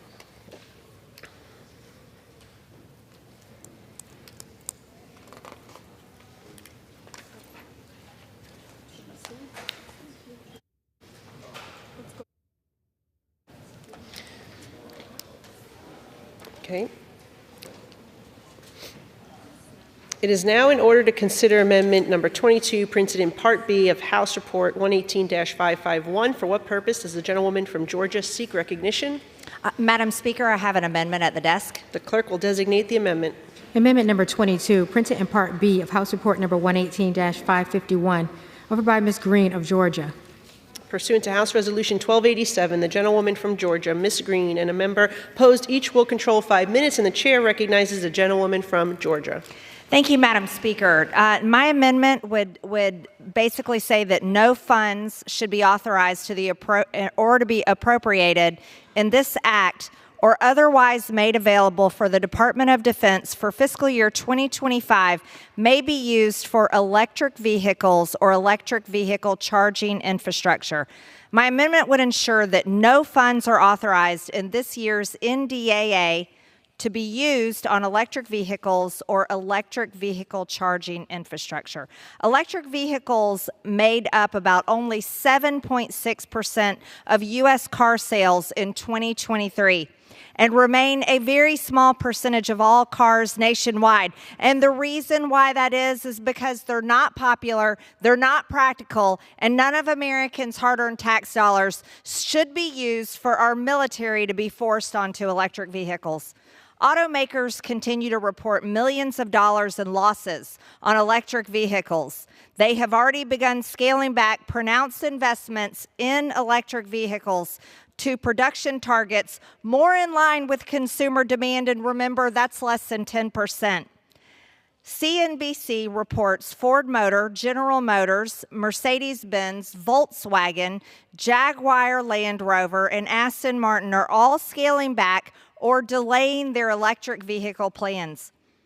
On Earth Day in 2022, a day not traditionally associated with the grand national security pronouncements, Biden said, "We're going to start the process for every vehicle in the United States military. Every vehicle is going to be climate friendly. Every vehicle, I mean it. We're spending billions of dollars to do it." Energy sector Granholm said the Biden admin set a 2030 target to switch all non-tactical military vehicles to electric. That's quite the opposite of what my colleagues across the aisle are saying. Our military, our Department of Defense, is for the defense of the United States, and their mission goal is to protect our national security, not to play climate politics. It is absolutely ludicrous that as we continue to waste our precious military resources in Ukraine, Joe Biden wants the military to rely on China, which is on track to control a third of the world's lithium by 2025, and to provide the materials for electric vehicles. China currently produces over 80% of the world's batteries. We don't need Americans' military to be dependent on China's batteries.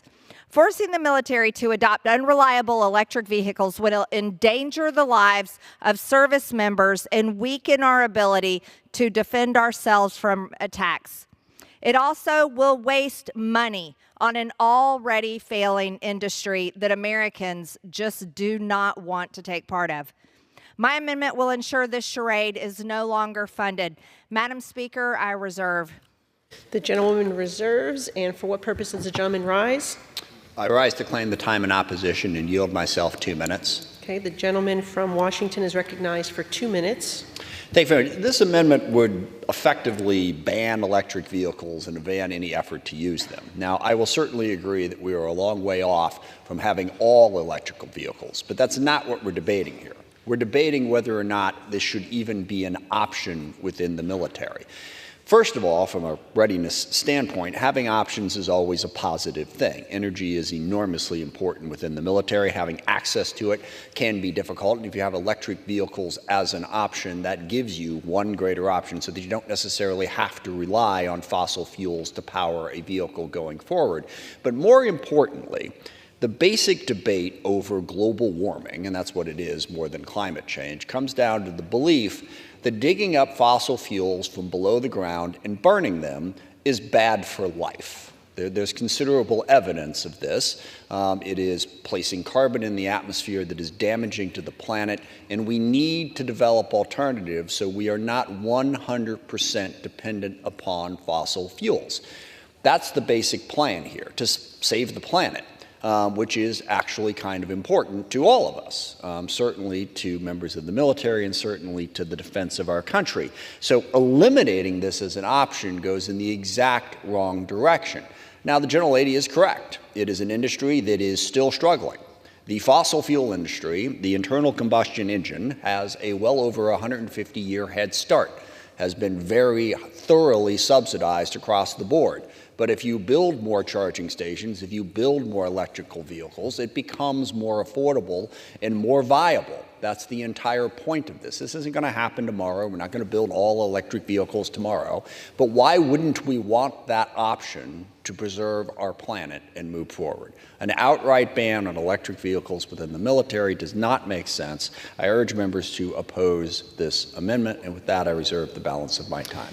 Gentleman reserves, and the gentlewoman from Georgia is recognized. Thank you, Madam Speaker. Examples of the electric vehicle funding in this bill text are Joint Base Andrews, microgrid with electric vehicle charging infrastructure for $17.92 million. Joint Base Andrews is only 10 miles outside of Washington, D.C., in Maryland. This is the very base that if there was an attack on our nation's capital, Joint Base Andrews would be responding. Are we going to have to sit around and wait for our military members at Joint Base Andrews to charge their electric vehicles to come into the nation's capital to defend us in case of an attack? I don't think the American people want to spend almost $18 million for that. Joint Base McGuire-Dix Lakehurst in North Carolina is another example of funding. Microgrid with electric vehicle charging infrastructure of $17.73 million. And another enormous waste of money. At a time, Madam Speaker, where military recruitment numbers are at an all-time embarrassing low, Americans do not want to spend money to play climate politics. If we're going to spend more money on our Department of Defense, on our NDAA, why don't we pay military recruits more money instead of paying for electric vehicles and electric vehicle charging stations? That is an embarrassment, and I think it's an insult to the American people who work very hard to pay their taxes. Another little fact that everyone needs to know is there's a problem with electric vehicle charging stations. They don't always work. As a matter of fact, a recent number that came out is 1 out of every 4 electric vehicle charging stations do not work.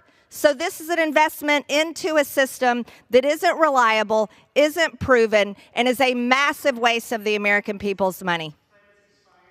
The gentleman from Washington is recognized. Thank you, Madam Speaker. I yield 2 minutes to the gentlelady from Virginia, Ms. McClellan. The gentlewoman from Virginia is recognized for 2 minutes. Thank you, Madam Chair and Ranking Member Smith. I have good news in that the NDAA does include a raise for our service members, which is long overdue, but we can multitask. And for all of the reasons that Ranking Member Smith said, it's important that we work to save our planet, because if we don't, it will have longer-term and short-term national security implications and implications for the readiness of our service members, which we heard in committee time and time again. But in addition to the climate benefits, EVs emit less noise and heat, so they're harder for our enemies to detect. They improve responsiveness and flexibility and decrease our reliance on fossil fuels so that should fuel supplies ever be compromised or slow, our armed forces will still be able to respond because they have more options available. And yet, Republicans want to play politics with climate, not the Democrats. We are working to address climate change. We are looking to respond to climate change and make sure that our military remains ready and does not continue to contribute to global warming itself. As written, though, this amendment doesn't just block the DoD's adoption of electronic vehicles. It prohibits maintenance of existing EVs and charging infrastructure or the potential installation of infrastructure that's already been secured but are subject to a servicing contract. Why in the world would we tie the hands of our military to maintain what they already have? That's just dumb. I don't understand why we're doing it. We shouldn't do it. Previous NDAs have contained provisions that addressed reasonable concerns related to the DoD's adoption of EVs, including ensuring grid stability, proper phasing of support infrastructure, and resiliency planning. That's not here in this amendment. And the notion that EVs contain Chinese component parts and therefore are more of a threat than traditional internal combustion engines is specious. That argument could be used for every battery found in every vehicle, every phone, every computer, and almost anything that has a battery the DoD uses. I yield back. The gentlewoman from Georgia expired. The gentleman from Washington. Self the balance of our time.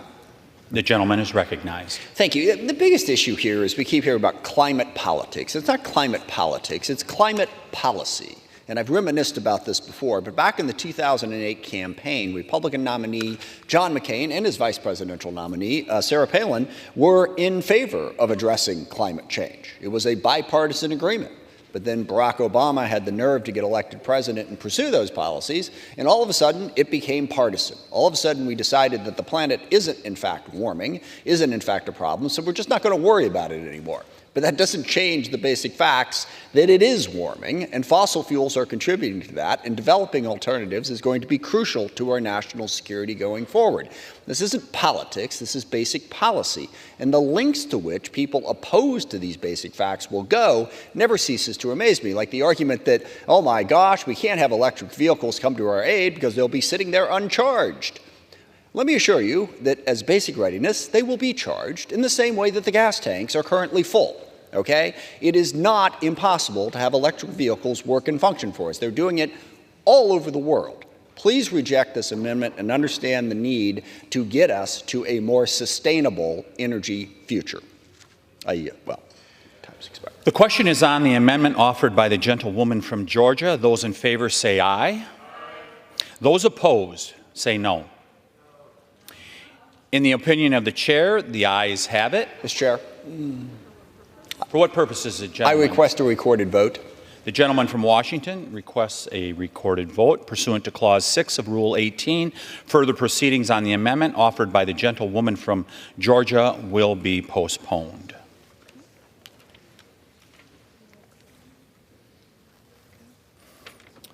It is now in order to consider Amendment Number 23, printed in Part B of House Report 118-551.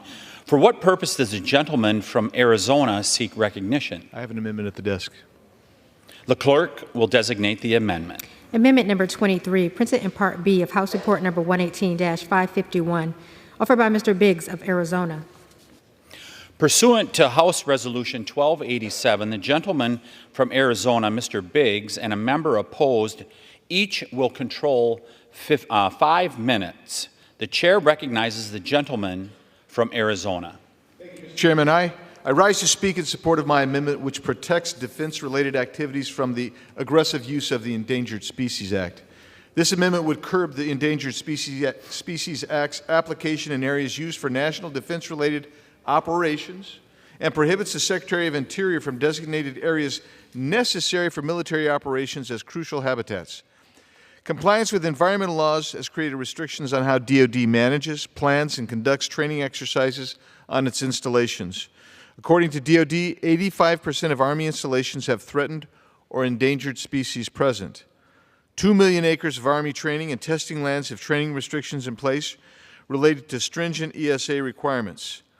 These restrictions, when applied, harm our readiness and our mission. I'll elaborate in a moment, and for now I'll reserve. Gentleman reserves. What purpose does a gentleman from Virginia seek recognition? Mr. Speaker, I rise in opposition to the amendment. The gentleman is recognized. Thank you, Mr. Speaker. But before addressing this amendment, I'd just like, as a 46-year automobile dealer, no longer involved in the family business, but still close to my family, I like to point out that 1 in 6 new vehicles sold in America last year was an electric vehicle. Every one we get is sold right away. And I don't see any of the manufacturers having much problem with that. There's a new statement out from the administration this morning that American consumers saved $1 billion in purchasing electric vehicles last year and are anticipated to save another $2 billion in maintenance costs and gasoline costs in the lifetime of that vehicle. We're moving in the right direction very swiftly, not as swiftly as we'd like, but still very swiftly. But Mr. Speaker, as co-chair of the Congressional Endangered Species Caucus, I rise today in opposition to Amendment 23 of the National Defense Authorization Act offered by Mr. Biggs of Arizona. I'm shocked that we are considering this unpopular amendment once again after it was brutally defeated on this House floor last year with bipartisan support. The widespread public support for the Endangered Species Act hasn't changed much in the last 11 months, but our current biodiversity crisis has surely worsened. The scientific community is screaming from the rooftops that we face a biodiversity crisis. We should be discussing how better to protect our nation's wildlife, and it's deeply unsettling that some folks here are attacking one of the most popular and effective bills ever to pass the U.S. Congress. This is surely a partisan distraction from an Endangered Species Act that poses absolutely no threat to our national security. Look, the Department of Defense has not asked for this. They consider this a baseless attack on the Endangered Species Act. Once again, to quote my dear friend from Virginia, this is just another classic example of a solution in search of a problem which does not exist. The Department of Defense already has a strong natural resources program. It has an efficient collaboration with the Fish and Wildlife Program that has actually led to the delisting of previously endangered species. In the midst of a biodiversity crisis, we need the ESA to remain strong. We need federal agencies, including the Department of Defense, to continue to collaborate with each other to protect endangered wildlife. I urge my colleagues to once more see clearly through this distraction and reject this unwanted, unnecessary amendment. Mr. Speaker, I reserve. Gentleman from Virginia reserves. The gentleman from Arizona is recognized. Thank you, Mr. Chairman. The issue that I bring forward is a longstanding issue. A 2004 review by GAO discusses issues at the Barium Goldwater Range at Luke Air Force Base in Arizona, where officials reported that nearly 10% of the F-16 training exercises were canceled due to the presence of an endangered species present on the training range impact area. That doesn't include now the long-range missile testing that has to be canceled and rescheduled on a regular basis. Nearly 80% of Marine Corps' aviation units train at the Goldwater Range before deployment. The range provides the space and infrastructure for Marines to receive this critical tactical aviation training air-to-ground and air-to-air. Now, maybe DOD hasn't asked for it, but if you go out to Barium Goldwater and I ask these folks of the biodiversity, if they're so doggone concerned, get their tails down to the border. Take a look at the Cabeza Prieta National Wildlife Refuge. Look at the garbage that's come through because of the illegal aliens and the trash that's there. It's tons. The biodiversity that's been impacted there is incalculable. They've cut roads through this otherwise pristine desert, and that sits right next to the Barium Goldwater Range, and we have the animals that are driven through, we have the individuals. If biologists determine that a Sonoran pronghorn may be present within 3 miles of training range impact areas, missions are redirected or canceled. That's a regular occurrence. I get a kick out of people who live in Northern Virginia. They sell cars, they want to talk about car sales for EVs. Get your tail down to the border. Look at the biodiversity degradation that is there. Talk to the people who run the Barium Goldwater Range and other military installations, and they're going to tell you that our readiness project is endangered because of strict ESA rules. This amendment would help protect our mission and our readiness. I'll reserve. Reserves. Gentleman from Virginia is recognized. Mr. Speaker, I'd like to yield as much time as needed to one of our nation's great champions for the environment, who's not from Northern Virginia. Gentleman from California is recognized. I thank the gentleman and associate myself with his opening remarks about this wrong-headed proposed amendment. We debated this last year. It failed on this floor with 237 no votes to 193 yes votes. 25 Republicans voted no. But here we are again. Our friend from Arizona apparently thinks he knows more than our Department of Defense because they're not asking for this. Nevertheless, he thinks they should have it. Since the enactment of the Endangered Species Act over 50 years ago, the ESA has provided the framework for the U.S. government's policy on endangered species. All agencies of the federal government, including Defense, should conserve threatened endangered species, and it works just fine with the Department of Defense. This amendment undermines that commitment by amending the ESA to simply exclude an entire sector of our economy, the Department of Defense, from any requirements under the ESA. There is zero evidence that the ESA is negatively impacting military activities. In fact, the Department of Defense has a long history of working successfully to bring back endangered species from the brink of extinction.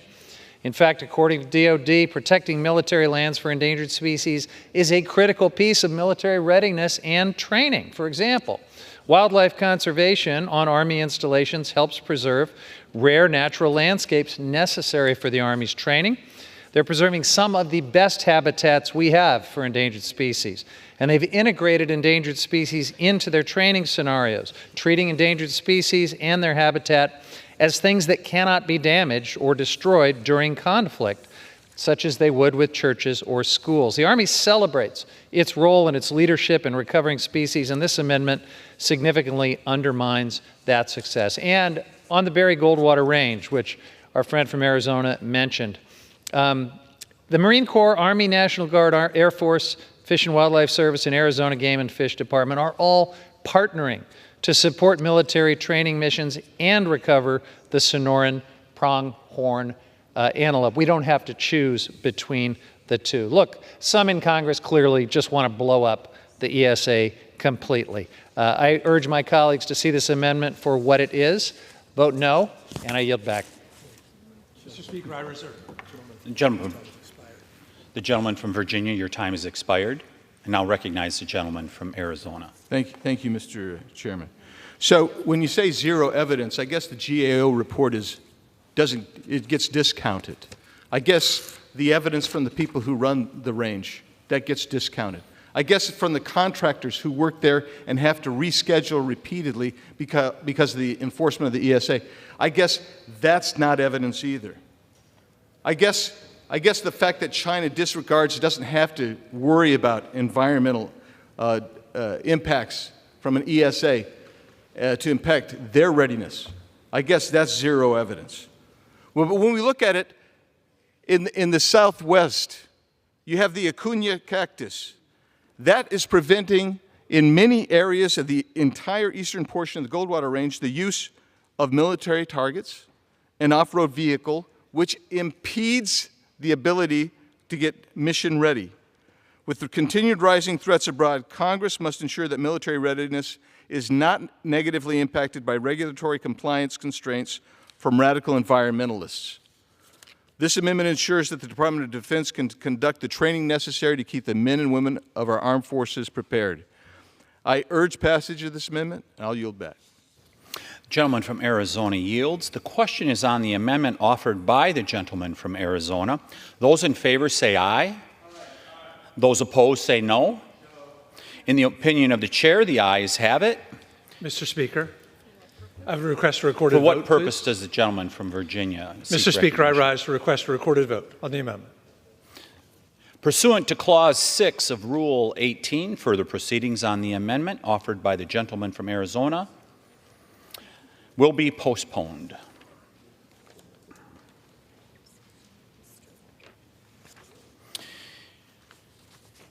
It is now in order to consider amendment number 24, printed in Part B of House Report 118-551. For what purposes does the gentleman from Texas seek recognition? Chair, I have an amendment at the desk. The clerk will designate the amendment. Amendment number 24, printed in Part B of House Report number 118-551, offered by Mr. Roy of Texas. Pursuant to House Resolution 1287, the gentleman from Texas, Mr. Roy, and a member opposed, each will control 5 minutes. The chair recognizes the gentleman from Texas. I thank the chair. I first want to open up by congratulating myself because 20 years ago, about an hour from now, my lovely bride said yes, and she's stuck with me for 20 years. So it's really a hearty congratulations that my wife would put up with me for these 20 years. But I'm deeply honored to count her as my lovely bride still to this day. So happy anniversary back in Texas. I'm offering an amendment here that would prohibit any of the funding in this National Defense Authorization Act from being used to carry out President Biden's executive orders on climate change. Our military should be focused very simply on its mission as a military, not social engineering. my colleagues on the other side of the aisle like to just dismiss this as some sort of political agenda. That, this is a foolish thing for us to come down and say that our military ought to be focused very specifically on ensuring they've got the tools necessary to carry out their job, not advancing a radical agenda that's actually undermining our national security and undermining the readiness of our men and women in uniform. Because that's what's happening. That's the truth. In 2021, the Department of Defense spokesman, John Kirby, refused to say that China was a bigger national security threat to the United States than climate change. He called them, quote, equally important. Secretary of Defense Lloyd Austin has said climate change is an existential threat to our nation's security.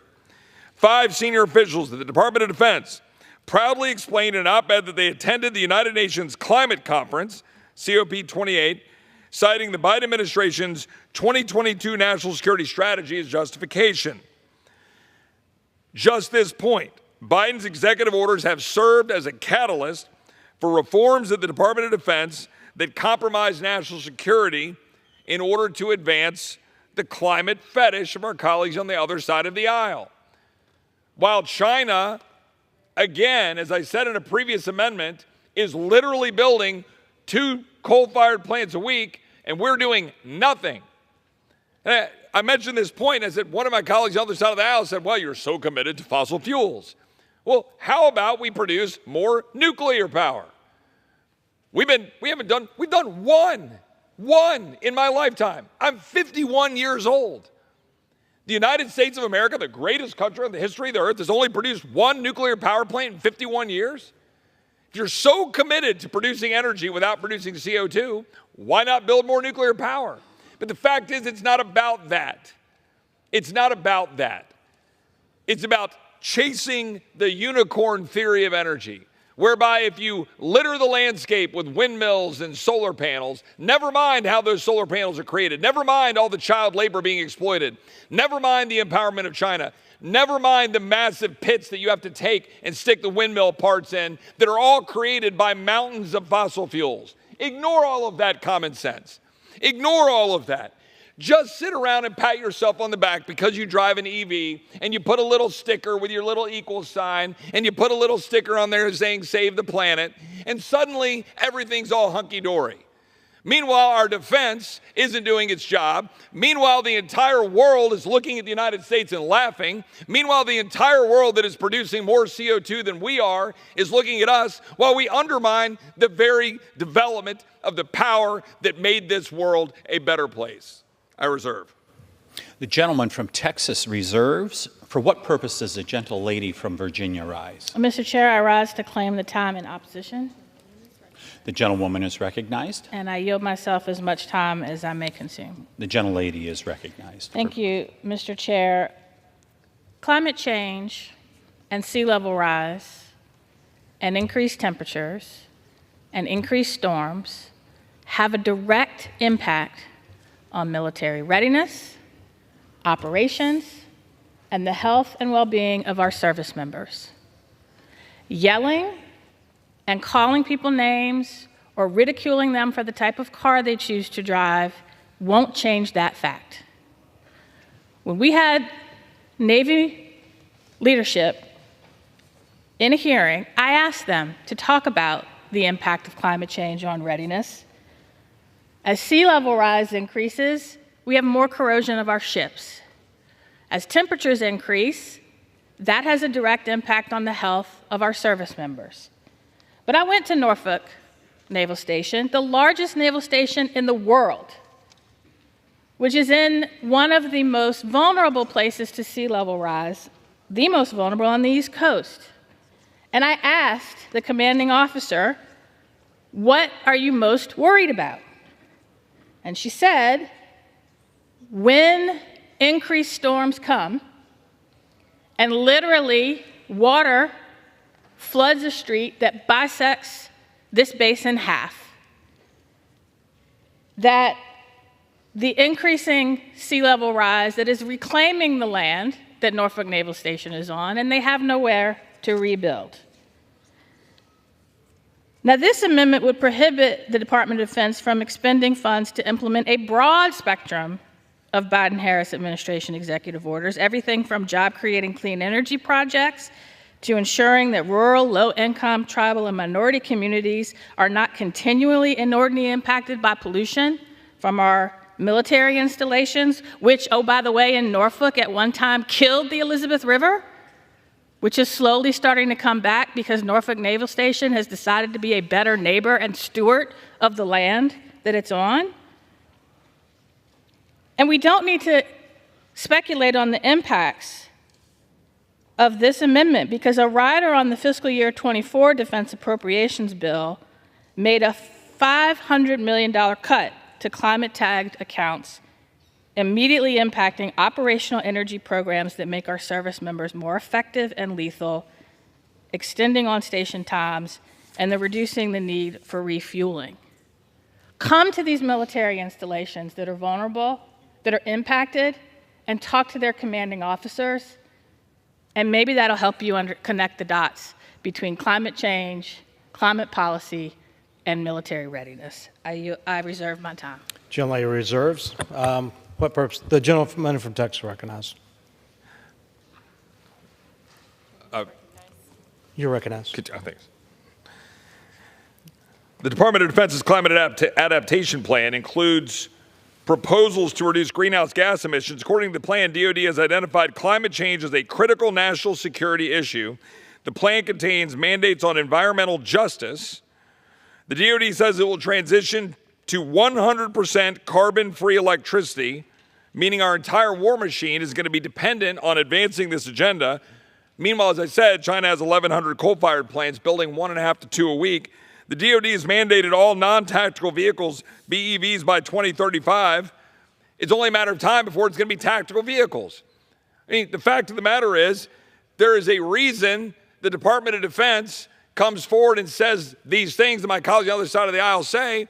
It's frankly because they're being told to from the top for political reasons. Like everybody you talk to in the line, everybody you talk to at the defense is so sick and tired of having their life dream of being able to serve this country, wear the uniform to defend it, be turned into a social engineering experiment. But that's what's happening. And there's no evidence backing up that we're even denting CO2 with the radical policies we're talking about today. You know what has? Clean burning natural gas. You know what has? Nuclear power. These fanciful unicorn policies are doing garbage, nothing, but they're destroying the military and destroying our economic competition. I reserve. I yield back. Gentleman reserves. Gentlelady from Virginia is recognized. I'm sorry. How much time do I have? Time's expired. Gentlelady from Virginia is recognized. How much time do I have? 2 minutes. Thank you, Mr. Chair. You know what I teach my children? I teach them the ripple effect. Your simple act of kindness today may not change and lead to world peace tomorrow, but it'll have a ripple effect. What we do today to reduce our carbon footprint will have a ripple effect. And the military has been one of the largest, not just contributors to greenhouse gases, but pollution that has damaged mostly low-income, rural, tribal, and minority communities who didn't at the time have the power to contribute or consult on the decisions that were being made. The environmental justice executive order is designed to say we're going to be a better neighbor. We're going to be a better steward and make sure that we are not destroying the environment on which our military bases sit. That's a good thing. Extreme weather events, sea level rise, severe flooding has a direct impact on military readiness. I think it's really sad that my colleague doesn't believe the commanding officer of the largest naval base in the world, when unprompted, is asked, what is the biggest thing you're worried about? She raised two issues that were related. Again, I'm landlocked with sea level, the sea encroaching on my base, and I have nowhere to go. It is impacting my ability to ensure we are ready to meet increased national security impacts as other parts of the planet become inhabitable. Where do you think they're going to go? I ask that you oppose this amendment. Gentleman, time's expired. The question now on the amendment offered by the gentleman from Texas. Those in favor will say aye. Aye. Those opposed, no. In the opinion of the chair, the ayes have it, and the amendment is agreed to. Ms. Chair, Gentlelady, I rise to request a recorded vote. recorded vote has been requested. Pursuant to Clause 6 of Rule 18, further proceedings on the amendment offered by the gentleman from Texas be postponed.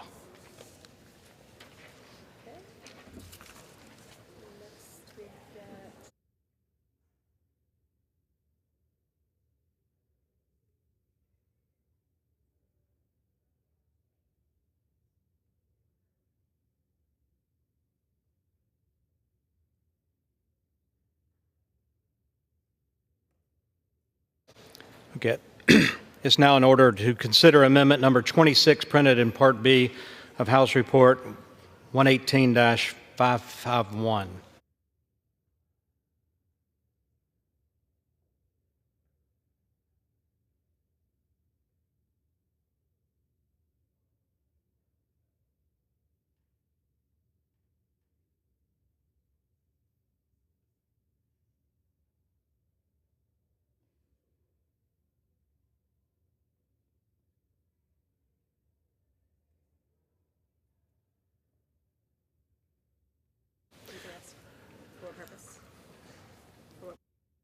What purpose does the gentleman from California seek recognition?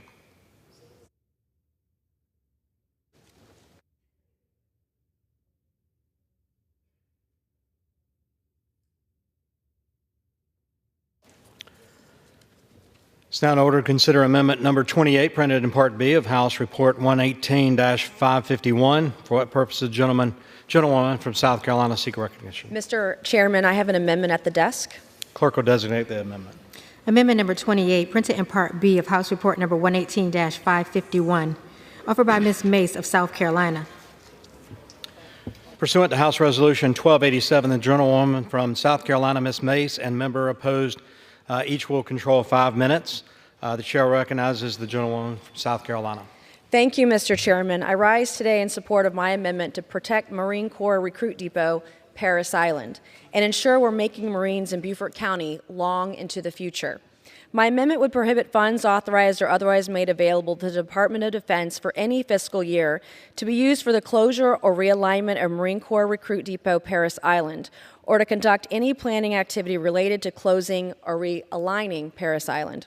The Marine Corps Recruit Depot at Parris Island in South Carolina's 1st Congressional District has been making Marines since 1915. Since opening over a century ago, over 1 million Marines have been trained at Parris Island, and between 17,000 and 22,000 every single year. The Recruit Depot at Parris Island is not just critical to the fabric of Beaufort County and the Low Country, but it's vital to our national security. The Marines trained at Parris Island have served our country bravely in every conflict since World War I. Parris Island is a perfect location to make Marines. Beaufort County is an exceptionally supportive community with outstanding infrastructure to support the base and close access to multiple major airports, including Charleston International Airport and Savannah Hilton Head International Airport. Parris Island is an ideal environment to allow recruits to focus on training without external distractions. Given that it is an island and is almost completely self-sufficient with its own power generation via solar power, the Recruit Depot is co-located at the Marine Recruiting Command responsible for half of the entire United States and is located just 11 miles from the Marine Corps Air Station Beaufort, creating additional training opportunities for the Corps. Partnerships via intergovernmental service agreements are extensive, offering the ability to train other government entities. Unfortunately, over the last several years, there have been climate change extremists, and you can see an article after article, including some members of this body, who have used junk science to raise the prospect of closing the Marine Corps Recruit Depot at Parris Island. These individuals could not be more wrong. Parris Island is exceptionally well positioned for resiliency due to environmental improvements that have been made there today. The waterside plain on which Parris Island is located makes damage from waves and extreme weather events much less likely. This topography is far different than the waterside cliffs of both Savannah and Charleston, where the tidal gauges and tidal data collection devices on water levels are actually placed.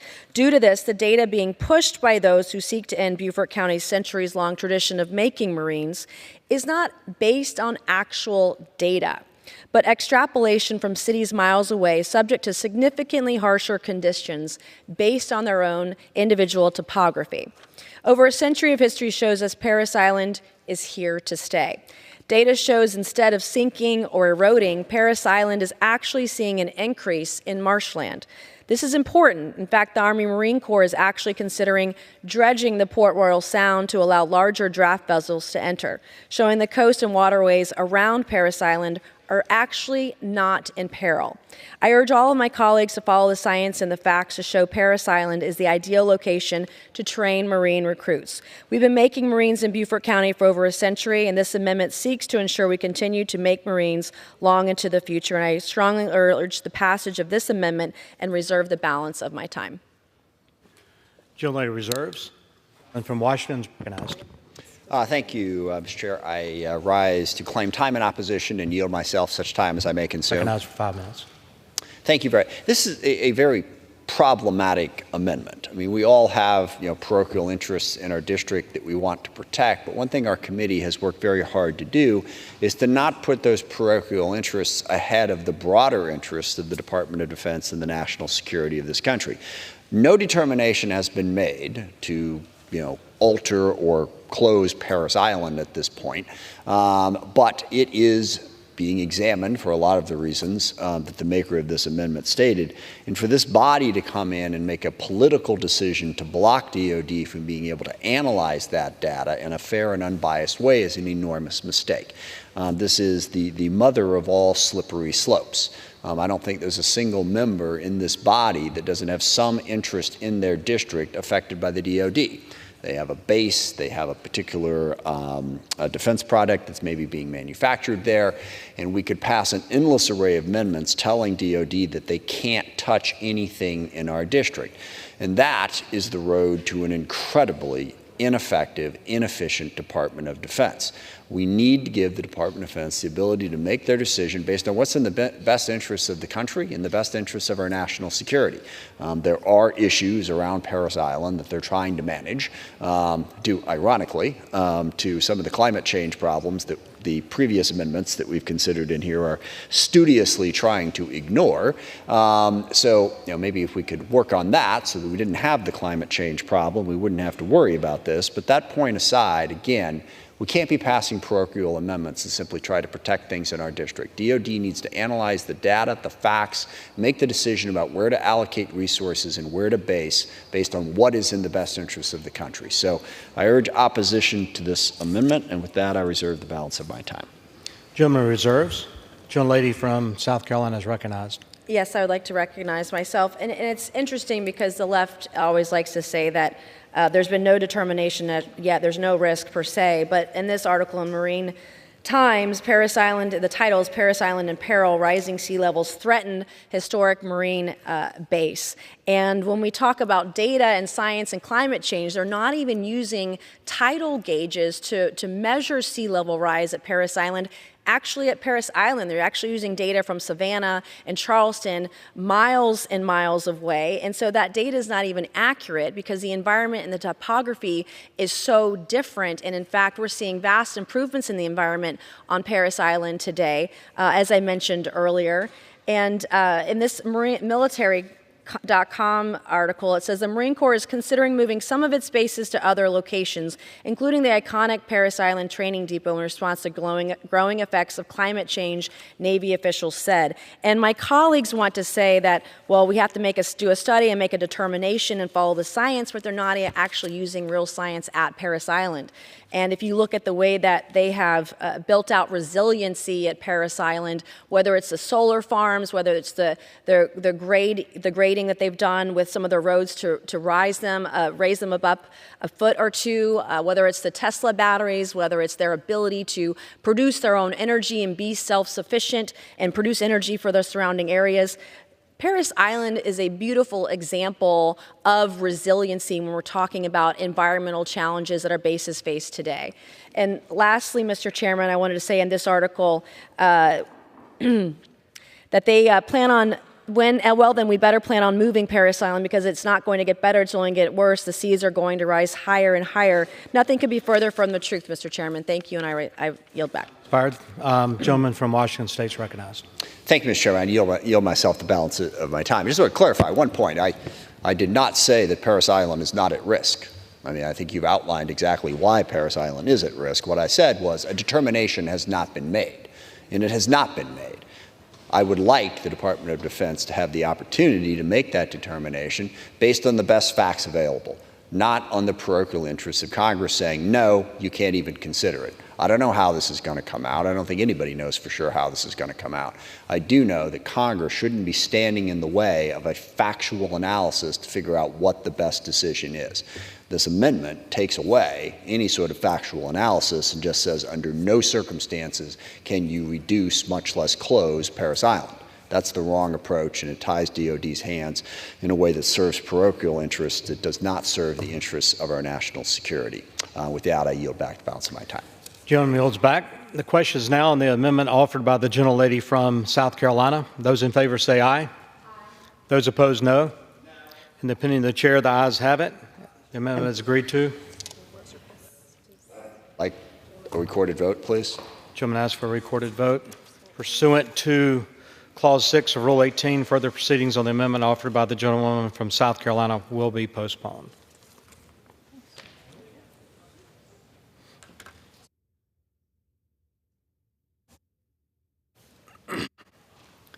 It's now in order to consider amendment number 34, printed in Part B of House Report 118-551. For what purpose does the gentleman from Texas seek recognition? Mr. Chairman, I have an amendment at the desk. Clerk will designate the amendment. Amendment number 34, printed in Part B of House Report number 118-551, offered by Mr. Crenshaw of Texas. Pursuant to House Resolution 1287, the gentleman from Texas, Mr. Crenshaw, and the gentleman from Washington State, opposed, will control 5 minutes each. The chair recognizes the gentleman from Texas. Thank you, Mr. Chairman. I rise today to urge my colleagues to support an amendment that would increase the capabilities of small and medium law enforcement agencies close to the border to fight the Mexican drug cartels that are bringing deadly poisons into our country at unprecedented levels. This amendment would prioritize law enforcement organizations within 100 miles of the border that have annual budgets under $200,000 to receive excess defense articles to surveil and interdict drugs and drug traffickers. So here's the problem that we're trying to solve. Cartels have more capabilities, more resources, more weapons, more money than any small border county can possibly deal with. Our law enforcement needs better weapons. They need better surveillance tools in order to stand a fighting chance. It's worth noting some of the concerns that this would create competition for organizations that need things like high water rescue vehicles. I'm from Houston. I know all too well the importance of those assets. But it's also important to note that this does not create that kind of competition because what's needed for disaster response and recovery is far different than what is needed for counter narcotics and counter drug cartel surveillance and interdiction. During my work as chairman of the task force to combat Mexican drug cartels, I've heard firsthand of the need for equipment by these organizations that my amendment would prioritize. They're on the front lines of the cartel wars, and we need to support them. I urge adoption of my amendment and reserve the balance of my time. Gentleman reserves. Gentleman from what? Thank you, Mr. Chairman. I rise to claim the time in opposition and yield myself such time as I may consume. Gentleman is recognized for 5 minutes.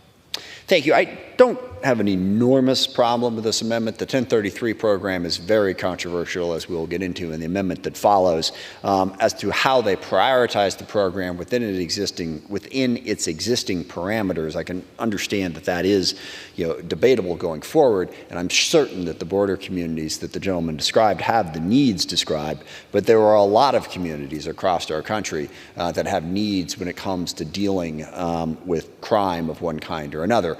And the 1033 program provides a wide variety of equipment. So prioritizing one group over another, I'm not sure that it is justified in that, yes, these needs for law enforcement in those areas and those communities are great, but I would have to hear the argument as to why the needs for other communities are not great. It seems like it would be equal across the board. So I would urge opposition to maintain the flexibility for the department to make those decisions based on their own priorities, not on how Congress has directed it. I reserve. Reserves. Gentleman from Texas recognized. Thank you, Mr. Chairman. And to answer the gentleman's question, the need arises from an exponential rise in the threat from the Mexican drug cartels that have taken operational control of our border and flooded our country with the poisonous fentanyl trafficking. That's the difference between now and the last 10, 20 years. As long as this program has existed, all law enforcement agencies have had access to it. To the extent that they don't have what they need, it's most likely because their local politicians are defunding the police. But it is indeed up to us to actually prioritize policy. The Department of Defense might not understand, because it's not in their purview to understand the needs of domestic border counties. That is not within the purview of the Department of Defense. It is up to us as policymakers to say, look, this is where it needs to be prioritized, because we're the ones who actually talk to constituents and understand the problem. So I would urge the gentleman to perhaps change his mind and support this amendment, because I think it's a good one and timely given the circumstances we find ourselves in. Gentleman reserves. I reserve. Gentleman reserved. Gentleman from Washington is recognized. Thank you, Mr. Chair. The gentleman answered a question that I didn't ask. I don't doubt the need that you described in those communities. The question that I asked was to say, why are other communities' needs not as great, which is a more complicated question, nor do I disagree that there is a time and a place for Congress to prioritize and say this is more important to us. It just seems to me that there are criminal justice problems out there. And in the communities that have tried to defund the police, by the way, they're not asking for these programs. So you don't need to worry about competing with them, sadly. That is a problem, which I think I agree with the gentleman on, but not a problem in this case. So my only issue is not with the need of the communities that you are prioritizing. It is an issue of, well, how can we say that those needs are greater than needs of other communities that maybe, drug and crime problems are not confined to the border, as I think many, many members can tell you. So that's the prioritization that I am more interested in an answer to how we should balance that. I reserve whatever time I may have left. Gentleman reserved. Gentleman from Texas recognized. Thank you, Mr. Chairman. Happy to answer that question as well. The reality is, it's often said that in the current border crisis, every state is a border state. Every county is a border county. But that is simply not true. It's simply not true. The fact is that many border counties are more rural, poorer counties that have budgets below $200,000. That's why we set that limit. If they are a wealthy county with plenty of resources, we exclude them from this prioritization. And it is simply true that geographically speaking, you are more likely to be dealing with this threat, to be dealing with traffickers and high-speed chases if you are an actual border county. And that's why we put that provision in there within 100 miles of the border. The fact of the matter is that these counties simply are different from the rest of the counties around the United States. To the extent that other counties have large drug and crime problems, they're usually big cities. They're usually large cities that have plenty of resources that they can draw from, unlike these counties that are, frankly, drowning in the problems that they're dealing with. And I think this can be a bipartisan solution to fix that. And I yield back. Gentleman yields back. Gentleman from Washington is recognized. I yield back as well. Gentleman yields back the balance. The question is on the amendment offered by the gentleman from Texas. Those in favor say aye. Those opposed, no. In the opinion of the chair, the ayes have it. The amendment is agreed to.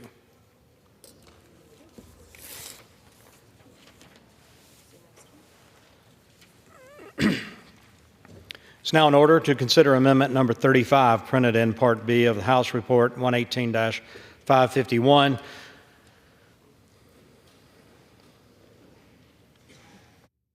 Purpose of the gentleman from Florida seek recognition. Mr. Chairman, I have an amendment at the desk. Clerk will designate the amendment. Amendment number 35, printed in Part B of House Report number 118-551, offered by Mr. Waltz of Florida. Pursuant to House Resolution 1287, the gentleman from Florida, Mr. Waltz, and a member opposed each will control 5 minutes. The chair recognizes the gentleman from Florida. Thank you, Mr. Chairman. I rise today in support of my amendment to allow the Department of Defense's Excess Property 1033 program to be administered as originally intended by Congress to assist state and local law enforcement agencies. For more than 25 years, this program has allowed often cash-strapped local law enforcement jurisdictions to get the equipment they need, almost always excess military equipment that the Department of Defense no longer needs. And this is equipment that they need to keep our communities safe at a low cost. Mr. Chairman, this is equipment that often will be provided to other countries in excess or just sent off to the boneyard. Instead, why don't we save the taxpayer money? Why don't we give police and sheriff's departments the equipment that they need to keep our communities safe? I'm proud that this amendment is supported by the National Association of Police Organizations and the National Sheriff's Association.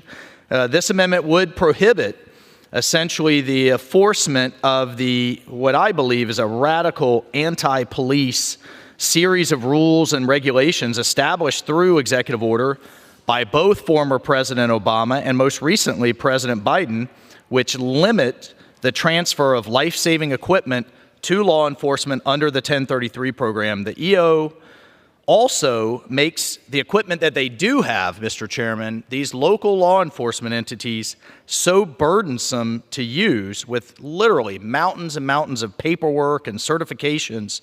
If you talk to any of these sheriff's departments, they say essentially makes the equipment unusable, particularly for our small departments that may only have 5, 6, 7 officers in it.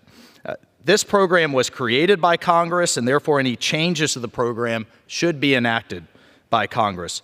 President Trump understood this when he rescinded these wrongful policies, yet President Biden has put them back in place. He ignored this precedent and issued a subjective executive order giving his Department of Justice veto power under the lawful transfer of this equipment. And this equipment that we're talking about are things like high water vehicles that law enforcement departments in Florida use in natural disasters, helicopters. I have a local sheriff's department that's flying a 1968 Huey.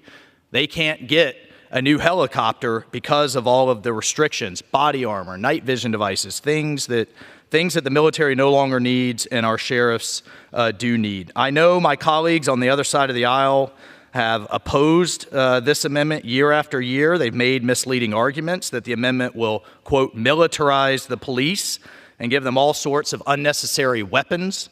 This is simply not the case. And let me be clear, this amendment will maintain the Defense Logistic Agency's authority and discretion, again, run by this administration's political appointees. It'll give them discretion over transfer over all property, ensuring the property transferred is needed and appropriate. It will also ensure that law enforcement agencies can regain access to equipment that's been taken from them that they relied on in the past for things like search and rescue operations, natural disaster response, and active shooter situations. In short, Mr. Chairman, this 1033 program is not a, quote, militarization of the police, but rather an important tool in protecting our communities.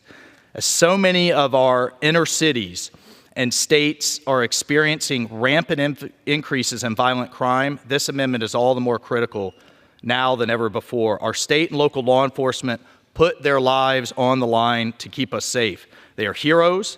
I think they've been wrongly vilified in many instances. And despite this, they continue to show up to work and put that badge on every day to protect and serve us. It is time to put an end to these executive orders that discount the critical needs of our police officers and our sheriffs frankly, in the interest of political optics. I urge support for this amendment. I reserve the balance of my time. Gentleman reserves. I'm in the middle of something. Sorry, Mr. Chair, I rise to claim the time in opposition and yield myself some Gentleman's time recognized to for make 5 consume. minutes. The 1033 program has been highly controversial because it has led to some pretty substantial military pieces of equipment being transferred to law enforcement, vehicles in particular, and to some degree to the militarization of the police in the past. Now, over the years, we have worked to try to get a delicate balance, because I agree with the gentleman that the 1033 program is important and incredibly helpful to local law enforcement. There are some on my side who don't agree with that, who would like to see the 1033 program banned. There are others on the other side who would like to see it wide open. We have, over the years, as I said, worked to strike a balance between those two things. Supporting local law enforcement with excess military equipment, that's what the 1033 program does. It's equipment that is owned by the DoD that they no longer need, that they can transfer to local law enforcement. Now, obviously, you don't want them transferring a tank or a missile launcher or a whole bunch of other things, so there are restrictions on that. And from time to time, we debate what those restrictions should be. The most crucial part of this amendment that I find problematic is it eliminates the executive's ability to do that by not just changing the executive orders that are currently in existence, but prohibiting any future executive orders that would re-examine that question. So for that reason alone, and because of the delicate balance that we've tried to strike on the 1033 program, I oppose this amendment and wish we would keep it 1033 program where it's at and how we've worked out over a series of Congresses going back years. I reserve the balance of my time. Thank you. Gentleman reserves. Gentleman from Florida is recognized. Thank you, Mr. Chairman. I just want to read excerpts from the National Sheriff's Association. And to my colleague's point on future executive orders, again, this program was created by Congress. It should be governed by Congress. And we should have these debates, but we should then follow what is year after year often debated and adjusted in law, not through EO. But to my point from the National Sheriff's Association, across this is representing over 3,000 sheriffs nationwide across red and blue states, cities, counties, really across the nation. And it says, across the country, we have witnessed how valuable this equipment has been to local law enforcement, not only in conducting search and rescue missions, but also in delivering aid to victims of natural disasters like floods and snowstorms. The equipment the sheriffs receive through this program time's expired. Includes, I'm sorry. Time expired. Thank you. I didn't hear you, Mr. Chairman. I urge support of this amendment. Gentleman, time's and expired. I yield my time. Gentleman from Washington is recognized. Okay. Thank you, Mr. Chair. I yield myself the balance of my time. And just to repeat the arguments that I made, I think we've struck the right balance in the 1033 program. We should not upset that balance, and nor do I support removing the ability of the president, any president, to issue an executive order on this very important and sensitive program that has impacted communities across the country. With that, I urge a no vote and yield the balance of my time. Gentleman yields it back. The question now is on the amendment offered by the gentleman from Florida. Those in favor say aye. Those opposed, nay. In the opinion of the chair, the ayes have it, and the amendment is agreed to. Chairman. A recorded vote has been requested. Yes. Yeas and nays have been requested. Pursuant to Clause 6 of Rule 18, further proceedings on the amendment offered by the gentleman from Florida will be postponed. It is now in order to consider amendment number 36, printed in Part B of House Report 118-551. For what purpose the gentleman from Arizona seek recognition? I have an amendment at the desk. Clerk will designate the amendment. Amendment number 36, printed in Part B of House Report number 118-551, offered by Mr. Biggs of Arizona. Pursuant to House Resolution 1287, the gentleman from Arizona, Mr. Biggs, will be, and a member opposed will each control 5 minutes. The chair recognizes the gentleman from Arizona. Thank you, Mr. Chairman. As I have done for each of the past 5 years, this is the 6th year in a row, I rise to speak in support of my amendment, which would prohibit funds for any project or activity related to NATO until the Secretary of Defense certifies to congressional defense committees that each member of NATO has spent 2% of the respective GDP on defense expenditures. In 2006, NATO members agreed to spend at least 2% of their gross domestic product on defense spending to ensure the readiness of the alliance. By 2014, just 3 members had reached the agreed-upon 2% funding level. And under a new 2014 agreement, each member country has until 2024 to reach their 2% goal. Unfortunately, as of 2023, just 11 of the 32 countries, including the United States, contributed at least 2% of GDP on defense. This has to change. In 2023, Italy was projected to spend just 1.46% of its GDP on defense, and their defense minister stated that they will certainly not meet NATO's target in 2024 and will likely not meet NATO's target by 2028. Mr. Chairman, I will continue my argument. I'll reserve. Gentleman reserved. Gentleman from Washington is recognized. I rise to claim the time in opposition to the amendment. Gentleman rises in opposition, recognized for 5 minutes. No, sorry, and I yield 1 minute to the gentleman, the chairman of the committee, Mr. Rogers from Alabama. I think the gentleman, I strongly support requiring all of our NATO allies to meet their 2% obligation, but arbitrarily cutting off funding to NATO with a war raging in Eastern Europe and Putin threatening us with nuclear weapons is absolutely the wrong thing to do. It also shoots us in the foot. Our force posture in Europe is dependent on the investments we make to NATO. We need a stronger NATO for our own defense. I urge all members to oppose this amendment, and I yield back. Gentleman yields back. Gentleman reserve. Gentleman from Arizona is recognized. Thank you, Mr. Chairman. In 2023, Germany stepped back from its commitment to meeting NATO's target of spending 2%, going back on its 2022 commitment to invest more than 2% of the GDP into defense year after year. In 2024, that number is expected to grow, and about 2/3 of NATO member countries are expected to at least meet the 2% target. That would be great. Much of the growth that we've seen recently was due in large part to President Trump's push to our NATO allies to increase spending to meet the 2% standard. However, more work must be done to ensure NATO allies are paying their fair share. The U.S. continues to spend far more than its fair share and takes on the overwhelming responsibility of being the world's police. Reserve. Gentleman from Washington is recognized. Thank you, Mr. Chair. I now pleased to yield 45 seconds to the gentlewoman from Virginia, Ms. McClellan. Gentleman is recognized. Thank you, Mr. Chair. 80 years ago, after the invasion of D-Day, we witnessed the beginning of the end of the Hitler regime.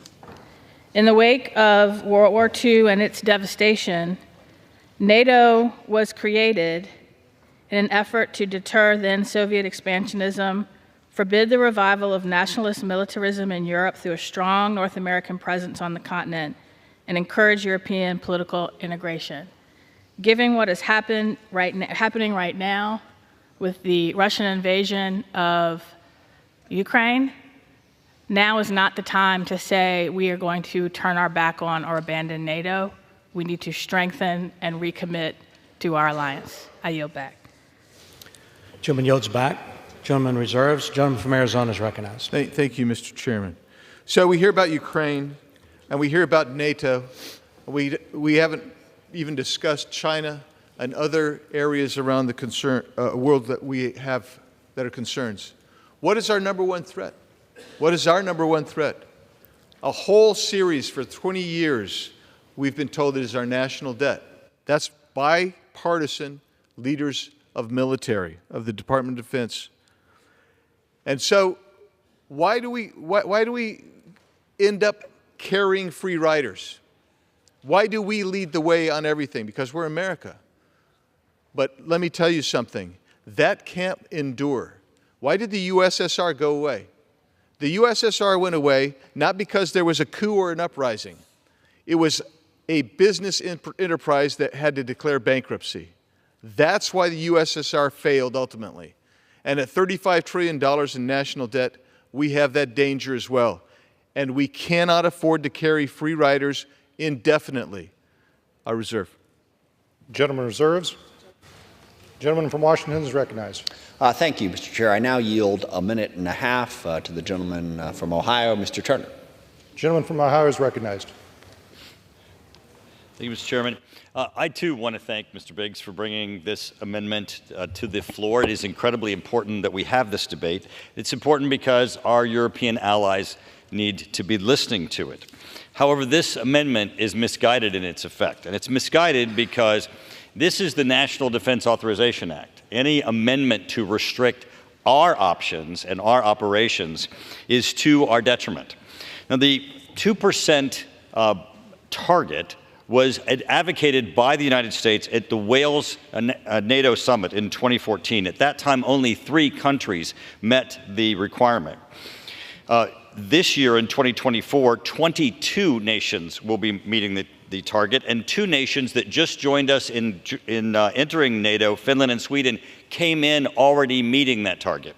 Now, I serve as the head of the U.S. delegation of the NATO Parliamentary Assembly and had an opportunity as past president to address the Warsaw Summit in NATO in 2016, and I made the exact point that Mr. Biggs is making.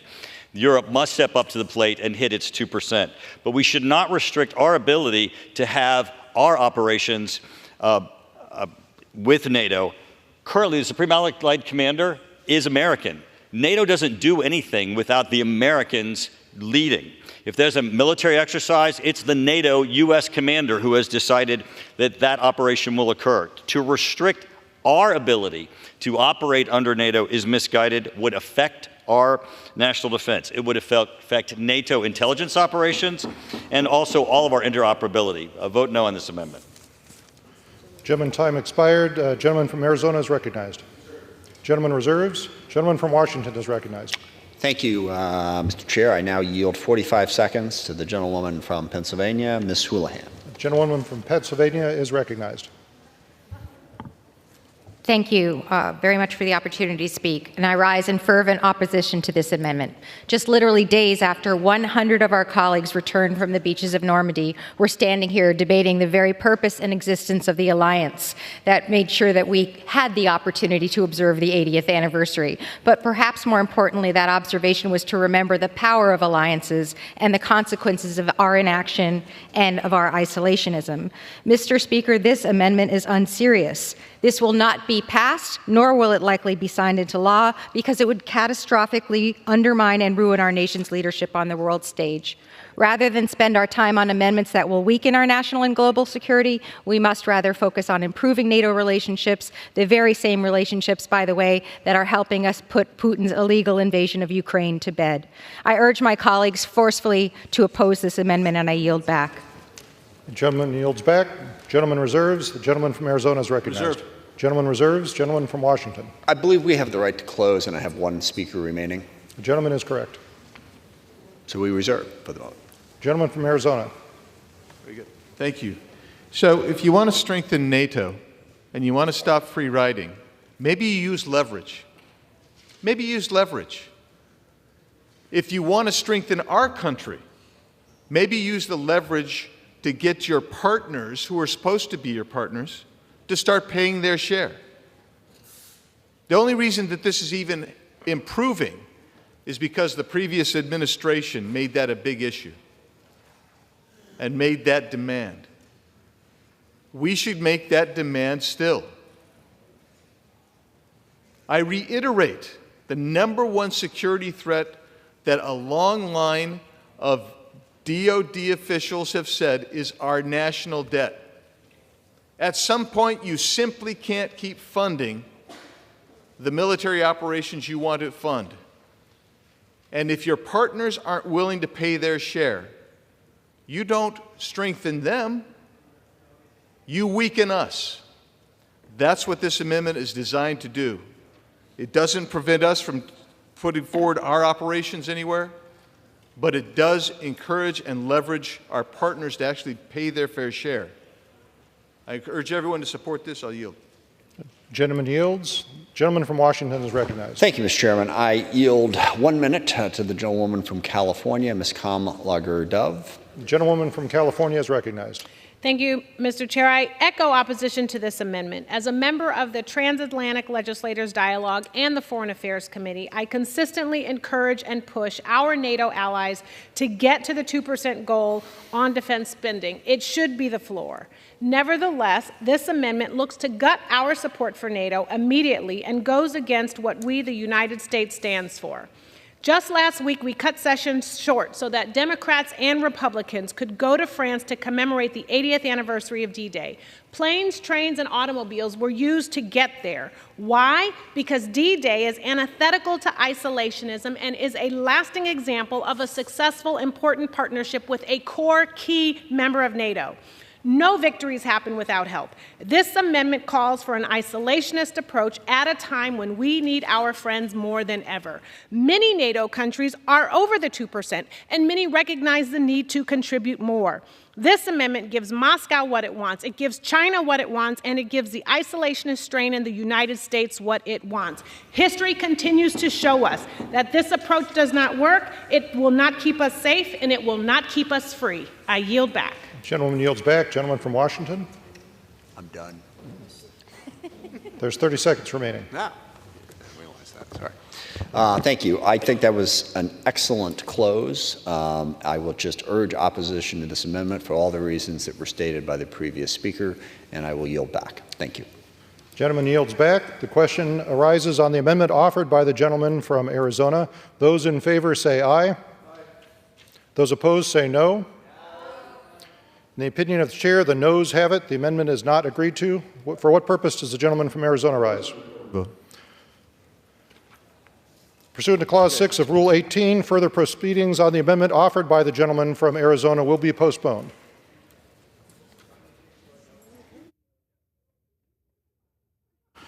Pursuant to Clause 6 of Rule 18, proceedings will now resume on those amendments printed in Part B of House Report 118-551, on which further proceedings were postponed in the following order. Amendment number 8 by Mr. Mast of Florida, Amendment number 22 by Ms. Green of Georgia, Amendment number 23 by Mr. Biggs of Arizona, Amendment 24 by Mr. Roy of Texas, Amendment 28 by Ms. Mace of South Carolina, Amendment 35 by Mr. Waltz of Florida, Amendment 36 by Mr. Biggs of Arizona. The chair will reduce to 2 minutes the time for any electronic votes after the first vote in this series. The unfinished business is the request for a recorded vote on Amendment number 8, printed in Part B of House Report 118-551 by the gentleman from Florida, Mr. Mast, on which further proceedings were postponed and on which the ayes prevailed by voice vote. The clerk will redesignate the amendment. Amendment number 8, printed in Part B of House Report number 118-551, offered by Mr. Mast of Florida. A recorded vote has been requested. Those in support of the request for a recorded vote will rise and be counted. A sufficient number having risen, a recorded vote is ordered. Members will record their votes by electronic device. This will be a 15-minute vote.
On this vote, the yeas are 204, the nays are 199. The amendment is adopted. The unfinished business is the request for a recorded vote on amendment number 22, printed in Part B of House Report 118551 by the gentlewoman from Georgia, Ms. Green, on which further proceedings were postponed, on which the ayes prevailed by voice vote. The clerk will redesignate the amendment. Amendment number 22, printed in Part B of House Report number 118-551, offered by Ms. Green of Georgia. A recorded vote has been requested. Those in support of the request for a recorded vote will rise and be counted. A sufficient number having risen, a recorded vote is ordered. Members will record their votes by electronic device. This will be a 2-minute vote.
On this vote, the yeas are 173, the nays are 241. The amendment is not adopted.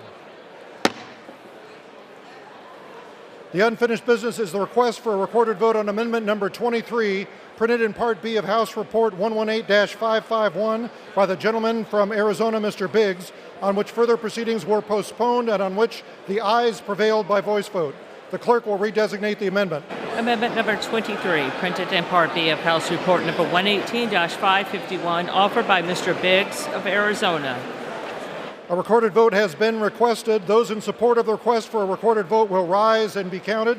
A sufficient number having risen, a recorded vote is ordered. Members will record their votes by electronic device. This is a 2-minute vote.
On this vote, the yea 100.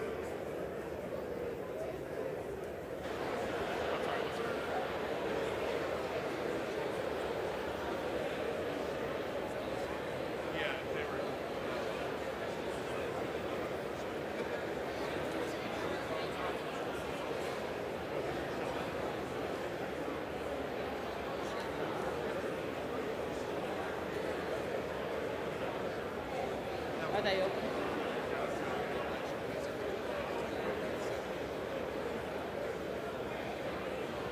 Mr. Bouchon.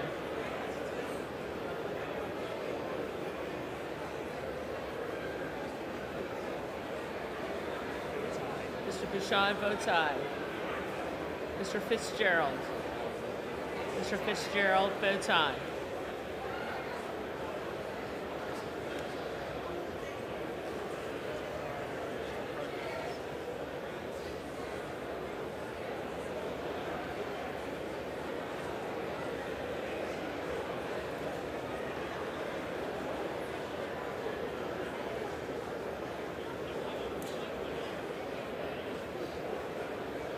Mr. Carter of Texas.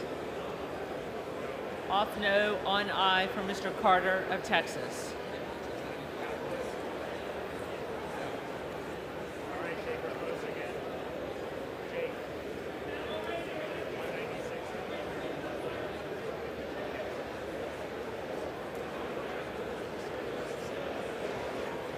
On this vote, the yeas are 196, the nays are 231. The amendment is not adopted. The unfinished business is the request for a recorded vote on amendment number 24, printed in Part B of House Report 118-551 by the gentleman from Texas, Mr. Roy, on which further proceedings were postponed and on which the ayes prevailed by voice vote. The clerk will redesignate the amendment. Amendment number 24, printed in Part B of House Report number 118-551, offered by Mr. Roy of Texas. A recorded vote has been requested. Those in support of the request for a recorded vote will rise and be counted. A sufficient number having risen, a recorded vote is ordered. Members will record their votes by electronic device. This will be a 2-minute vote.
Remains 1 minute.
Have all members voted? Does any member wish to change their vote?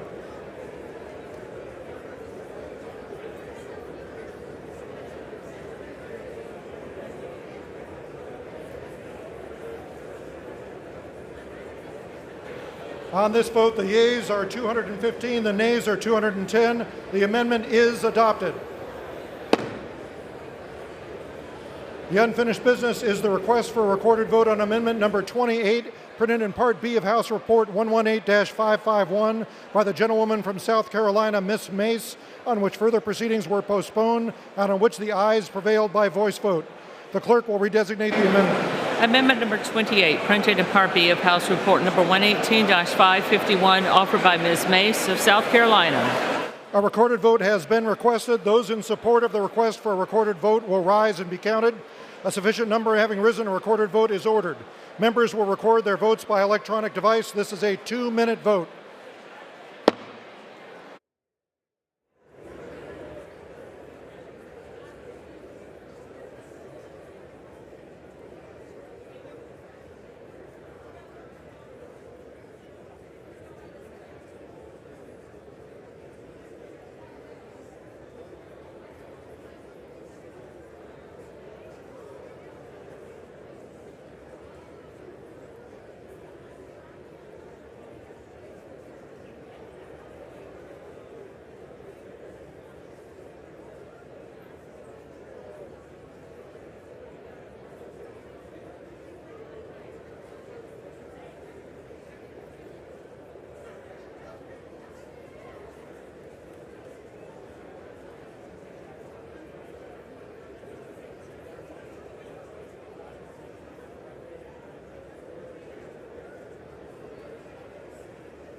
On this vote, the yeas are 201, the nays are 217. The amendment is not adopted. The unfinished business is the request for a recorded vote on amendment number 35, printed in Part B of House Report 118-551 by the gentleman from Florida, Mr. Waltz, on which further proceedings were postponed and on which the ayes prevailed by voice vote. The clerk will redesignate the amendment. Amendment number 35, printed in Part B of House Report number 118-551, offered by Mr. Waltz of Florida. A recorded vote has been requested. Those in support of the request for a recorded vote will rise and be counted. A sufficient number having risen, a recorded vote is ordered. Members will record their votes by electronic device. This will be a 2-minute vote.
On this vote, the yeas are 238, the nays are 187. The amendment is adopted.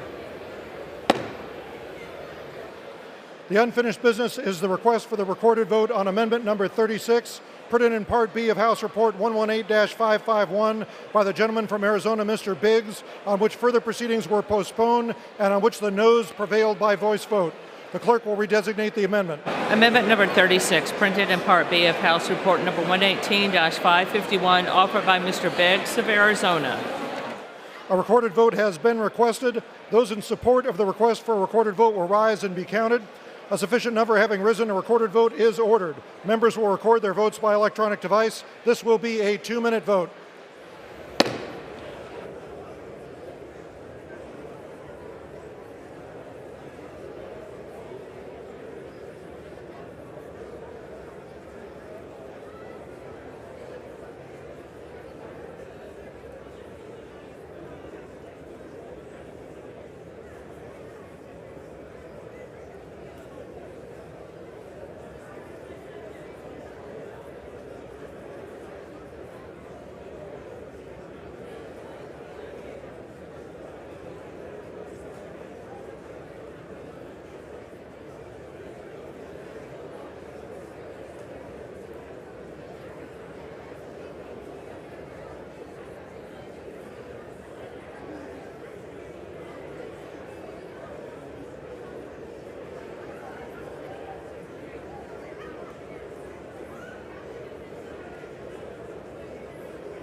One minute remains. 1 minute.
The yeas are 82, the nays are 343.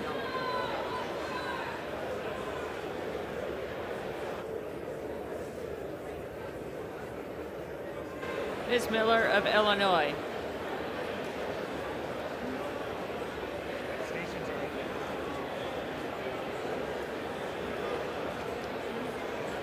Off aye, unknown for Ms. Miller of Illinois. Ms. Jayapal. Ms. Jayapal votes no.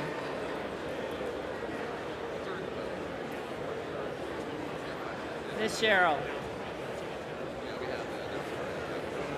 Ms. Sherrill votes no.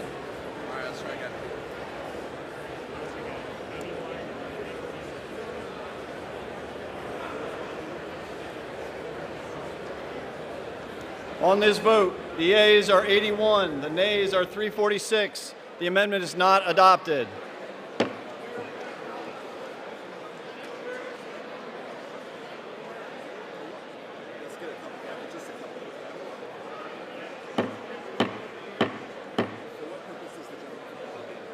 For what purpose does the gentleman from Alabama rise? Mr. Chairman, I move that the committee do now rise. questions on the motion that the committee rise? All those in favor say aye. All those opposed, no. The ayes have it. Motion is adopted. Accordingly, the committee rises.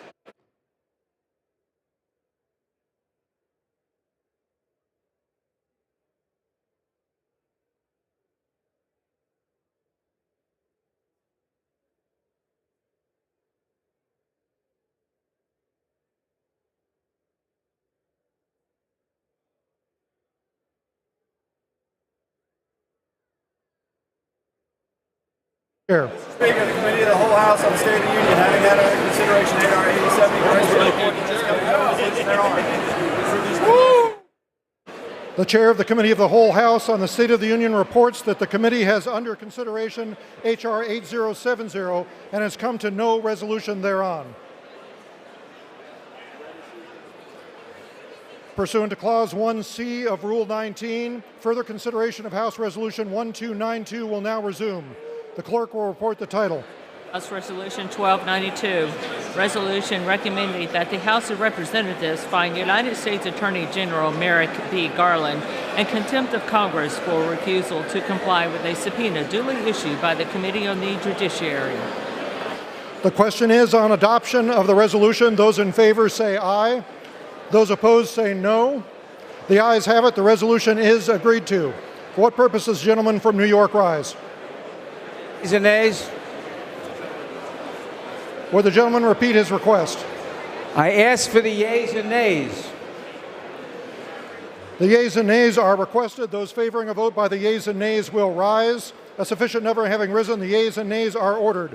Members will record their votes by electronic device. This will be a 5-minute vote.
Have all members voted? Does any member wish to change their vote?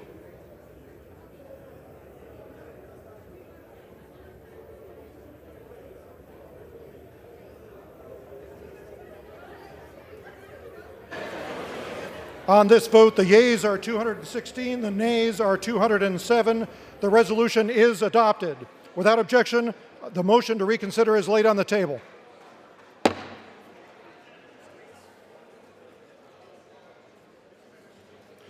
Pursuant to Section 6 of House Resolution 1287, the resolution accompanying House Report 118-533, House Resolution 1293, is considered as adopted.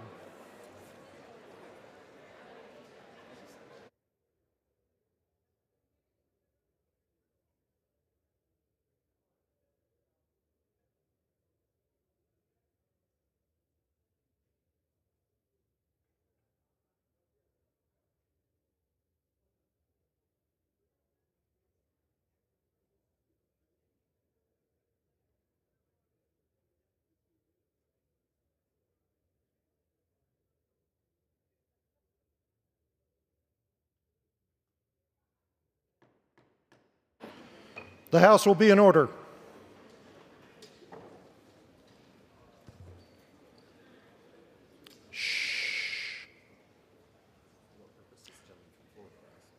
For what purpose does the gentleman from Florida seek recognition? Mr. Speaker, I ask for unanimous consent to address the House out of order for a moment of silence. Without objection. It was 8 years ago today, June 12th, that a gunman came into the Pulse nightclub, and we suffered one of the largest mass shootings in America's history. 8 years ago today that we lost 49 angels, 53 others were injured, and our happy little town of Orlando, Florida was shattered.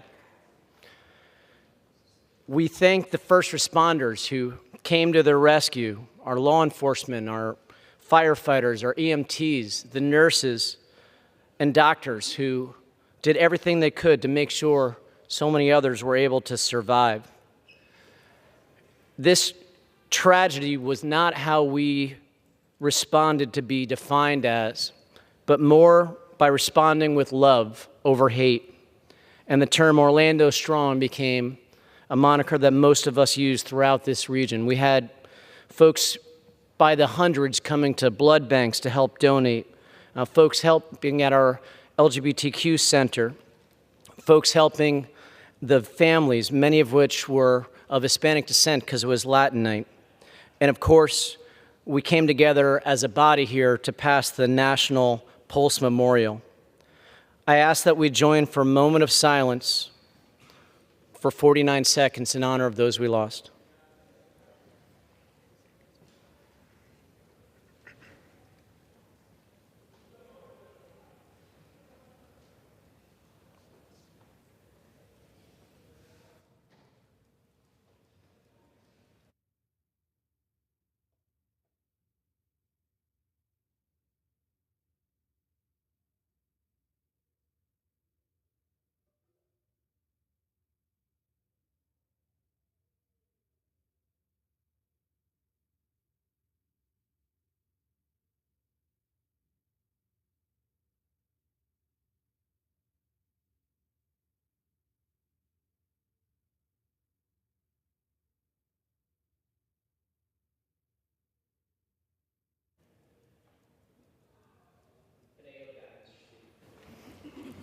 Gentleman yields back.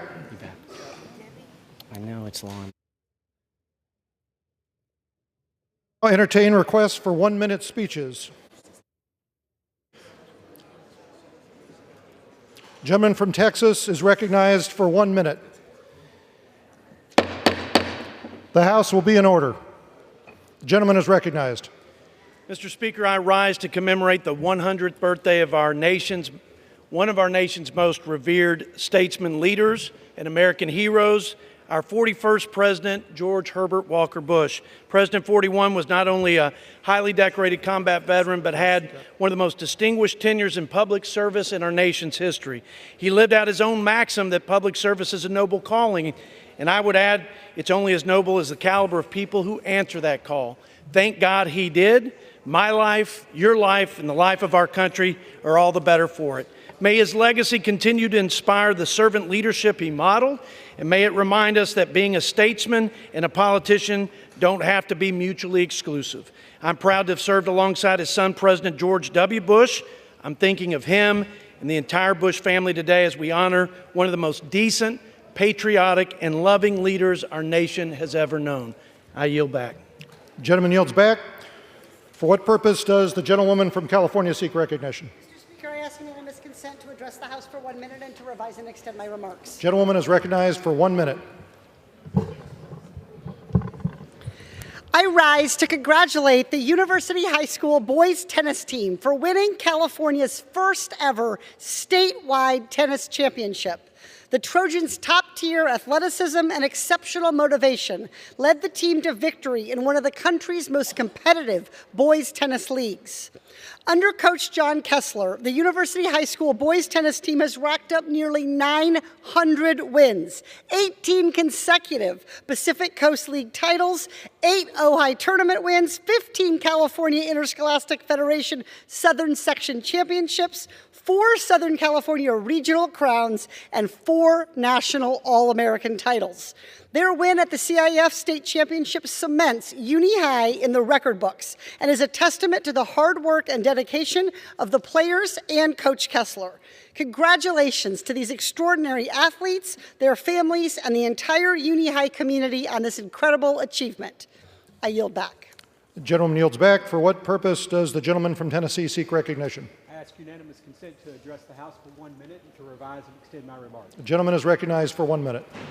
Mr. Speaker, last week President Biden signed an executive order to limit the number of asylum seekers that are allowed to enter the United States each day.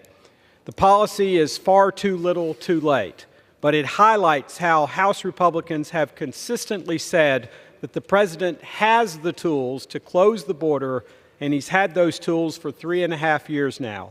Instead, the president has prioritized ending effective border and immigration policies over ensuring the safety and security of the citizens of the United States.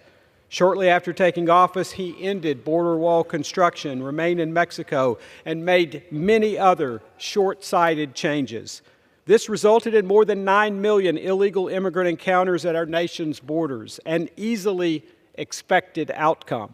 Tennesseans rightfully concerned about this catastrophe see right through this election year campaign gimmick and hope for change come November. Thank you, and I yield back. Gentleman yields back. For what purpose does the gentleman from North Carolina seek recognition? The gentleman is recognized for 1 minute.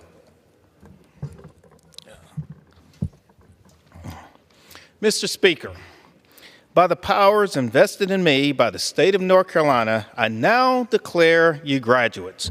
We look forward to hearing these words along with, you may turn your tassels. Graduation marks a significant milestone for students across the country, and especially in eastern North Carolina. Having served in the classroom for nearly 20 years, I extend a heartfelt congratulations to the class of 2024 on this momentous occasion. Graduation is not merely a culmination of academic achievements, but a testament to of dedication, perseverance, and hard work. You may see an enormous milestone and the achievement in which students are able to accomplish. This is a celebration that's felt by families, teachers, mentors, and friends. Their unwavering encouragement and belief in our graduates are huge. Graduates of Eastern North Carolina, we're counting on you. Go forth now and make us proud. Mr. Speaker, I yield back. Gentleman yields back. For what purpose does the gentleman from Georgia seek recognition? Ask unanimous consent to address the House for 1 minute, revise and extend my remarks. Without objection, the gentleman is recognized for 1 minute.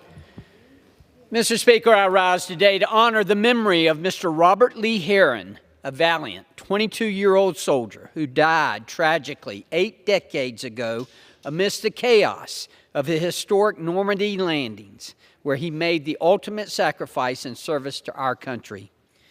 With the recent 80th anniversary of the Normandy landings, we remember the brave sacrifices of the great Americans who fought and died to rid the world of tyranny so that we may remain free. Private Robert's sacrifice was recognized with the Purple Heart Award, a testament to his unwavering bravery and dedication to serving his country. Robert is a true son of South Georgia, born and raised in Brantley County, where his family still resides today.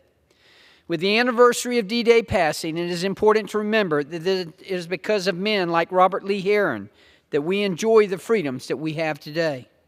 We are eternally grateful for his and all others who sacrificed their lives for our country. Thank you, Mr. Speaker, and I yield back. The gentleman yields back. For what purpose does the gentleman from New York seek recognition? Mr. Speaker, I ask unanimous consent to address the House for 1 minute and to revise and extend my remarks. Without objection, the gentleman is recognized for 1 minute. Thank you, Mr. Speaker. As we celebrate Pride Month, I rise to honor the life and memory of my friend, Thomas Errol Gleed, a cherished member of the Buffalo LGBTQ community, a leader, and a friend to many. Tom was a trailblazer. Following a career as a clothing store owner, he spent the rest of his life in public service. He started as an executive assistant to Buffalo Mayor Anthony Masiello, and for many years after, as a dedicated employee of the Erie County Board of Elections, helping to ensure that one of our most cherished rights was carried out smoothly year after year. He was a leader on the Erie County Democratic Committee and the Stonewall Democrats, never ceasing in his fight for equality for the LGBTQ community. Tom passed away on April 28th. But as a reflection of how wide his circle of friends hail from, his funeral mass was not held until May 30th, ensuring that so many people who loved Tom were able to come to the great city of Buffalo to say goodbye. I want to express my deepest condolences to his many friends and his family, his loved ones, especially his longtime dear friend, Brian Ball. May Tom Gleed rest in peace, and may his legacy continue to live on. I yield back. The gentleman yields back. For what purpose does the gentlewoman from Wyoming seek recognition? I ask unanimous consent to speak to the House for 1 minute and revise and extend my remarks. Without objection, the gentlewoman is recognized for 1 minute. Mr. Speaker, I rise today to recognize an organization dedicated to promoting oil and gas production in Wyoming over the last 50 years. Western Energy Alliance was formed in 1974 to advocate for small, independent companies as our nation was grappling with terrible energy policies during the oil crisis, and there was a period of conflict in the Middle East in the 70s, a time that is similar today when American energy leadership is so desperately needed. Today, the Alliance continues to challenge Washington's anti-oil and gas policies. For example, the Alliance teamed up with the Petroleum Association of Wyoming to counter plans to close off 2.5 million acres in Wyoming from production under BLM's Rock Springs Resource Management Plan. The plan would starve our nation of the energy it needs to grow. Because of the Alliance, our nation over the past 5 decades has benefited from increased energy production and will continue to do so for the next 50 years. Thank you, Mr. Speaker, and with that, I yield back. The gentleman yields back.